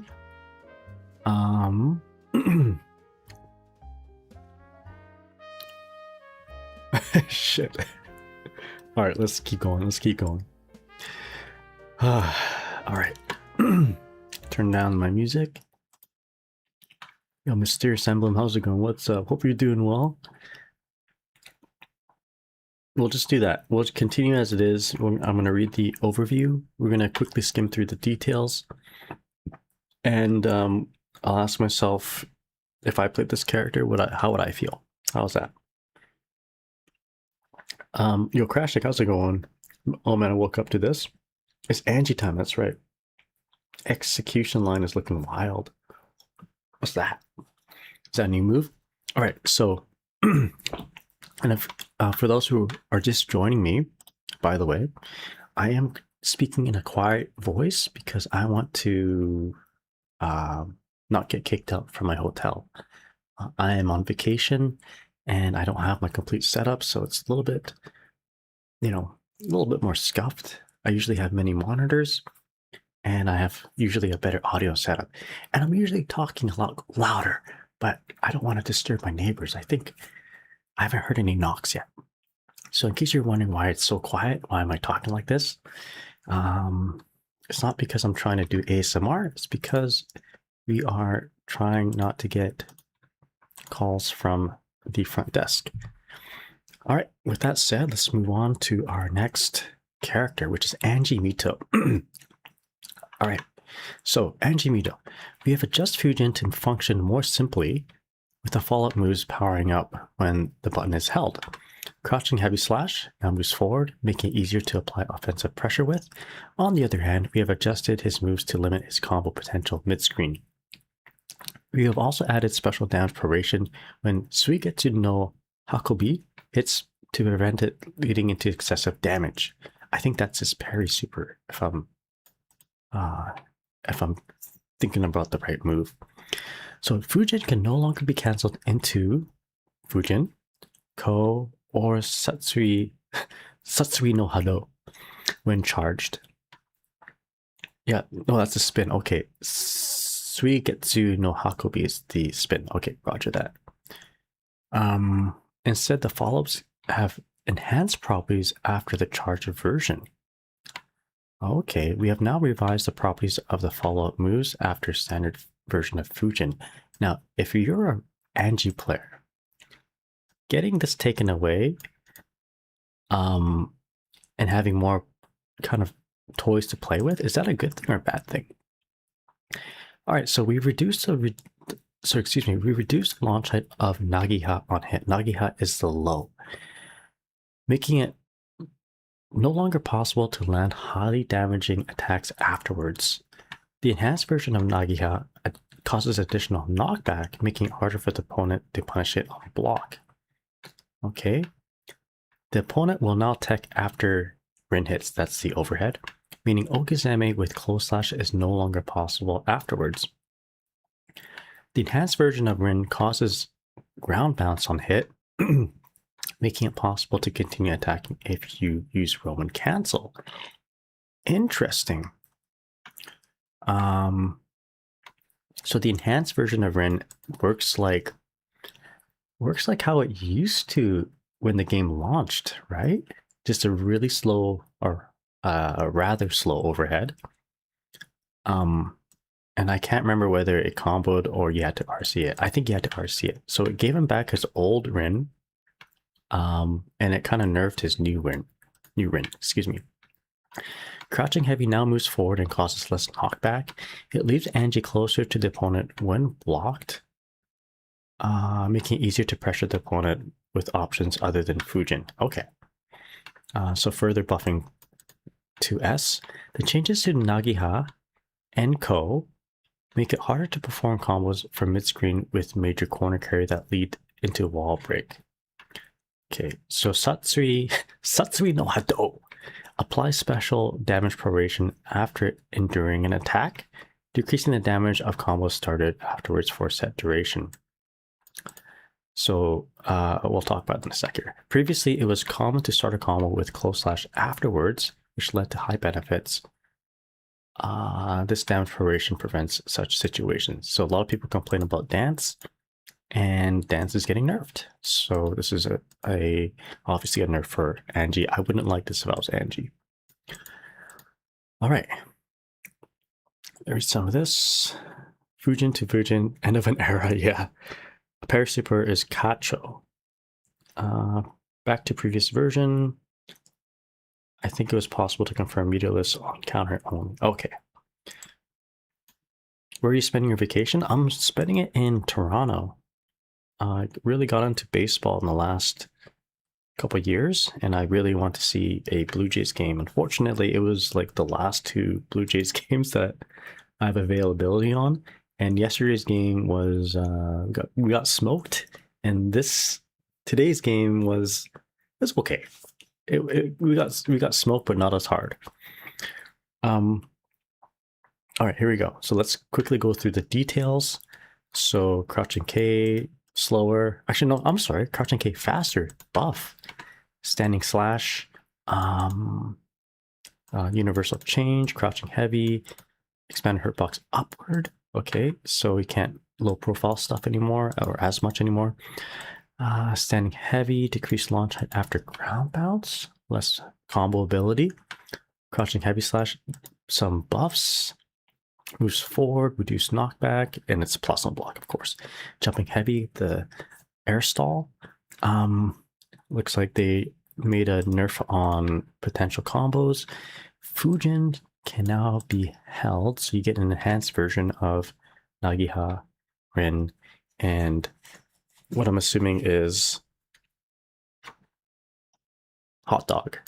The hop, and he tosses a hot dog on you. Nagiha, decreased launch height. So this is bad for combos, I'm guessing. Rin, the overhead. So reduce recovery. So on block, it is slightly safer. In Dizzy language, this means you have to 2K 2D Angie instead of doing a close slash combo, close slash punish. Ko.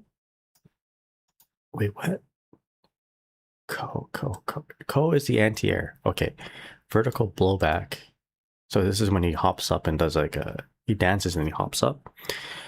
Increased combo blowback scaling on second hit.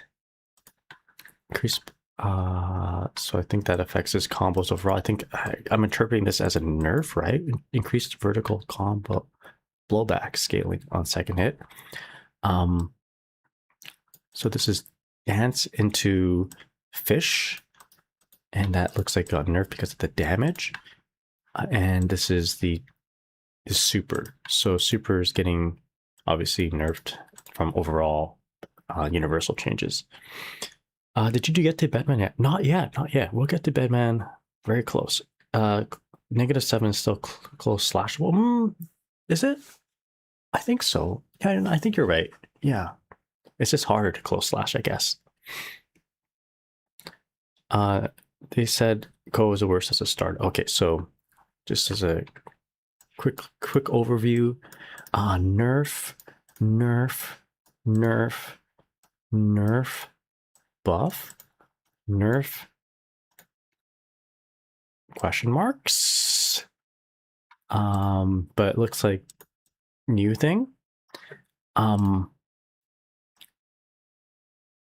Nerf, nerf, nerf. So looks like character, if I played Angie, they took away my Fujin into Fujin, right? So that kind of sucks. But we got some new toys to play with in the form of charged Rekkas. So charged overhead, charged Nagiha, right? It doesn't say anything about the charged Nagiha here. I think it says it up here. Enhanced version of Nagiha causes additional knockback. Wait. No, this is bad. So Nagiha on hit. So the low on hit, you can't do a full combo. So that sucks. Even on charged, it says it's going to be hard to. Oh, it's going to be hard to punish it on block. Additional knock. Okay. I don't think I'd be happy. If I was Angie, I don't think I'd be happy. That's my first impression. I'd be upset that I have to change things up. I'd be upset with like a lot of these universal changes kind of screws me over too. Yeah. I wouldn't be happy trying to explore new things. That's just my initial impression. So what do you guys think? Konana says they tuned down the launches from common starters, but Fujin pressure became a bit safer. Okay. Yeah, you gotta wait till you see the full extent of it. And I think that's going to be the theme of these patch notes. All right. So, like, there's so many new things that they're introducing, but we just don't know what they look like.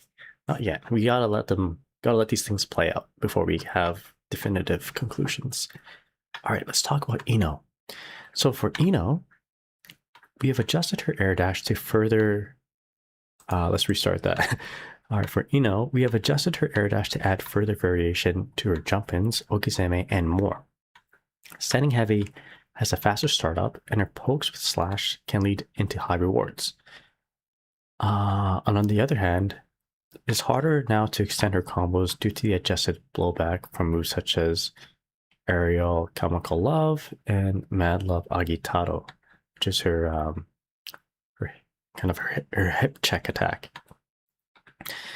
The K and S version of Sultry Performance can now be punished more easily on block and provide less reward on hit. I think that's her dive kicks. When casting her dash into another action, when casting her air dash into another action, inputting down or up will cause a slight movement in the corresponding direction. Inputting up and jumping JH during an air dash makes it an effective long-range poke. Inputting down and a jumping P can let her land super fast. Was that a thing that she can always do? I don't think so. So she air dash. Wait, are we talking about like a regular air dash? Like, kicking off of the Dante air pike or air hike? Whatever. Okay. Maybe it's been a long time since I played, Air control sounds cool. Let me see here. I wish they left Kai mostly the same. Jay says Bridget player. Happy over here. Hell yeah. I haven't read Bridget yet. Are the patches out yet? Patch notes? Patch notes are out, yes. Yeah, who knows what the point of Ram's charge Rekka is now. She's been changed. Main here. All right. Well, let me read this. Can you explain what this means here? All right, anyway. Her standing heavy slash has faster startup, making it possible to combo into // and crouching S regardless of the opponent's state.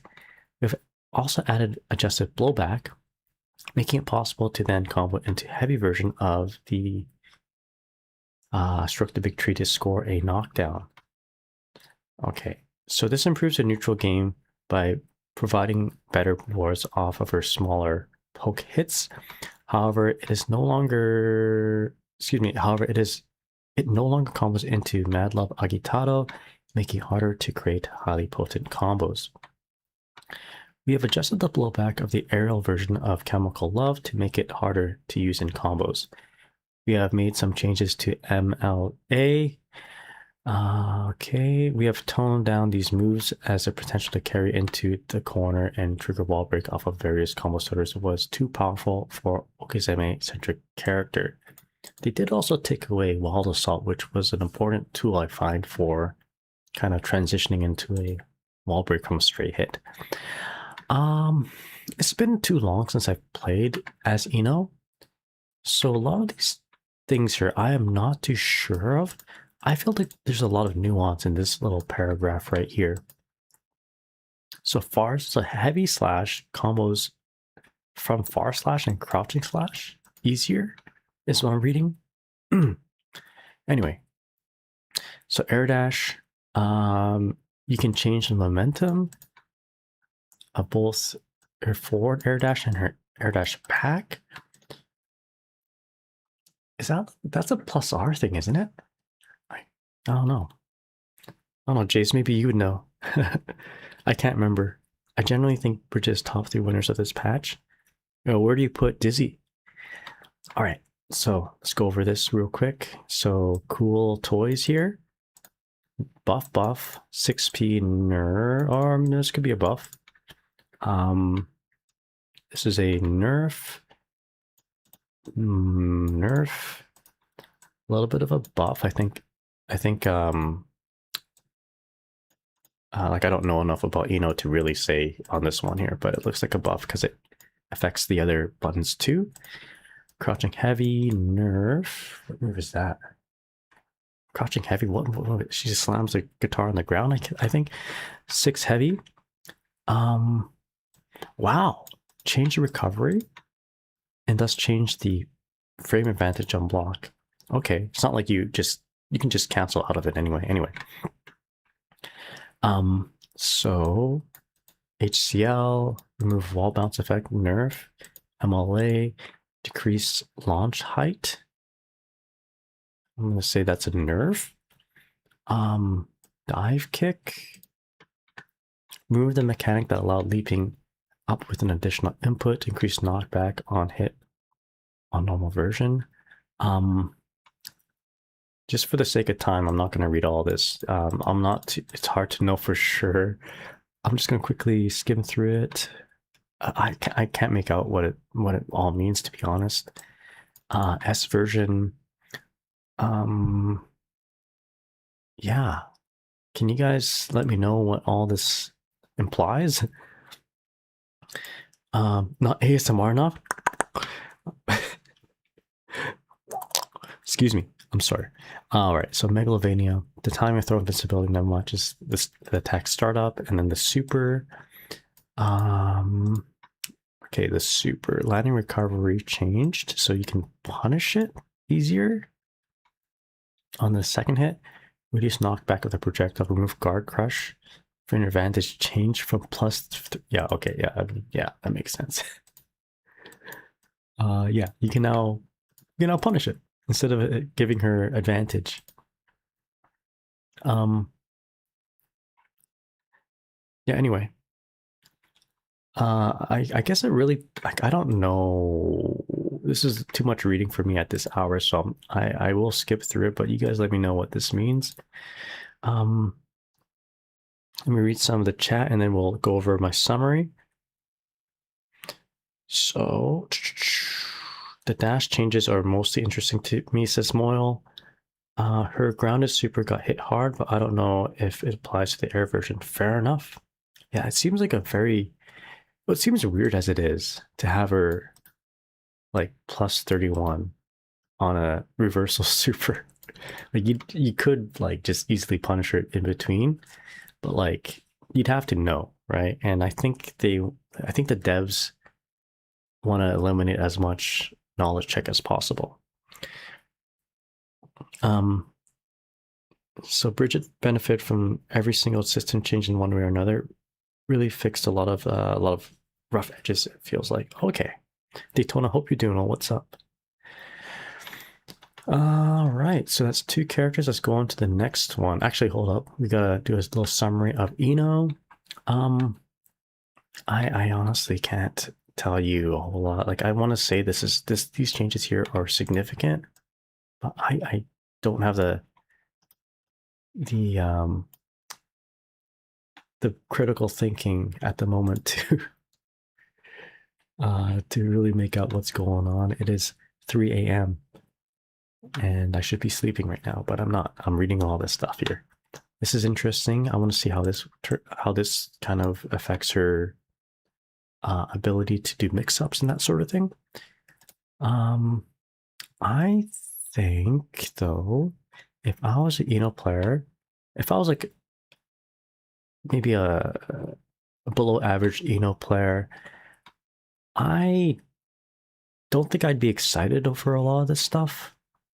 I'm not too excited about having to have stronger far slash or crouching slash pokes. Actually, if this didn't connect before, but now it does, I think that's good.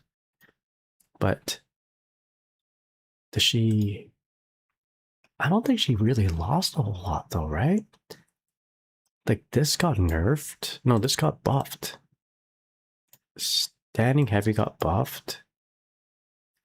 The only thing that really got nerfed was just her super, but if you're winning off of them blocking the second hit of it, then you're not playing the character strengths. You're kind of winning off of a knowledge. I think unless this is a big nerf, these 2 paragraphs, these 2 little sections here, I think she's in a better place than most characters. Let's just put it that way. All right, moving on. Gold Lewis Dickinson. Gold ship. American dude. Gold ship. No, I can't. I'm not going anywhere with that. I'm too tired to think of something clever. All right, just Gold ship. Gold Lewis, I mean. All right, so Gold Lewis. Let's read this. We have improved the utility of his normal moves to improve his maneuverability in neutral. On the other hand, we have toned down his actions utilizing Behemoth Typhoon and the security gauge to limit his power once he is on the offensive. We've extended the active frames of Far Slash and made it more affected by momentum. The attack will now reach farther when performed out of a dash. We have made the same adjustments to Crouching K, giving him access to a low attack after dashing. We removed the frontal hurt box of Crouching S, that's the coffin shove, making it more powerful counter poke. Okay. That's more disjointed. We have decreased the startup of Standing Heavy and decreased the knockback. I can't remember what that move looks like. I think it's like a coffin from bam, slamming the coffin on the ground when the coffin is sitting up vertically. It can now combo off of Far Slash, increasing its utility. Excuse me. All versions of Behemoth Typhoon deal less damage and trigger heavy damage proration. Okay, that's healthy. That's a nerf for Gold Lewis. This makes it harder for him to deal major damage than before. It also costs 100% of the security gauge to cancel into another Behemoth Typhoon after Behemoth Typhoon. We have also adjusted the blowback for some variations of BT, limiting the reward of mix-up. We've increased the number of minimum We have increased the minimum number of projectiles fired by Skyfish. The addition increases the duration of the move overall as well, making it more risky if the opponent jumps over it. That's good. Overall. I mean, not good for Not good for Gold Lewis. We have reduced the active frames of Thunderbird when above level 2. While it is still a strong strategy to approach with the projectile as a shield, it is now hard to pull off when the opponent has space to back away. Oh, okay, that's good. So it dissipates sooner. Yeah, they said tick. You get 2 Behemoth Typhoons at most, no more. Okay, good, good. I mean, not good for him. Anyway, I struggle with this matchup. Can you tell? All right, 6P. So this is a universal change, crouching kick, gets more momentum. Oh, more active frames too, doubling. Close standing slash. Change attack hitboxes above certain. Okay, that's universal change. Far slash, which is his backhand. Increase active frames, and I guess I can't imagine what this looks like. But I guess he moves forward if he's already dashing. Increase launch height on air hit. Increase hit stun state on air hit. Change hit stun state on air hit. I don't even know what that means. Great. So this is a buff here. Crouching S is disjointed. Standing heavy. It's faster. It looks like it moves forward more. Reduced knockback. I thought I read somewhere up here that it connects with far slash easier, so it moves forward more. Anyway, more recovery, less advantageous on block, but I believe you could just cancel it into something. So, but I guess what's important here is that if he whiffs it, he's much easier to get punished. BT nerf damage, nerf utility, or actually. Oh no, this is nerf damage. I don't know what this one is. Grounded. Anyway, I think we're just getting nerfs from Behemoth Typhoons, basically. Nerfs on Thunderbird, so it doesn't last as long.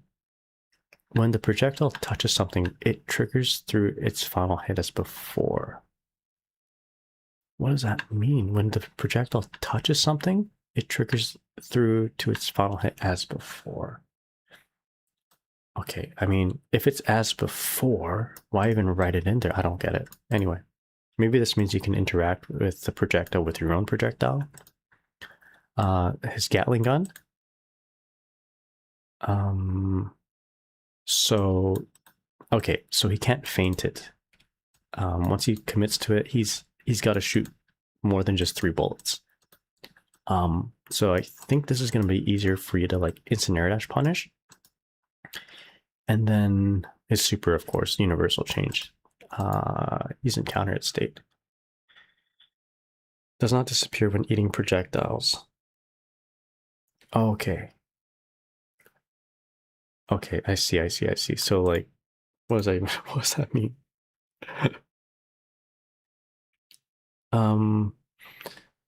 Yo, Hamoteka, how's it going? Man, this new fish stuff seems kind of neat, but not gonna lie, I miss Hard Knock Down Core Circle Back S. You do get a tumble effect, which means you might be able to combo after it, right?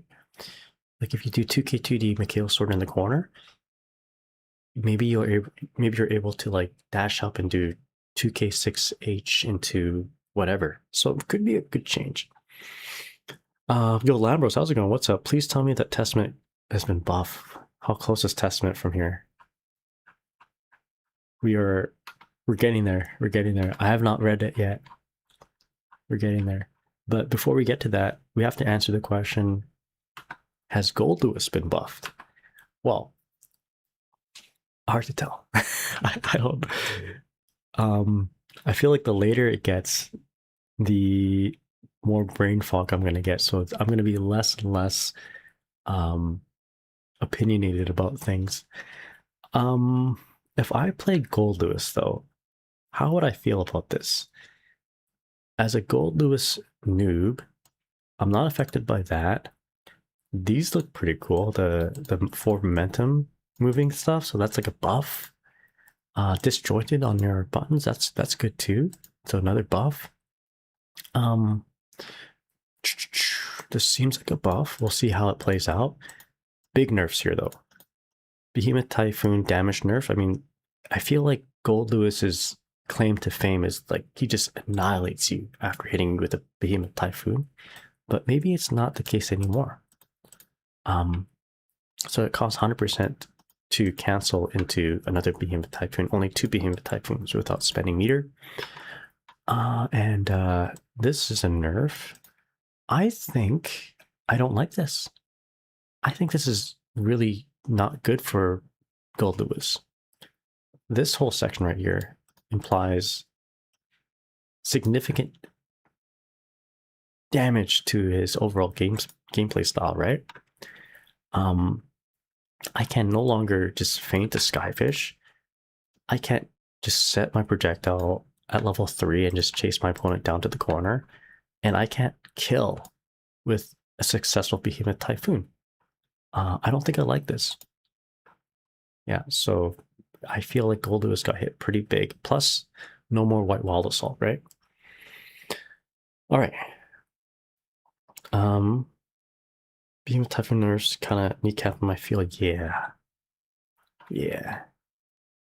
All right, so moving on, let's talk about Jacko.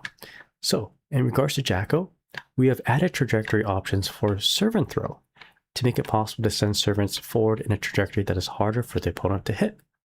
We have also reassessed the servant gauge cost of countdown. Oh, that's a move, the countdown, expanding options of her strings and combos. There are now uses of forward heavy slash. Hold up, give me a sec here. I think I heard a knock. I'm gonna talk without my headphones for just a moment, and if there's more knocking, then we might have to do something. Okay, there are now uses of forward heavy slash, which is very situational specific before, and it can better extend offense on hit.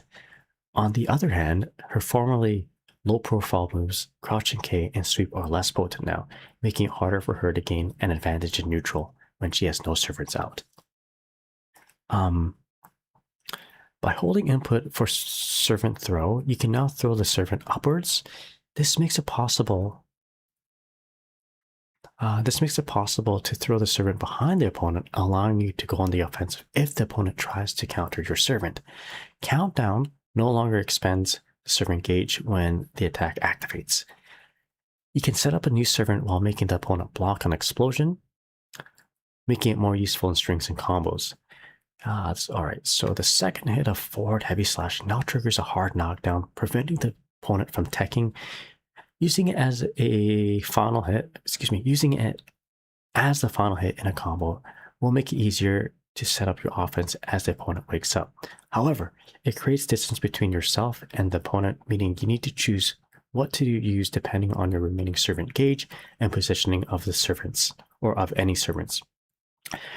Her hurt box during crouching K no longer enters a shorter stance due to the universal adjustments. We saw that. Actually, this has been mentioned several times. Sweep is also a low stance move. Sweep is also a low stance move, and it has received damage proration and combo blowback proration adjustments as a low profile lunging move, which reduces the damage in combos and makes it harder to launch the opponent. Okay, so I think I'm speaking quiet enough. I'm gonna put my headphones back on so I can do some live monitoring. You like the Jacko buffs? I think this is a pretty big nerf right here. Crouching K and 2D. The hurt box changes. All right. Sorry. But then we also have the servant throw changes. All right, so let's go ahead and read all this here. So crouching K, universal change, big nerf for her. Close slash, universal change. Reduce knockback on hit from far slash. Sending heavy, added hurt box to the front of the second hit. I can't. Is this? I can't. It's been a long time since I played Jacko. I forget what these moves look like. I know. Wait, standing heavy slash is her spinny kick, her helicopter kick. I think far slash looks like her, like a horizontal kick. Anyway, so added hurt box. So this is a nerf, right? Far heavy slash. Ground opponents can no longer attack on landing from second hit. So it gives you a hard knockdown. Servant pickup. Okay, that's an issue change. But this is a nice neutral change here. Does she need it though? She can chuck her servants in different trajectories. Okay, so I feel like Jackals have a lot more fun tools to play with just by that. Countdown. Servants now disappear if Jackal enters a hit stun state. No longer consumes servant gauge upon startup. I don't know the implications of that. I always thought servants would disappear anyway if Jackal gets hit, but I guess I haven't played enough Jackals. I need to play against Fever more. All right, so let me read some chat and then I'll kind of summarize all this here. Okay, so Hamioka, you play Jacko?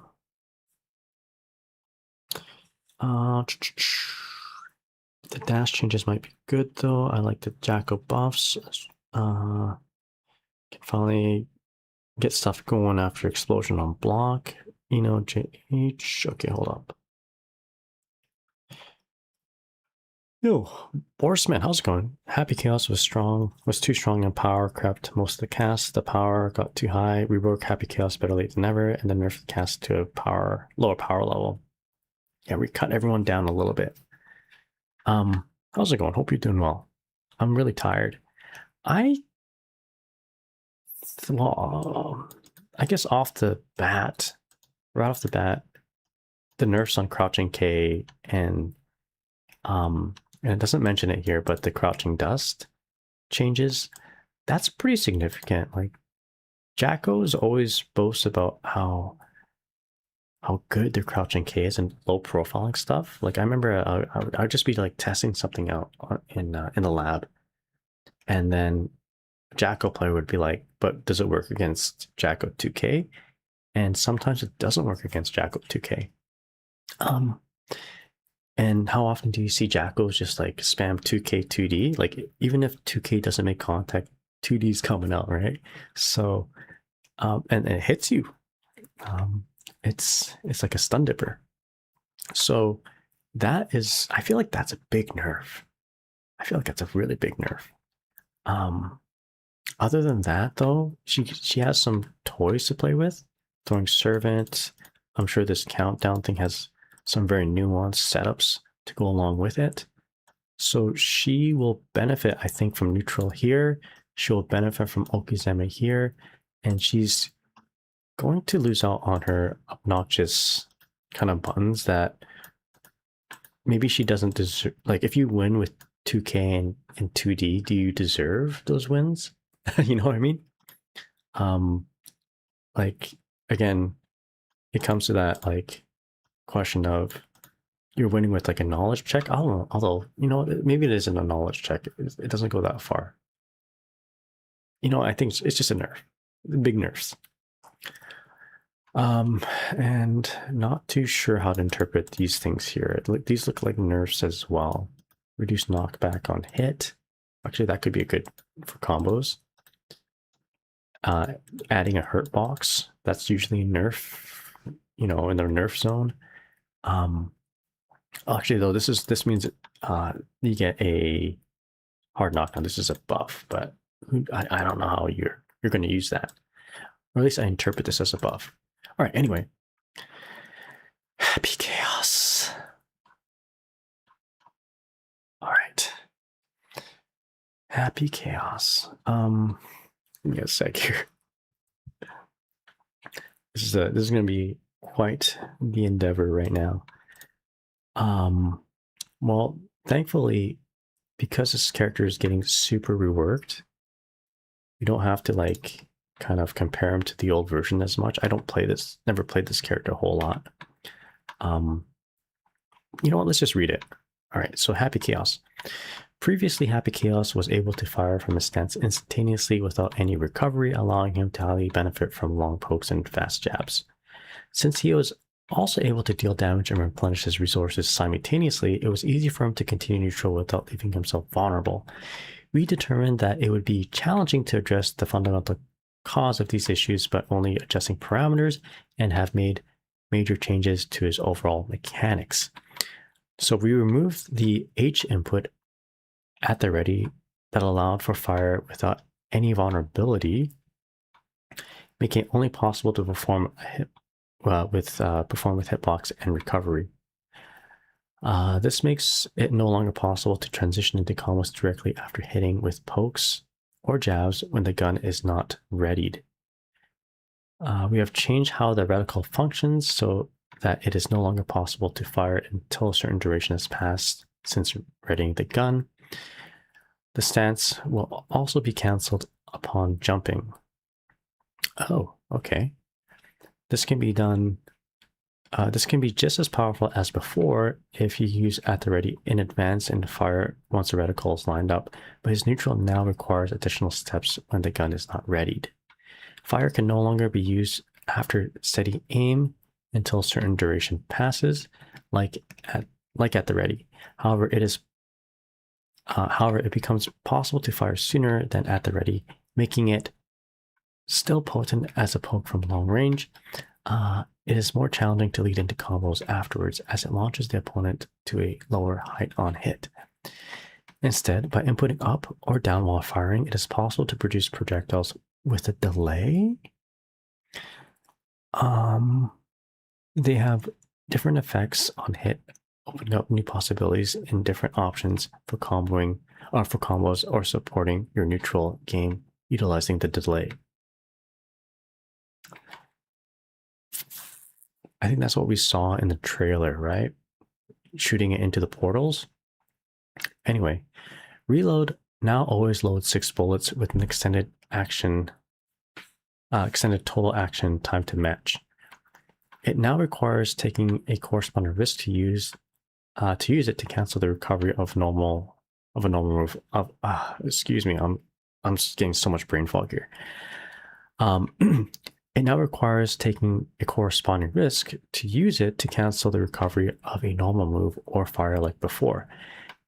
Deus Ex Machina no longer reloads bullets, guaranteeing that the player will need to let down their offense at times due to exhausting the resources. Curse now has an attack hitbox and functions as a projectile. However, the hitbox disappears once it hits the ground, giving it limited range. It can now be used as a poke to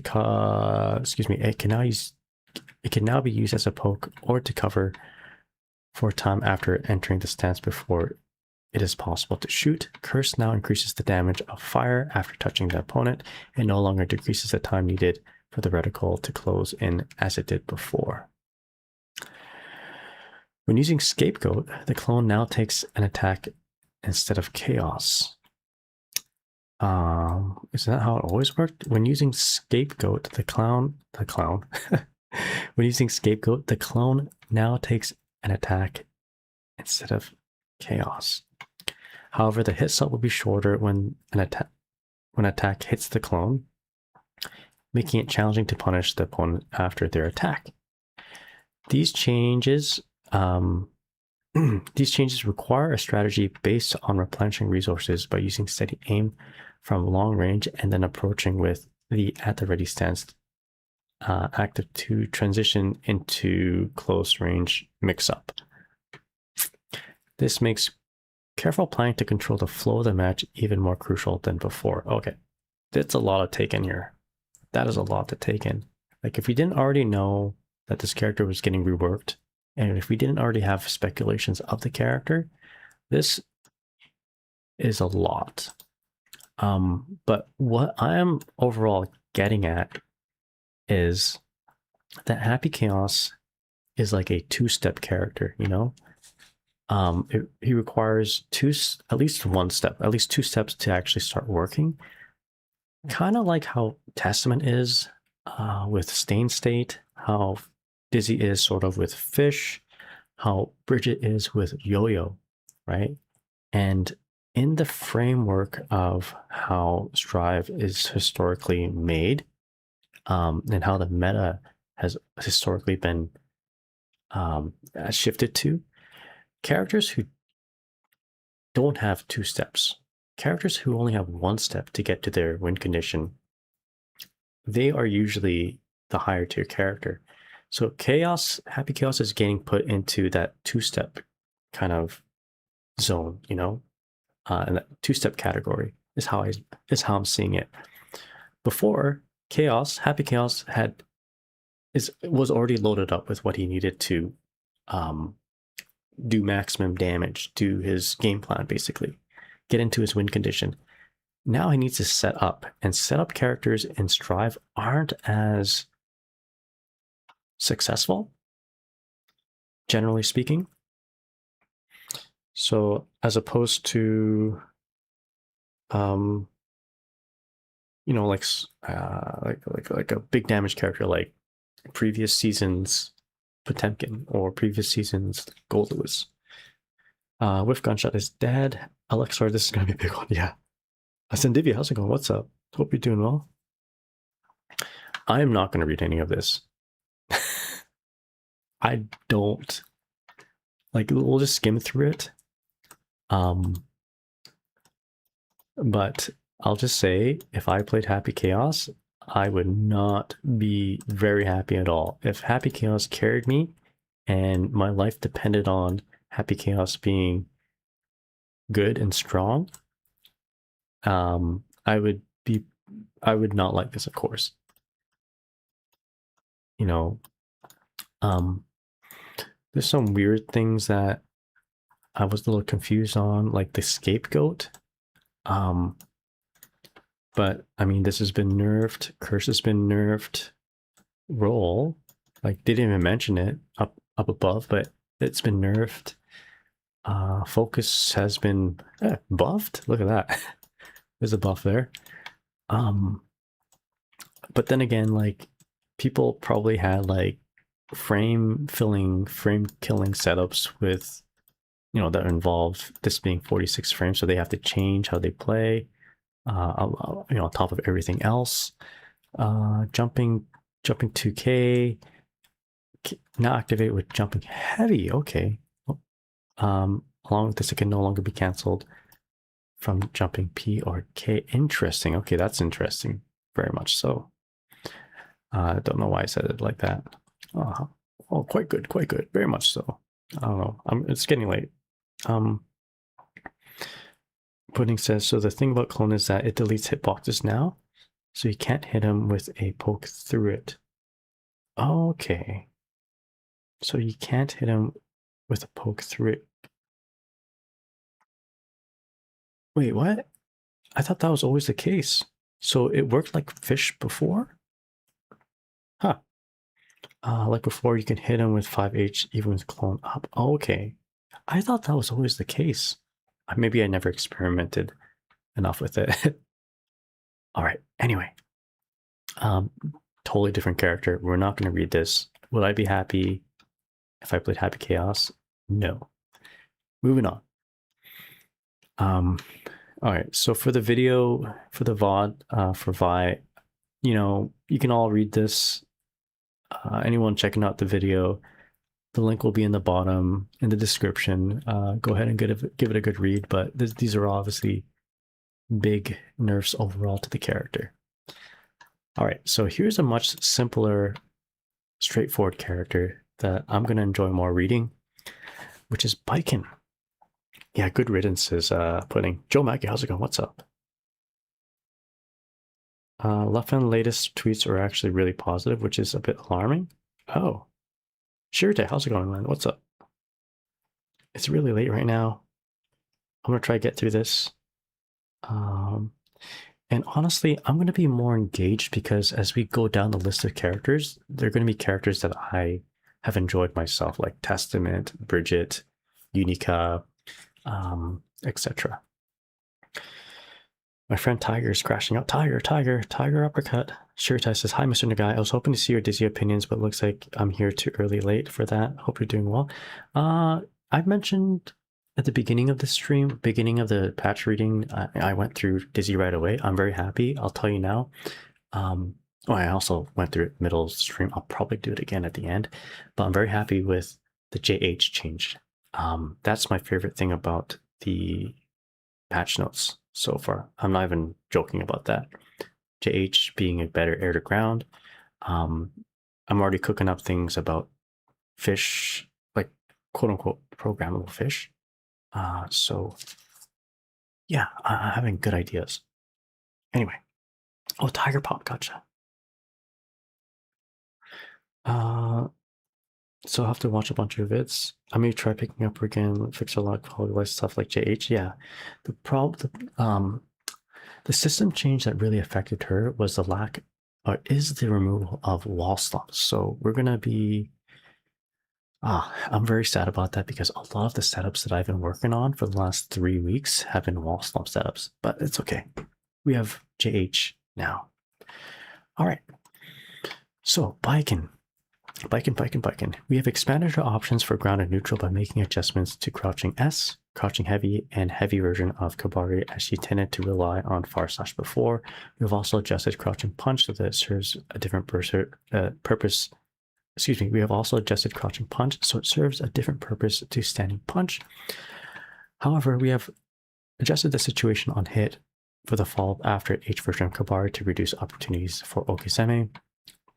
We have increased attack level of crouching S so that it can combo into crouching H. Wow. Crouching H also triggers an untouchable hard knockdown like sweep. That's cool. This now makes it possible to land knockdown after hitting crouching S from neutral. We have also adjusted the blowback of crouching H, making it harder to transition into further combos after it. Okay. How does Lord Knight feel about that? This is like give and take, right? Better neutral button, like a far range neutral button that you can capitalize off of, but you don't really combo off of it unless you have meter maybe.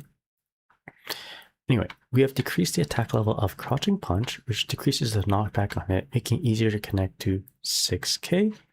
It has 1 frame slower startup than standing punch, but it can lead into high reward. We have sped up the startup of H version of Kabari, giving it better utility as a long-range poke. However, as the follow-up causes soft knockdown now, okay, it is hard to go into Okizeme as before. We have expanded the upper hurt box of her standing state. Okay, she is a short gremlin. As it was lower than other characters, this means that certain moves such as Ino's Chemical Love will now hit Baiken in her standing state, very much like Geo.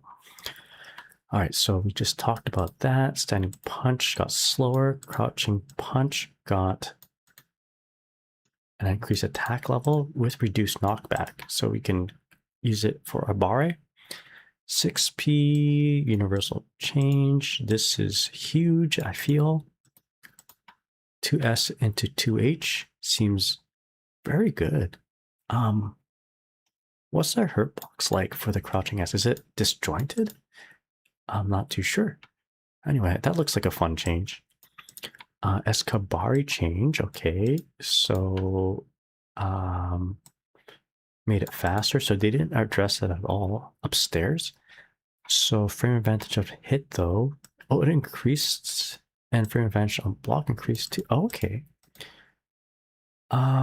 Okay, so this is important because if they stayed the same, but and if they had the universal change of this remain the same, like if they did the universal thing of making every normal 1 frame, or sorry, every 4 frame normal into a 5 frame normal, that would affect the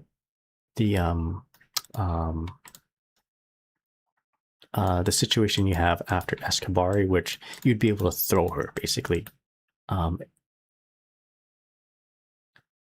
If she tried to do like her fastest normal, which is, 5 frame normal, But because they made this one frame more advantageous, she still retains that same RPS situation where if she does her fastest normal, you can't throw her. You get counter hit. You get counter hitted by Baiken. So this is a adjustment to rectify this. Okay, heavy Kabari got faster as well. And okay, opponent will now tech upon landing. Okay, that sucks. I guess, but maybe in block strings, each Kabari works like a frame trap. Yeah, Lord Knight can't be happy with that. Yozansen, reduce downward hurt block string startup. So maybe you can mash up. Maybe there's certain moves that you couldn't mash. Oh, I don't know. I guess if there's a big enough gap, you can now mash it, like a 5P or something like that, and hit it. All right, Higari. They didn't mention Higari up here at all, did they? This seems like a big change. So Higari can no longer be activated during deflect shield. I wasn't aware that you could do that. Okay, so they made it recover longer so you can more easily punish it. Oh, and if you successfully do it, you don't get very good Okizeme. Damage has been decreased too. Okay, so this has been nerfed. They keep making Higari even worse. And of course, this is a universal change that nerfs the character too, a little bit. Like again, if you're winning with super on wake up, it's more of like you shouldn't be winning with wake up super all the time. So you should get punished pretty hard by every time your opponent blocks it. Yeah. Anyway, so okay, so LK likes all the changes, but he thinks it suits his particular play. Kono's, hey, how's it going there, Kono? They made Escabari on block, so there's no throwable. Yeah, exactly. Nem says LK is quite happy because of the parry change. If it pans out how we think it'll work. Oh, what? I thought the parry was. This is like a worse parry, right? Unless I missed something. Increase recovery by 7 frames when transitioning cinematic after withstanding an attack at close range. If the animation doesn't transition into cinematic after withstanding an attack, the recovery is now reduced by 7 frames. So that's good, right? Oh, yeah. I did skip over Chip, but I went back to him. Didn't I? Yeah, we talked about the tightrope, decrease timing. Yeah. I went back to him.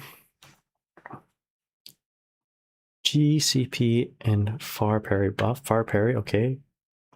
LK is a GCP and far parry. What is GCP?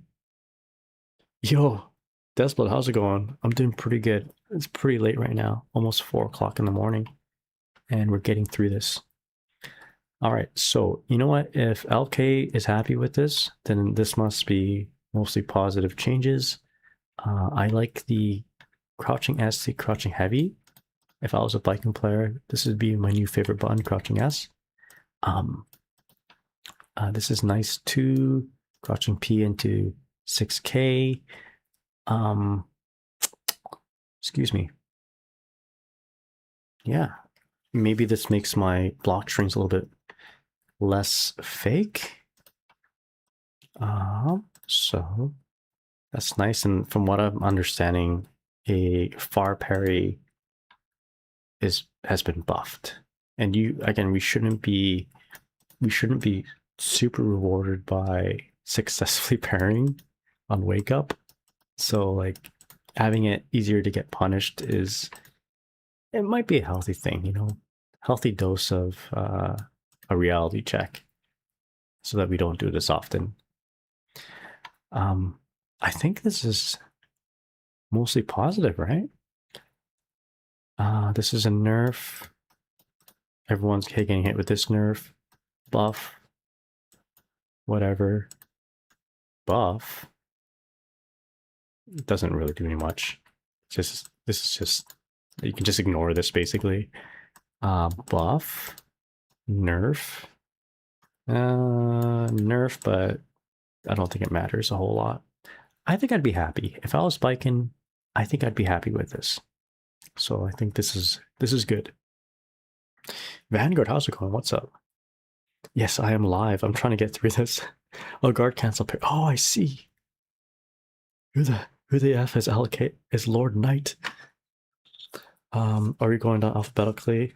So Dizzy's not been read yet? I read Dizzy the first thing because I could guarantee someone's going to spoil it for me. So I just did it right away. Let's see who we've done so far. So we've done Dizzy's. And we've done everybody up to this point. So Bikin, so we got to do Testament all the way to Lucy, excluding Dizzy. So I'm going to try to speed run this more faster. Okay, so was that 7 characters? I can't remember. Where did I start off? I think I started with Jacko. 1, 2, 3, 4, 5, 6, 7. So we'll stop maybe around Bedman, but I might just keep pushing through. Okay, so Testament. This is going to be interesting because I had I probably spent more time playing Testament than any other character that isn't Dizzy. All right, here we go. Testament. So we've improved the potential. Excuse me, Testament. We've improved their potential from long range by changing how Unholy Diver and Stain function. This is Crow, and this is of course Stain State. On the other hand, we have limited their power at close range. We have sped up the startup of Crow to make it easier to hit the opponent. However, by increasing the recovery and decreasing the attack level, it makes it harder to gain advantage when it is blocked at close range. So block string into Crow and then 5k Incinerator Dash JH JD isn't well actually it was never real, but it's more fake. So Stain can be applied up to 2 times? What? Whoa. Connecting with an attack connecting with an attack against the opponent when it has been applied twice causes explosions to trigger twice, greatly increasing the time to continue into a combo or take the advantage of block? What? How do you apply it twice? On the other hand, we have reduced the properties when only one is applied. Okay. It keeps the opponent locked down for less time, making the combo timing stricter on hit. The changes to Unholy Diver make it easier to apply Stain, making it a powerful strategy to focus on long-range neutral until Stain is applied twice before launching a close-range offensive. Stain better last like forever then. We have increased the recovery of Heavy Grave Reaper. What? An adjusted blowback? What? We've increased the recovery of Heavy Grave Reaper and adjusted blowback on hit to launch the opponent lower. It no longer gives Testament an advantage when the input is not held, making it harder to follow up on hit. This makes it harder to maintain the offensive at close range after approaching the opponent. When the opponent is this makes it harder to maintain an offensive at close range after approaching when the opponent is not in Stain State. So how it reads is they're making Testament more of a zoner and less giving Testament less tools up close. Heavy Grave Reaper is really good up close. I don't like this. If I was a Testament player, this would not make me happy at all. Not only that, but we're gonna get hit with the 2K nerf. The only way that would make me happy is if they made 2K 1 frame faster. So not only that, I mentioned earlier that I mentioned earlier that they made Happy Chaos into like a 2-step character. This is making Testament into like a 3-step character. I don't think I like it. Bro, what is happening right now exactly? These changes are nuts. They make Testament more of a zoner, but reduce your tools to keep people at range. Yeah, that's crazy.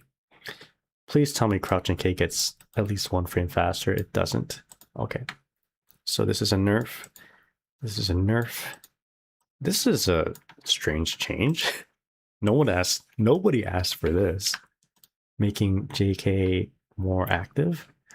So stain, you can apply 2 stains now. The animation no longer stops during super flash to a certain point in the animation.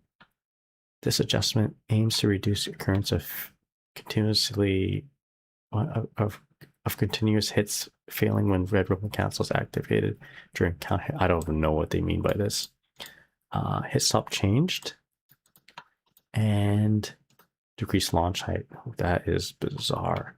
Heavy Grave Reaper made it slower on recovery, less advantageous on block. Worse for combos, so we're gonna have to change combo routing. Okay, nerf. Bird is faster, less attack level. What? Faster startup, but slower recovery? Frame advantage on block after first frame change. Oh, what are they doing? I'm so sorry for everyone who plays Testament.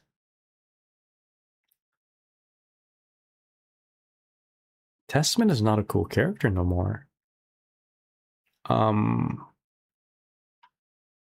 Like, unless there's some, like, this is totally different character. Yeah, I'm so sorry. Wow. Not like this exactly. Yeah, okay, so again, Testament was my most played character other than Dizzy. And I am not happy with this at all. Yeah. A 3-step character now. That's crazy. I don't know. Good luck to all the Testament players out there. That's all I'll say. Anyone who really likes Testament, you know, Godspeed. You know, you are you're the stands. You're the you're the real ones. All right. Yeah. I'm so sorry, Zendivia and Lambros. Damn, that sucks. And Maki, you guys have some exploring to do with this character. Not good changes. I disagree with a lot of this here. All right, but Jace has been mentioning about Bridget, how positive these changes are. So let's go ahead and read them. So for Bridget, all right, so moving on. Bridget, we have added a new mechanic to roll, allowing for better developments after placing the yo-yo. Okay, in exchange, the grounded S version of stop and dash, so that's the yo-yo projectile toss, and kicks from her heart are now weaker, making it harder to create situations where her offense can greatly be extended. Honestly, this is not really good. Grounded version of yo-yo toss, the projectile, is not a stable way to extend pressure anyway. So okay, here we go. So now she can perform roll even when the yo-yo is not set up. What? This makes it possible to rise slightly in the same position, perform aerial function, functioning similarly to jump cancel. This version of rolling event has no attack hitbox. It can only be used while on the ground. So it's like a command hover. So you can like do some normal moves, command hover, do an overhead. Is how I'm reading it. So command number 4. So this is the slash follow up. No longer sends the opponent flying back on hit. Okay, so she can combo off of it. So kicks on my heart and the H version of stop and dash hit as a combo off of it now, making it easier to maintain offense after normal command 5, which is the heavy version of her extended Gatling. We have increased the recovery of the S version of stop and dash. This makes it impossible to create an advantageous situation where the opponent blocks it at mid-range, meaning it is more challenging to maintain offense in the corner. This requires her to vary her neutral with different yo-yo setup options using rolling movement. And we have also increased the recovery of Kickstart My Heart. This adjustment makes it so that Bridget will not have an advantage even when the opponent blocks the active frames. Oh, they mean like blocks the end of the active frames. Interesting. This is my third most played character, actually, so I have opinions on this. Okay, so first of all, some changes here. So they didn't mention this at all. 6K, increased knockback, increased forward movement speed, close slash here, universal change, extension, like the slash extension. Basically, you can combo it better. Did you need that though? Did she need that? I don't think she needed that, right? I mean, like, if you're hitting with a 2S, it's a multi-hitting attack anyway. I can't remember. Could you do 2S into standing heavy? Either way, you could 2S into standing heavy. Maybe I feel like this might be like a nothing change, right? Anyway, whatever. Quality of life change, maybe. And then we have S projectile. So this has been nerfed, but honestly, if you're relying on this to extend your pressure, I feel like it's full of holes anyway.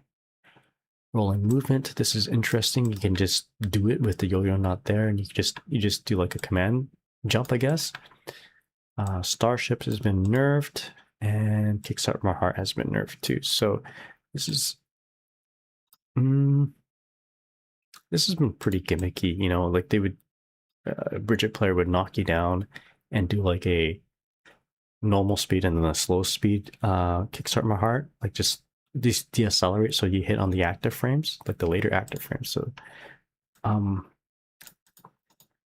don't know. Yeah, you don't have that anymore, I guess.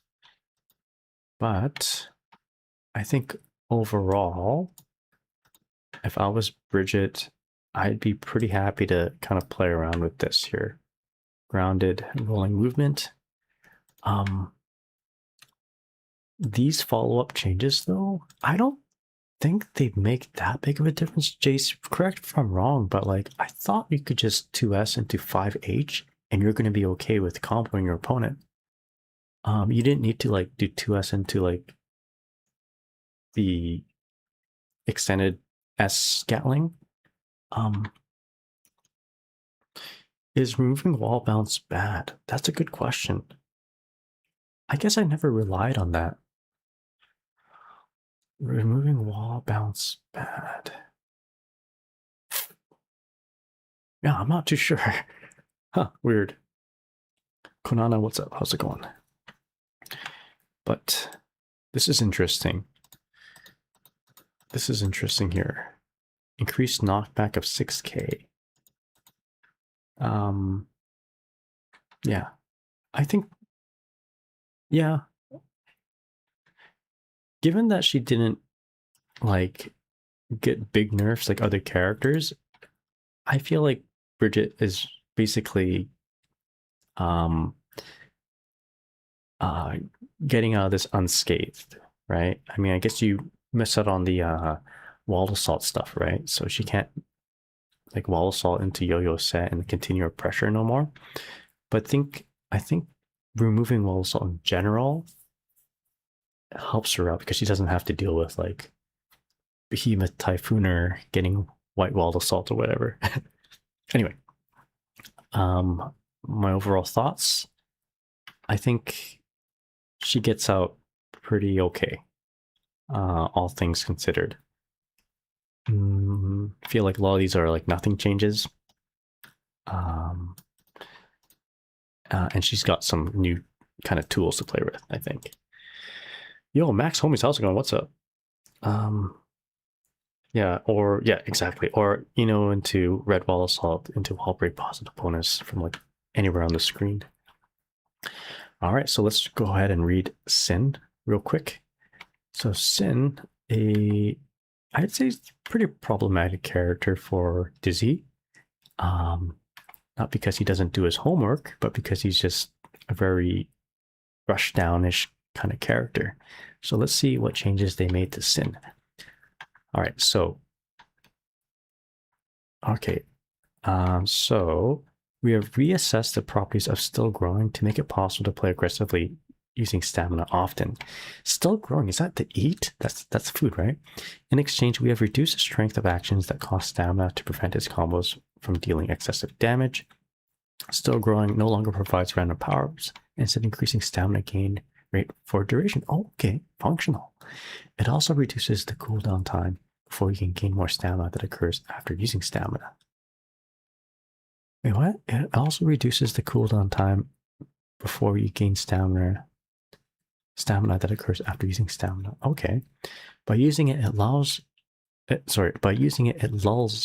during neutral or after scoring a knockdown. You can increase your opportunities to perform powerful actions using stamina afterwards. While you can gain more stamina now, each action that costs stamina is less powerful. Huh? Okay, I think it's not a progressive thing. It's just making a statement. All stamina requiring attacks are less powerful. Probably do less damage. We have adjusted the blowback for the follow-up after Beak Driver, meaning you can no longer land additional attacks after Gazelle's step. Oh. Wow. The follow-up after Hoof Stomp, which is his overhead, no longer triggers wall bounce, making it no longer possible to land additional attacks without using tension gauge. Elk Hunt and the follow-up have received the damage and combo blowback prohibition applied to low-profile lunging moves, reducing damage in combos and the height of its launch. Okay, it is possible to trigger wall break with RTL by changing directions, even when it is activated while Sin was in the corner. As this meant the reward was exceptionally great for an invincible reversal, we have removed invincibility for these adjustments. Oh my god. Man, Sin got like destroyed, but at least eating as a function. Yeah. There you go. Yes, I'm still up. I'm still up. All right, so let's quickly go over this. Standing slash, nerf, but universal nerf. Standing heavy. Looks like just a very minor buff. I believe that's his like spinorama. Oh no, is it? Yeah, it's a spinorama. 6H, increased movement speed 4. This is like his elbow check, right? Beak Driver added stagger effect on counter hit. The follow-up has been nerfed. DP has been nerfed due to universal changes. BP follow-up, increase forward movement speed, reduce knockback on hit. Probably changes combos from it. Overhead into the follow-up, removed wall bounce effect that affects combos. Elk Hunt. Actually, hold up before we go into Elk Hunt. Also, you can't combo off of it unless you use meter, it says, right? All right, Elk Hunt has been nerfed. Food is now functional. It helps with stamina. RTL has been nerfed. Barrel. This is his quick time event attack. Nullifies knockback applied to himself. He is no longer affected by backward knockback near the corner. It's now easier to connect hits from max range pokes. That seems like a buff. Okay, so overall, big nerfs. Big nerfs. Damage nerfs. Follow-up nerfs. But I think he's a much more interesting character with Eat. Eat is a little bit more fun to play around with, I think. And that's what Sin players have been asking from like day one. So this is like the monkey paw thing. You got what you wanted, but unfortunately it came with a cost. So overall nerf, but a slightly more interesting character in my opinion. You're not ready for Ava. Oh no. Yo, Inari Yorha, how's it going? Are we optimistic about Dizzy? Yes. It's give and take. I'm really happy with the JH change. I am very, I'm not very happy with the removal of wall slump. But everything else, I'm pretty happy with. All right, so this one's going to be rough to read because I don't remember what these moves are. We're just going to read it, and you guys are going to have to help me along the way. I missed your thoughts on Bridget. I was away for a moment. Quickly, I think Bridget basically came out unscathed. A lot of these changes I don't think affect her a whole lot. So Kickstart My Heart, honestly, it's not a big change. You shouldn't just be doing it, but like it also, you're not allowed to do, I guess, meaty Kickstart My Heart setups anymore. Yeah, but other than that, this is going to be fun to play around with. The yo-yo-less roll. All right, so Bedman. It's rare to see someone so collected and optimistic about the game regardless of what's happening. I know I said it, but you're the primary reason why I like GG more. Oh, thank you, Vanguard of Canada. Thanks for the kind words. That really brings me a lot of happiness, actually, especially now since it's like 4 a.m. right now, Toronto time, Blue Jays time, and I'm like, I need to go to sleep, but I'm here. I'll just sleep on the plane tomorrow. All right, Bedman. So, Bedman, we have expanded its options for neutral and strings, making use of Era 6E by making adjustments to the rarely used call $1 and call 4B3, which was rarely used outside of combos. Oh my god, I'm so sorry. I have no idea what these moves are. On the other hand, we have toned down jumping S, which was highly potent in neutral, and jumping D, which was challenging to counter while offering high reward, limiting its ability to approach the opponent without Error 6E active.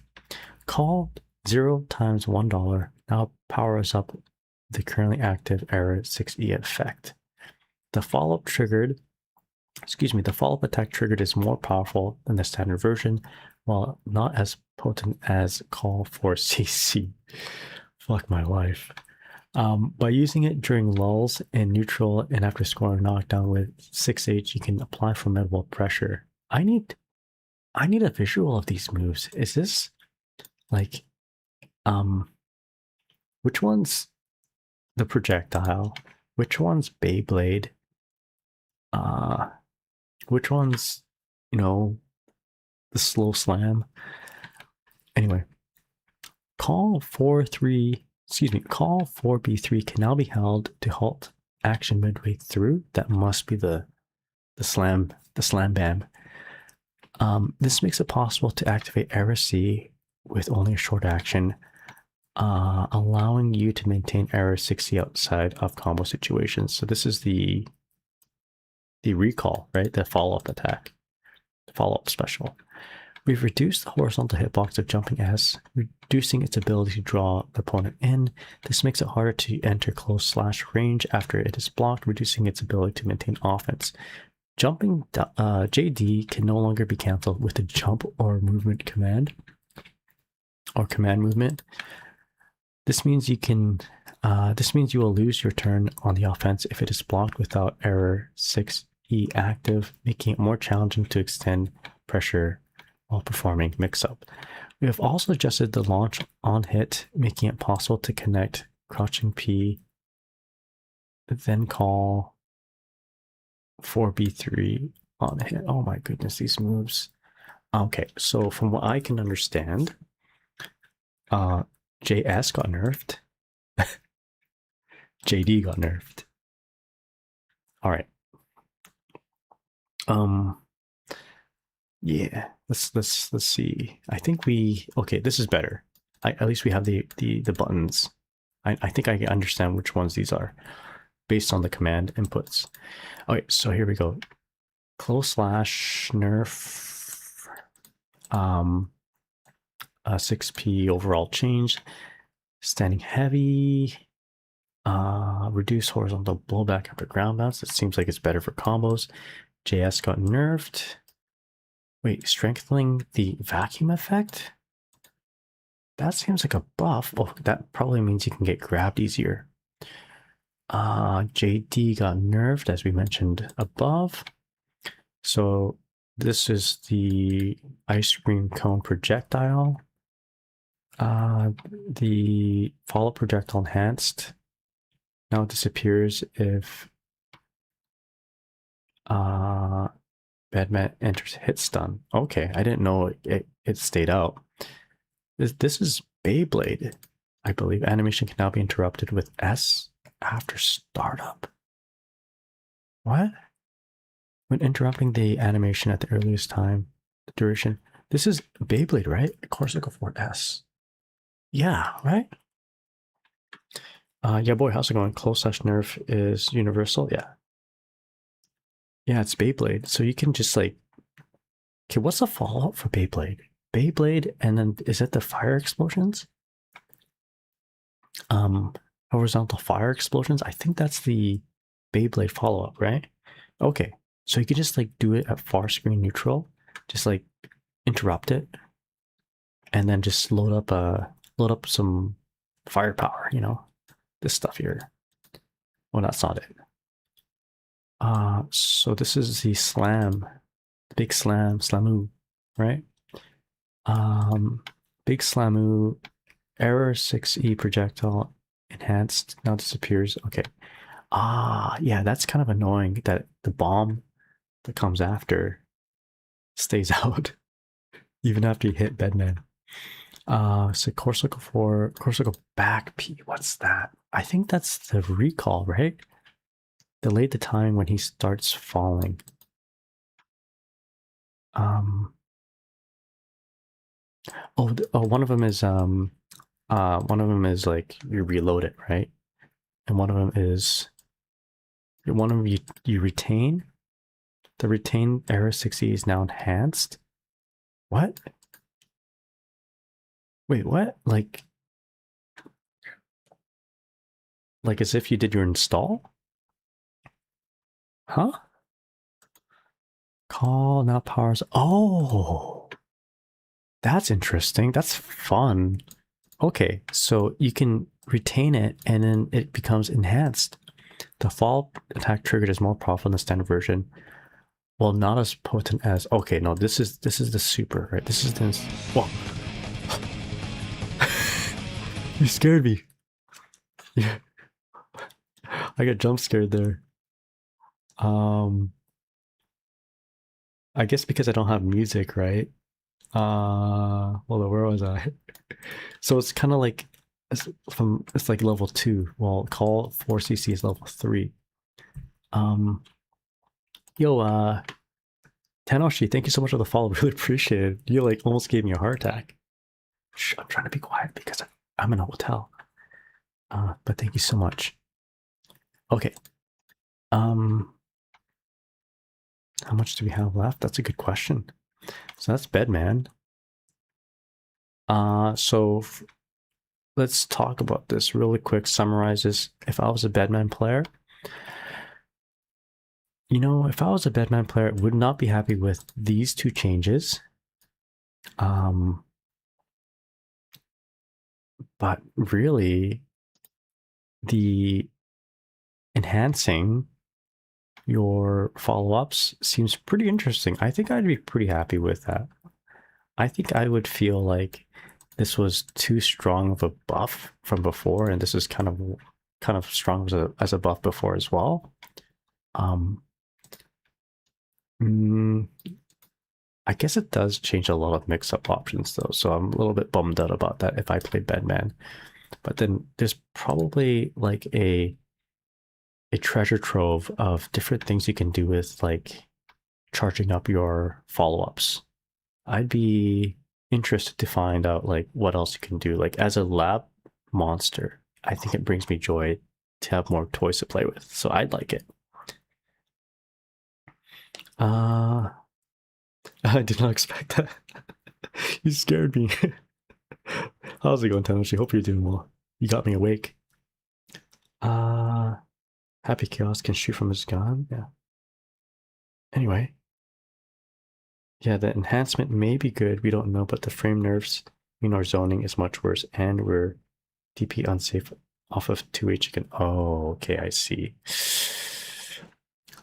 I see. Wait, hold up. Counter the characters and counter hit state until the that sucks. Oh yeah, that's the super. Okay, well everyone gets that, right? Alright, anyway. How many characters do we have left? 1, 2, 3, 4, 5, 6, 7, 8. I got 1 more hour.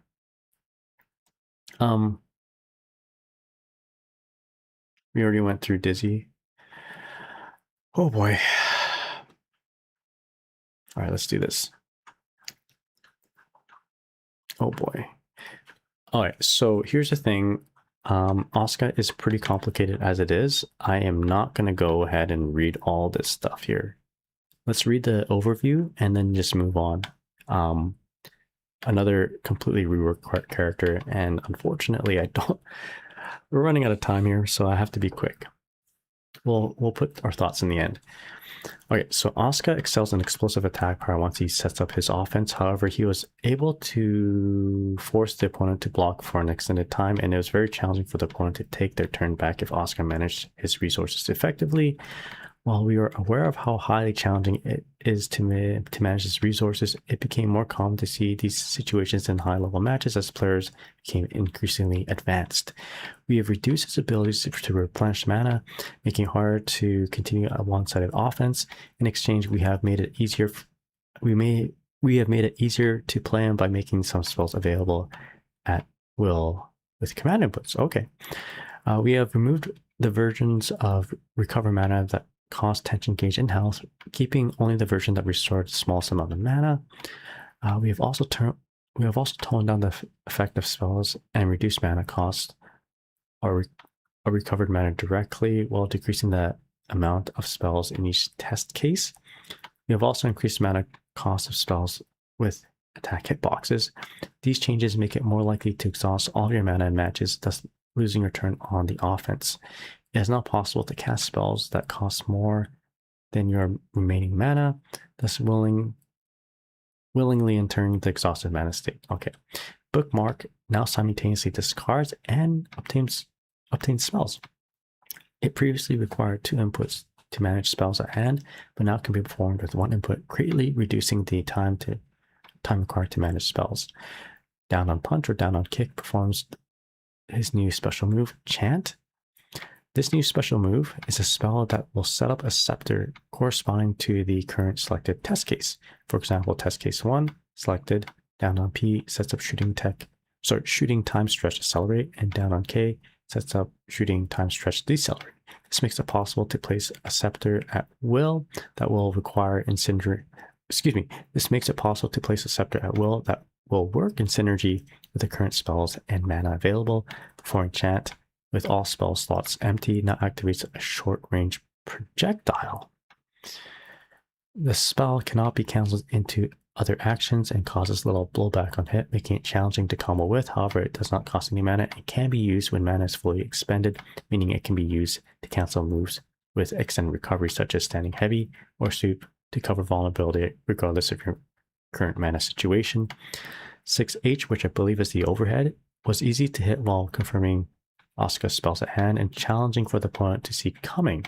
We have changed it to a mid-attack, but sped up the startup to give it better utility despite losing its mix-up potential. It is easier now to hit as a finisher in combos and triggers hard knockdown, providing time to set up advantageous situations with recover mana or bookmark. Okay, you got it? I am not reading any of this. So if you guys want to check it out, link in the description for the patch notes. basically, new character. If I played Asuka, I'd be very upset that they made these changes because I would have spent so much time, energy, and resources learning how to play this character. This very nuanced, this very complicated character. And I mean, if I really liked Asuka as a character, like not gameplay wise, but as a like this happens to be a character aesthetic that I really like. You know what?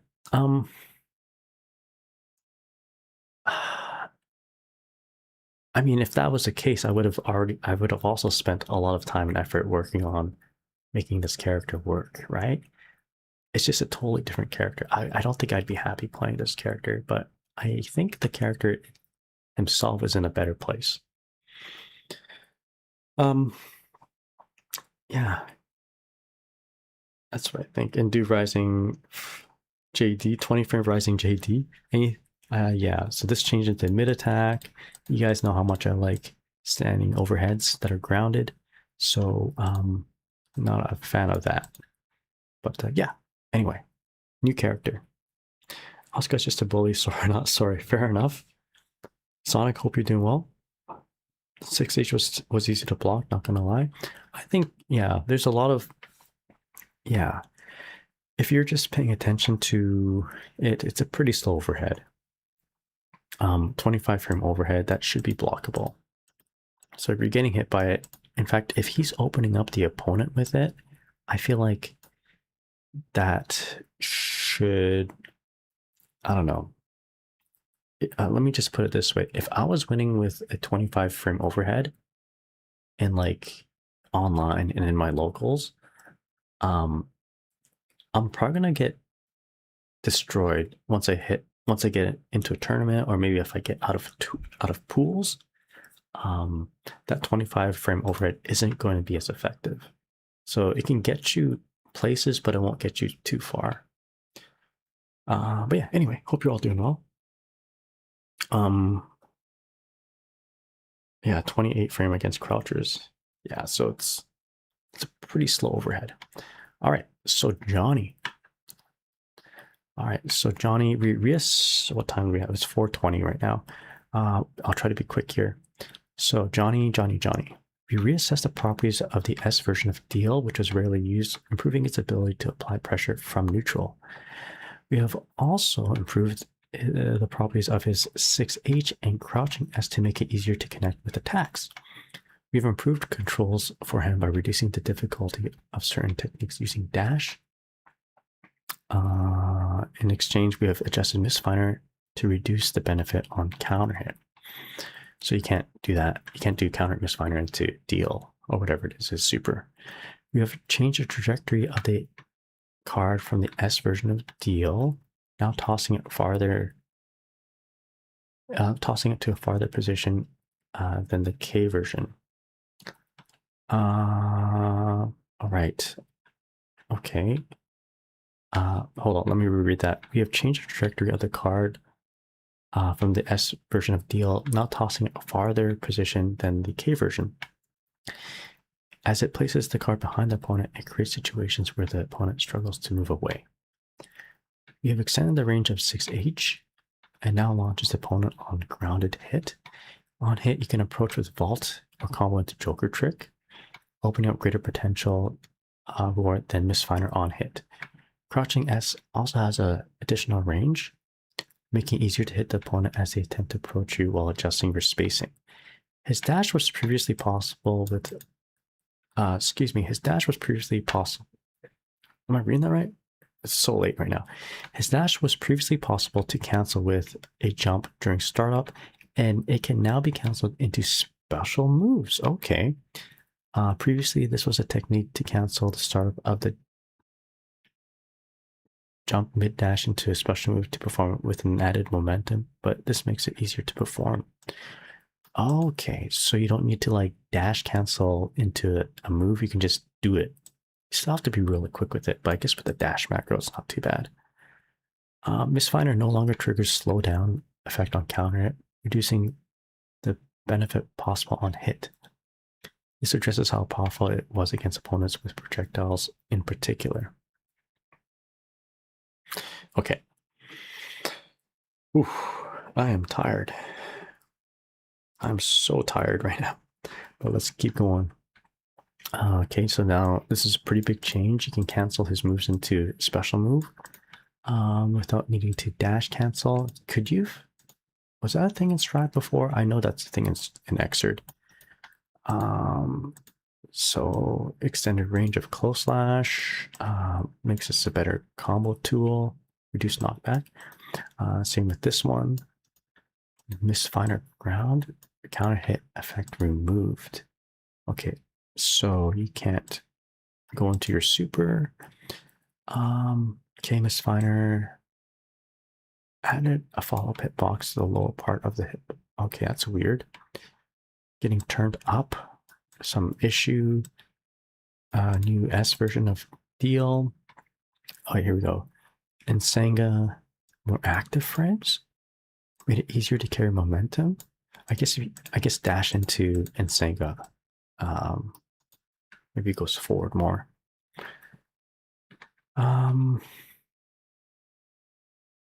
Yeah, no, he's. I don't. Is there a nerf? I don't think we see a nerf, right? Am I blind?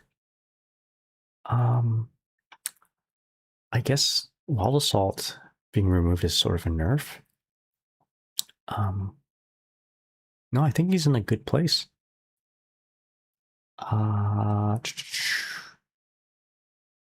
No. Maybe I'm just super tired and I just want to get through this, but it feels like Johnny came out unscathed, which is bad for me as a Dizzy player because Johnny is also really tough. Oh, actually, no, there's a nerf. There's a nerf, which is this counter hit effect removed. So no longer can he go through your projectile, counter hit you, and then smoke you with Joker trick. I guess that's the biggest nerf, but I don't think that's a big nerf compared to other characters.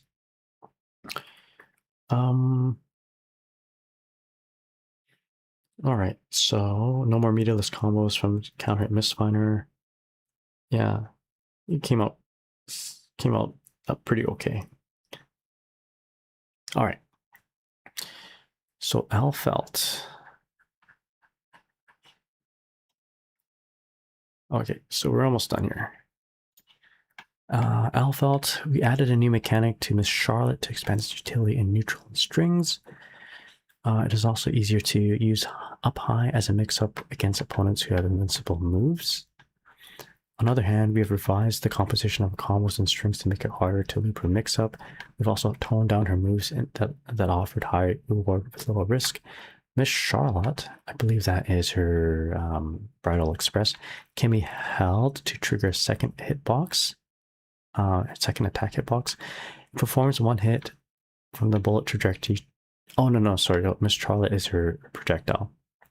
Can be held to trigger the second attack hitbox. Okay, what? Okay, so she shoots it, she holds a button, and then she can like release it when she wants. It performs one hit before the trajectory changes and one hit afterwards. This gives Alpha a significant advantage if the opponent blocks it at close range, making it great for extending her pressure. Okay, we have expanded the upper hitbox of the first hit of up high. So that it will perform a gapless blockchain against all characters when making them block up high into after here I go. Okay. This increases her offensive pressure as she does not need to account for her opponent using invincible move or backdash to get out. The opponent will now take after the hit by nailed it. This makes it challenging to recreate the same situation from a overhead/low mix-up. Miss Charlotte out of repair, this is her Bridal Express, ends directly after hitting, meaning the advantage remains the same regardless of the position it hits. This makes it harder to punish on block at any distance, meaning it works better as a lunging move. However, it creates more distance on hit, making it harder to maintain offense afterwards.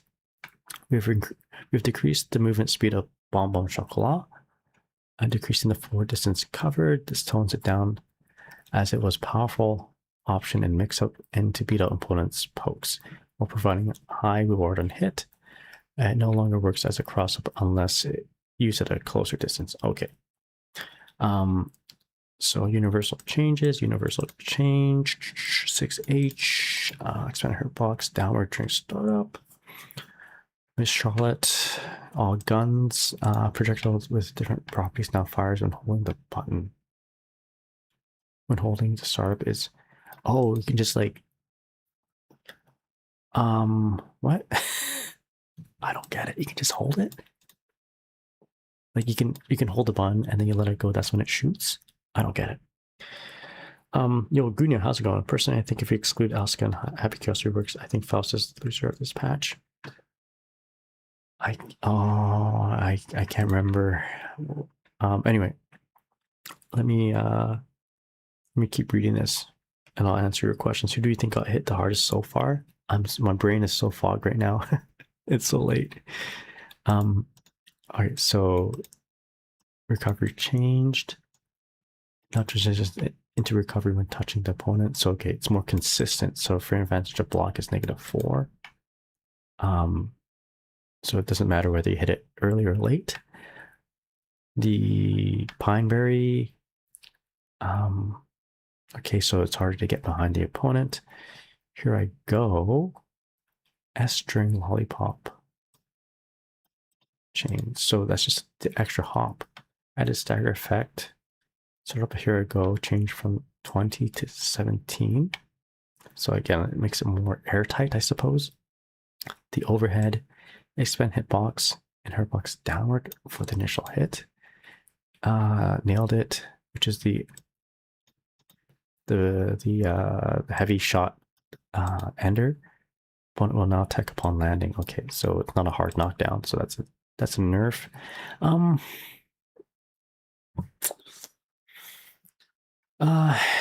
This is getting kind of rough to evaluate as I go.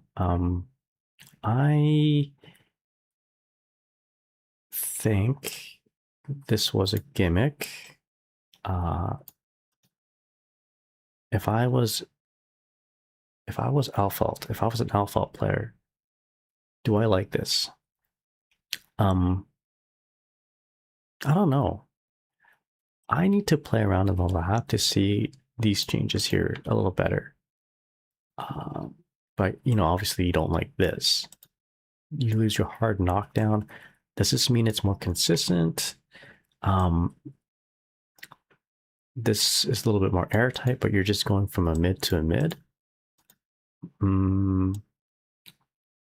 This is okay. Like you're never going to be fully plus on this anymore, right? But it's a little bit more consistent. I guess I wouldn't like this actually. I like having a positive Bridal Express. And this is interesting. Hard to know how this actually plays out until we see it. All right. Oh boy. Okay. I'm losing steam here. So loser of this patch, hey? Gunya, hope you're doing well. I did see the dizzy notes. Yes, first thing I saw actually. Tenoshi says, I think I might be a Johnny main. All right, let's see who we have so far. Who we have left. 1, 2, 3, 4, 5 characters. So we can push right through. So far, Potemkin is a big loser. Faust? I don't think Faust lost a whole lot, right? A lot of different changes to random items. This is an interesting change. I think Potemkin is the biggest loser if you don't count Happy Chaos and Asuka. I mean, Happy Chaos and Asuka might actually be positive changes once we see them in motion, but this is a big one right here.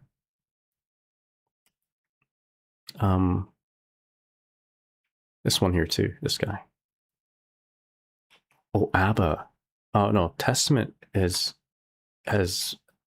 pretty significant change. This one doesn't make any sense to me. Testaments changes. All right. So, oh boy. Wow. I don't want to go through this. All right, let's do this. Somebody really hates ABBA. All right, let's find out why. Let's find out what you guys mean by that. All right, so ABBA changes. It was easy to gain jealousy gauge as a result of some of her moves in standard state being powerful and leading to high benefit. We have revised the initial jealousy gauge value and structure of her combos to highlight her frailty in the standard state. Sorry for not being able to pronounce things at this hour.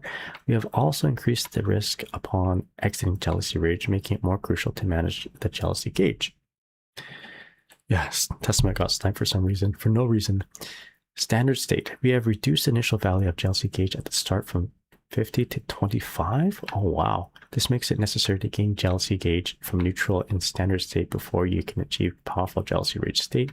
We have revised the properties of standing heavy, intertwine and tilt, and menace and groan to make it harder to transition into highly damaged combos after standing heavy counter hit. We have changed bonding and dissolving to be minus on block and decreased knockback so that it returns to a situation in neutral. This means she needs to use riskier moves such as haul and heed in order to maintain the offense in the standard state. I can't remember which moves are which, but we'll find out down there.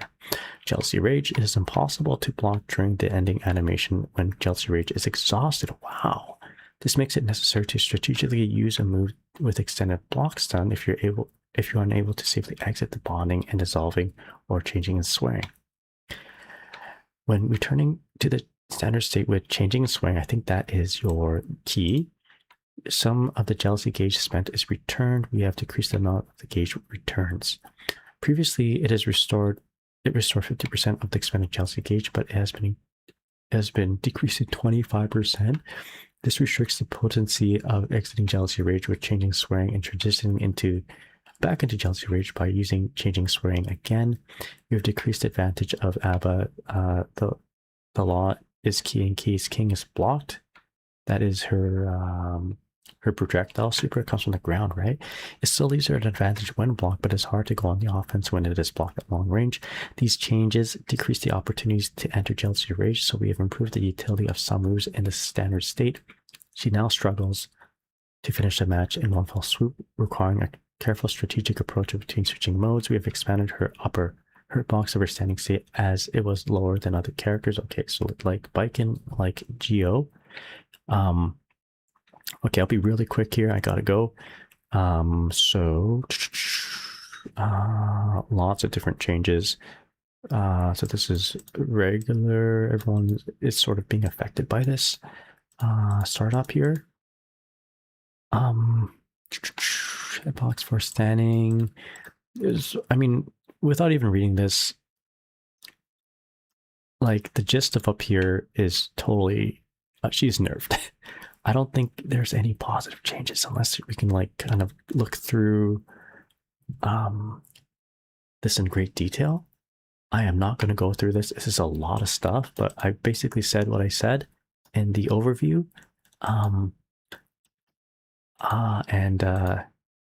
Yeah, I mean, the only thing I'd like to know is what moves are which.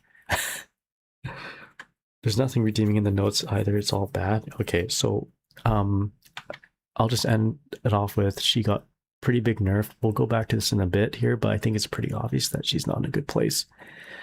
All right, so let's move on to Slayer. I gotta be quick. I gotta get enough rest so I can catch my flight tomorrow. All right, so Slayer. We have improved the feel of his controls by making certain techniques easier using dash. So, excuse me, let me reread that. We have improved the feel of his controls by making certain techniques using dash easier. We have changed we have changed 6H to unique properties that make it viable as a new option in offense. That's his windmill kick. We have increased the benefit from bump ahead on hit while reducing the mix-up capabilities of its late. Its late is the overhead, bump ahead is the low. I believe we have adjusted the K version of Mappa Punch so that it is more likely Slayer loses his turn on block. Okay, that's good. We've revised the properties of crouching heavy slash to make it less likely to beat up pokes or attempting to intercepting. Okay, so that's a stomp. So usually if you try to 2K a stomp, he jumps over your 2K and he gets a big hit. His dash was previously possible to cancel with a jump during startup, and it can now be canceled into special moves. Oh wow, like Johnny. Previously, this was a technique to cancel the start. Previously, this was a technique to cancel the startup of the jump mid dash into special move to perform it with added momentum, but this change makes it easier to perform. Makes sense. You got to standardize things, make it easier for everybody. We have adjusted. Sorry, we have made major revisions to the properties of 6H to give Slayer an advantage when the active frames are blocked. This gives Slayer an advantage when the opponent blocks it crouching, as the active frames are likely to connect, while leaving him at a disadvantage when the opponent blocks it standing. Fuji Arc, maybe, same thing. It is very powerful when used in situations where low attack options are available, such as standing K or close slash. Okay, I see. We have adjusted bump ahead to launch higher and hit, making it possible to combo into crouching K. On the other hand, we have slowed down the startup of its late, making it more likely to be blocked. This makes it more challenging to use mix up after Dandy Step, but offers better reward when it succeeds. Angie, is that you? We have increased the recovery. We have increased the recovery of K version of Mappa Hunch, so it now leaves Slayer at a disadvantage even when the active frames are blocked. It also now triggers additional knockback, so that it is harder to punish when outside the point blank range. We have removed the property of invincibility of crouch H. Perfect. This tones down his the attacks that work very well against low hitting attacks or attempts at intercepting strings while being highly rewarding. It maintains the same long range, meaning it's still powerful when hitting at max turn range. Okay, so in summary, you can dash cancel, or you cancel your dash into special moves. 2H somewhere down here. Maybe it's not even. Oh, here we go. You can now poke him on his feet. 6H is now an awkward move that's like Fuji Arc. Sweep is horizontal proximity requirement. I don't even know what that means. So it looks like we got P Mappa Hunch buffed a little bit, but K Mappa Punch nerfed. We got a Angie-like situation here with the Dandy Step into the high-low. So basically the overhead is something that you can react to, while the low is something you shouldn't be able to react to, but it will launch you on hit. So he can combo you. Hand of Doom. Okay. Basically looks like it is it's been nerfed, like all the reversals in the game. Basically, it's just overall, it's like a kind of a general universal change. Reversals have been nerfed, more punishable. Okay. Anyway, final thoughts. Slayer is an amalgamation of Angie and Kai, and should be a little bit easier to deal with because of certain annoying things that blew you up. Can be maybe not countered, but there are answers, and he can, basically he can, he doesn't skip over your 2Ks. Basically, is what I'm trying to say. Yeah. Anyway, I think we have a big nerf for him overall. I'm trying to think of something that is good here. No, I think he just got nerfed. It's straight up nerfs. Yeah. Anyway, he got shot. I'm trying to, there's gotta be something here. Oh, P-Mop Punch, slight buff. Okay, anyway, next character. So we went over Dizzy already. Venom. All right, we got 3 more characters, and I gotta go to sleep. Jam looks fun. Yeah. she looks a little like she looks fun, I think. I haven't seen any jam footage as much. But yeah, how you doing, Zendivia? Hope you're doing well. The one to use dash cancel. Oh, right. Another buff actually for Slayer is that he can a little quality of life buff. He can just cancel your dash into your attack, basically. That's pretty big, actually. You don't have to jump cancel. Anyway. She might be the biggest winner, Nagai. Dizzy? Yeah. Or Jam. Okay, so both seem like they're good in this patch. I'm thinking Johnny, Dizzy, and probably the new Happy Chaos too. I think Dizzy did. Dizzy won. Yeah, for sure. The Dizzler. All right, here we go. Venom 2, he's eating well. Okay, so I'm going to be real quick with this. I got to go to sleep. So we have improved the properties of Kiwi to improve his options after the opponent blocks a poke. We have also revised the angle and strength of the ball rebound after crouching H and sweep, improving the utility during neutral. We've adjusted jump D, which is his mad struggle, so it is easy to confirm the situation after it, as the situation greatly varies if the opponent uses FD. On the other hand, we have increased the recovery of all versions of Stinger A, making it easier for the opponent to act when it is blocked. We've adjusted the attack level and hit stop of Kiwi when it is held. When fully charged, it leaves Venom an advantage on block, making it highly effective against opponents who are focused on blocking. That's me. I sit still too much. This also adds additional time for your next attack, increasing the reward when used in combos. We have adjusted the angle and strength of the ball rebound after crouch H and sweep. Sweep now rebounds the ball upward, allowing it to prevent the opponent from approaching from an aerial dash.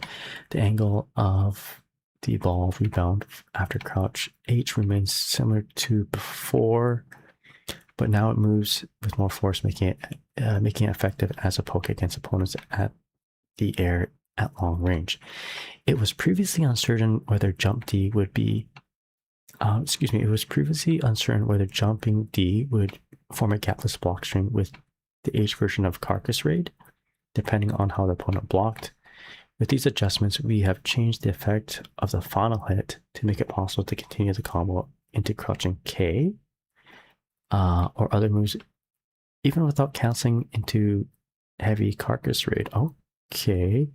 In exchange, we have increased the knockback so that it can no longer form gapless block string with H version of Carcass Raid. This makes it easier to lose this turn when it is blocked. I might be a little bit too tired to kind of comprehend what's going on here, but let's keep reading. Stinger Aim was extremely powerful and fired repeatedly as a projectile, moves fast and recovers quick. We have extended the recovery to make it harder to fire repeatedly and decrease the advantage on hit. So let me reread that. Sorry. Thank you. Yo, Wingus, how's it going? Thank you so much for the raid. I will shout you out in just a moment.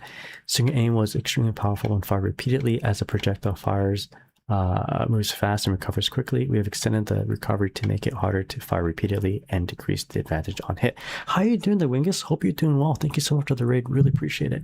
I'm going to go ahead and shout you out right now. I am so tired. Let's go ahead and... Yeah, I'm almost done. Let me just shout you out here. I'm not at home right now, so this is how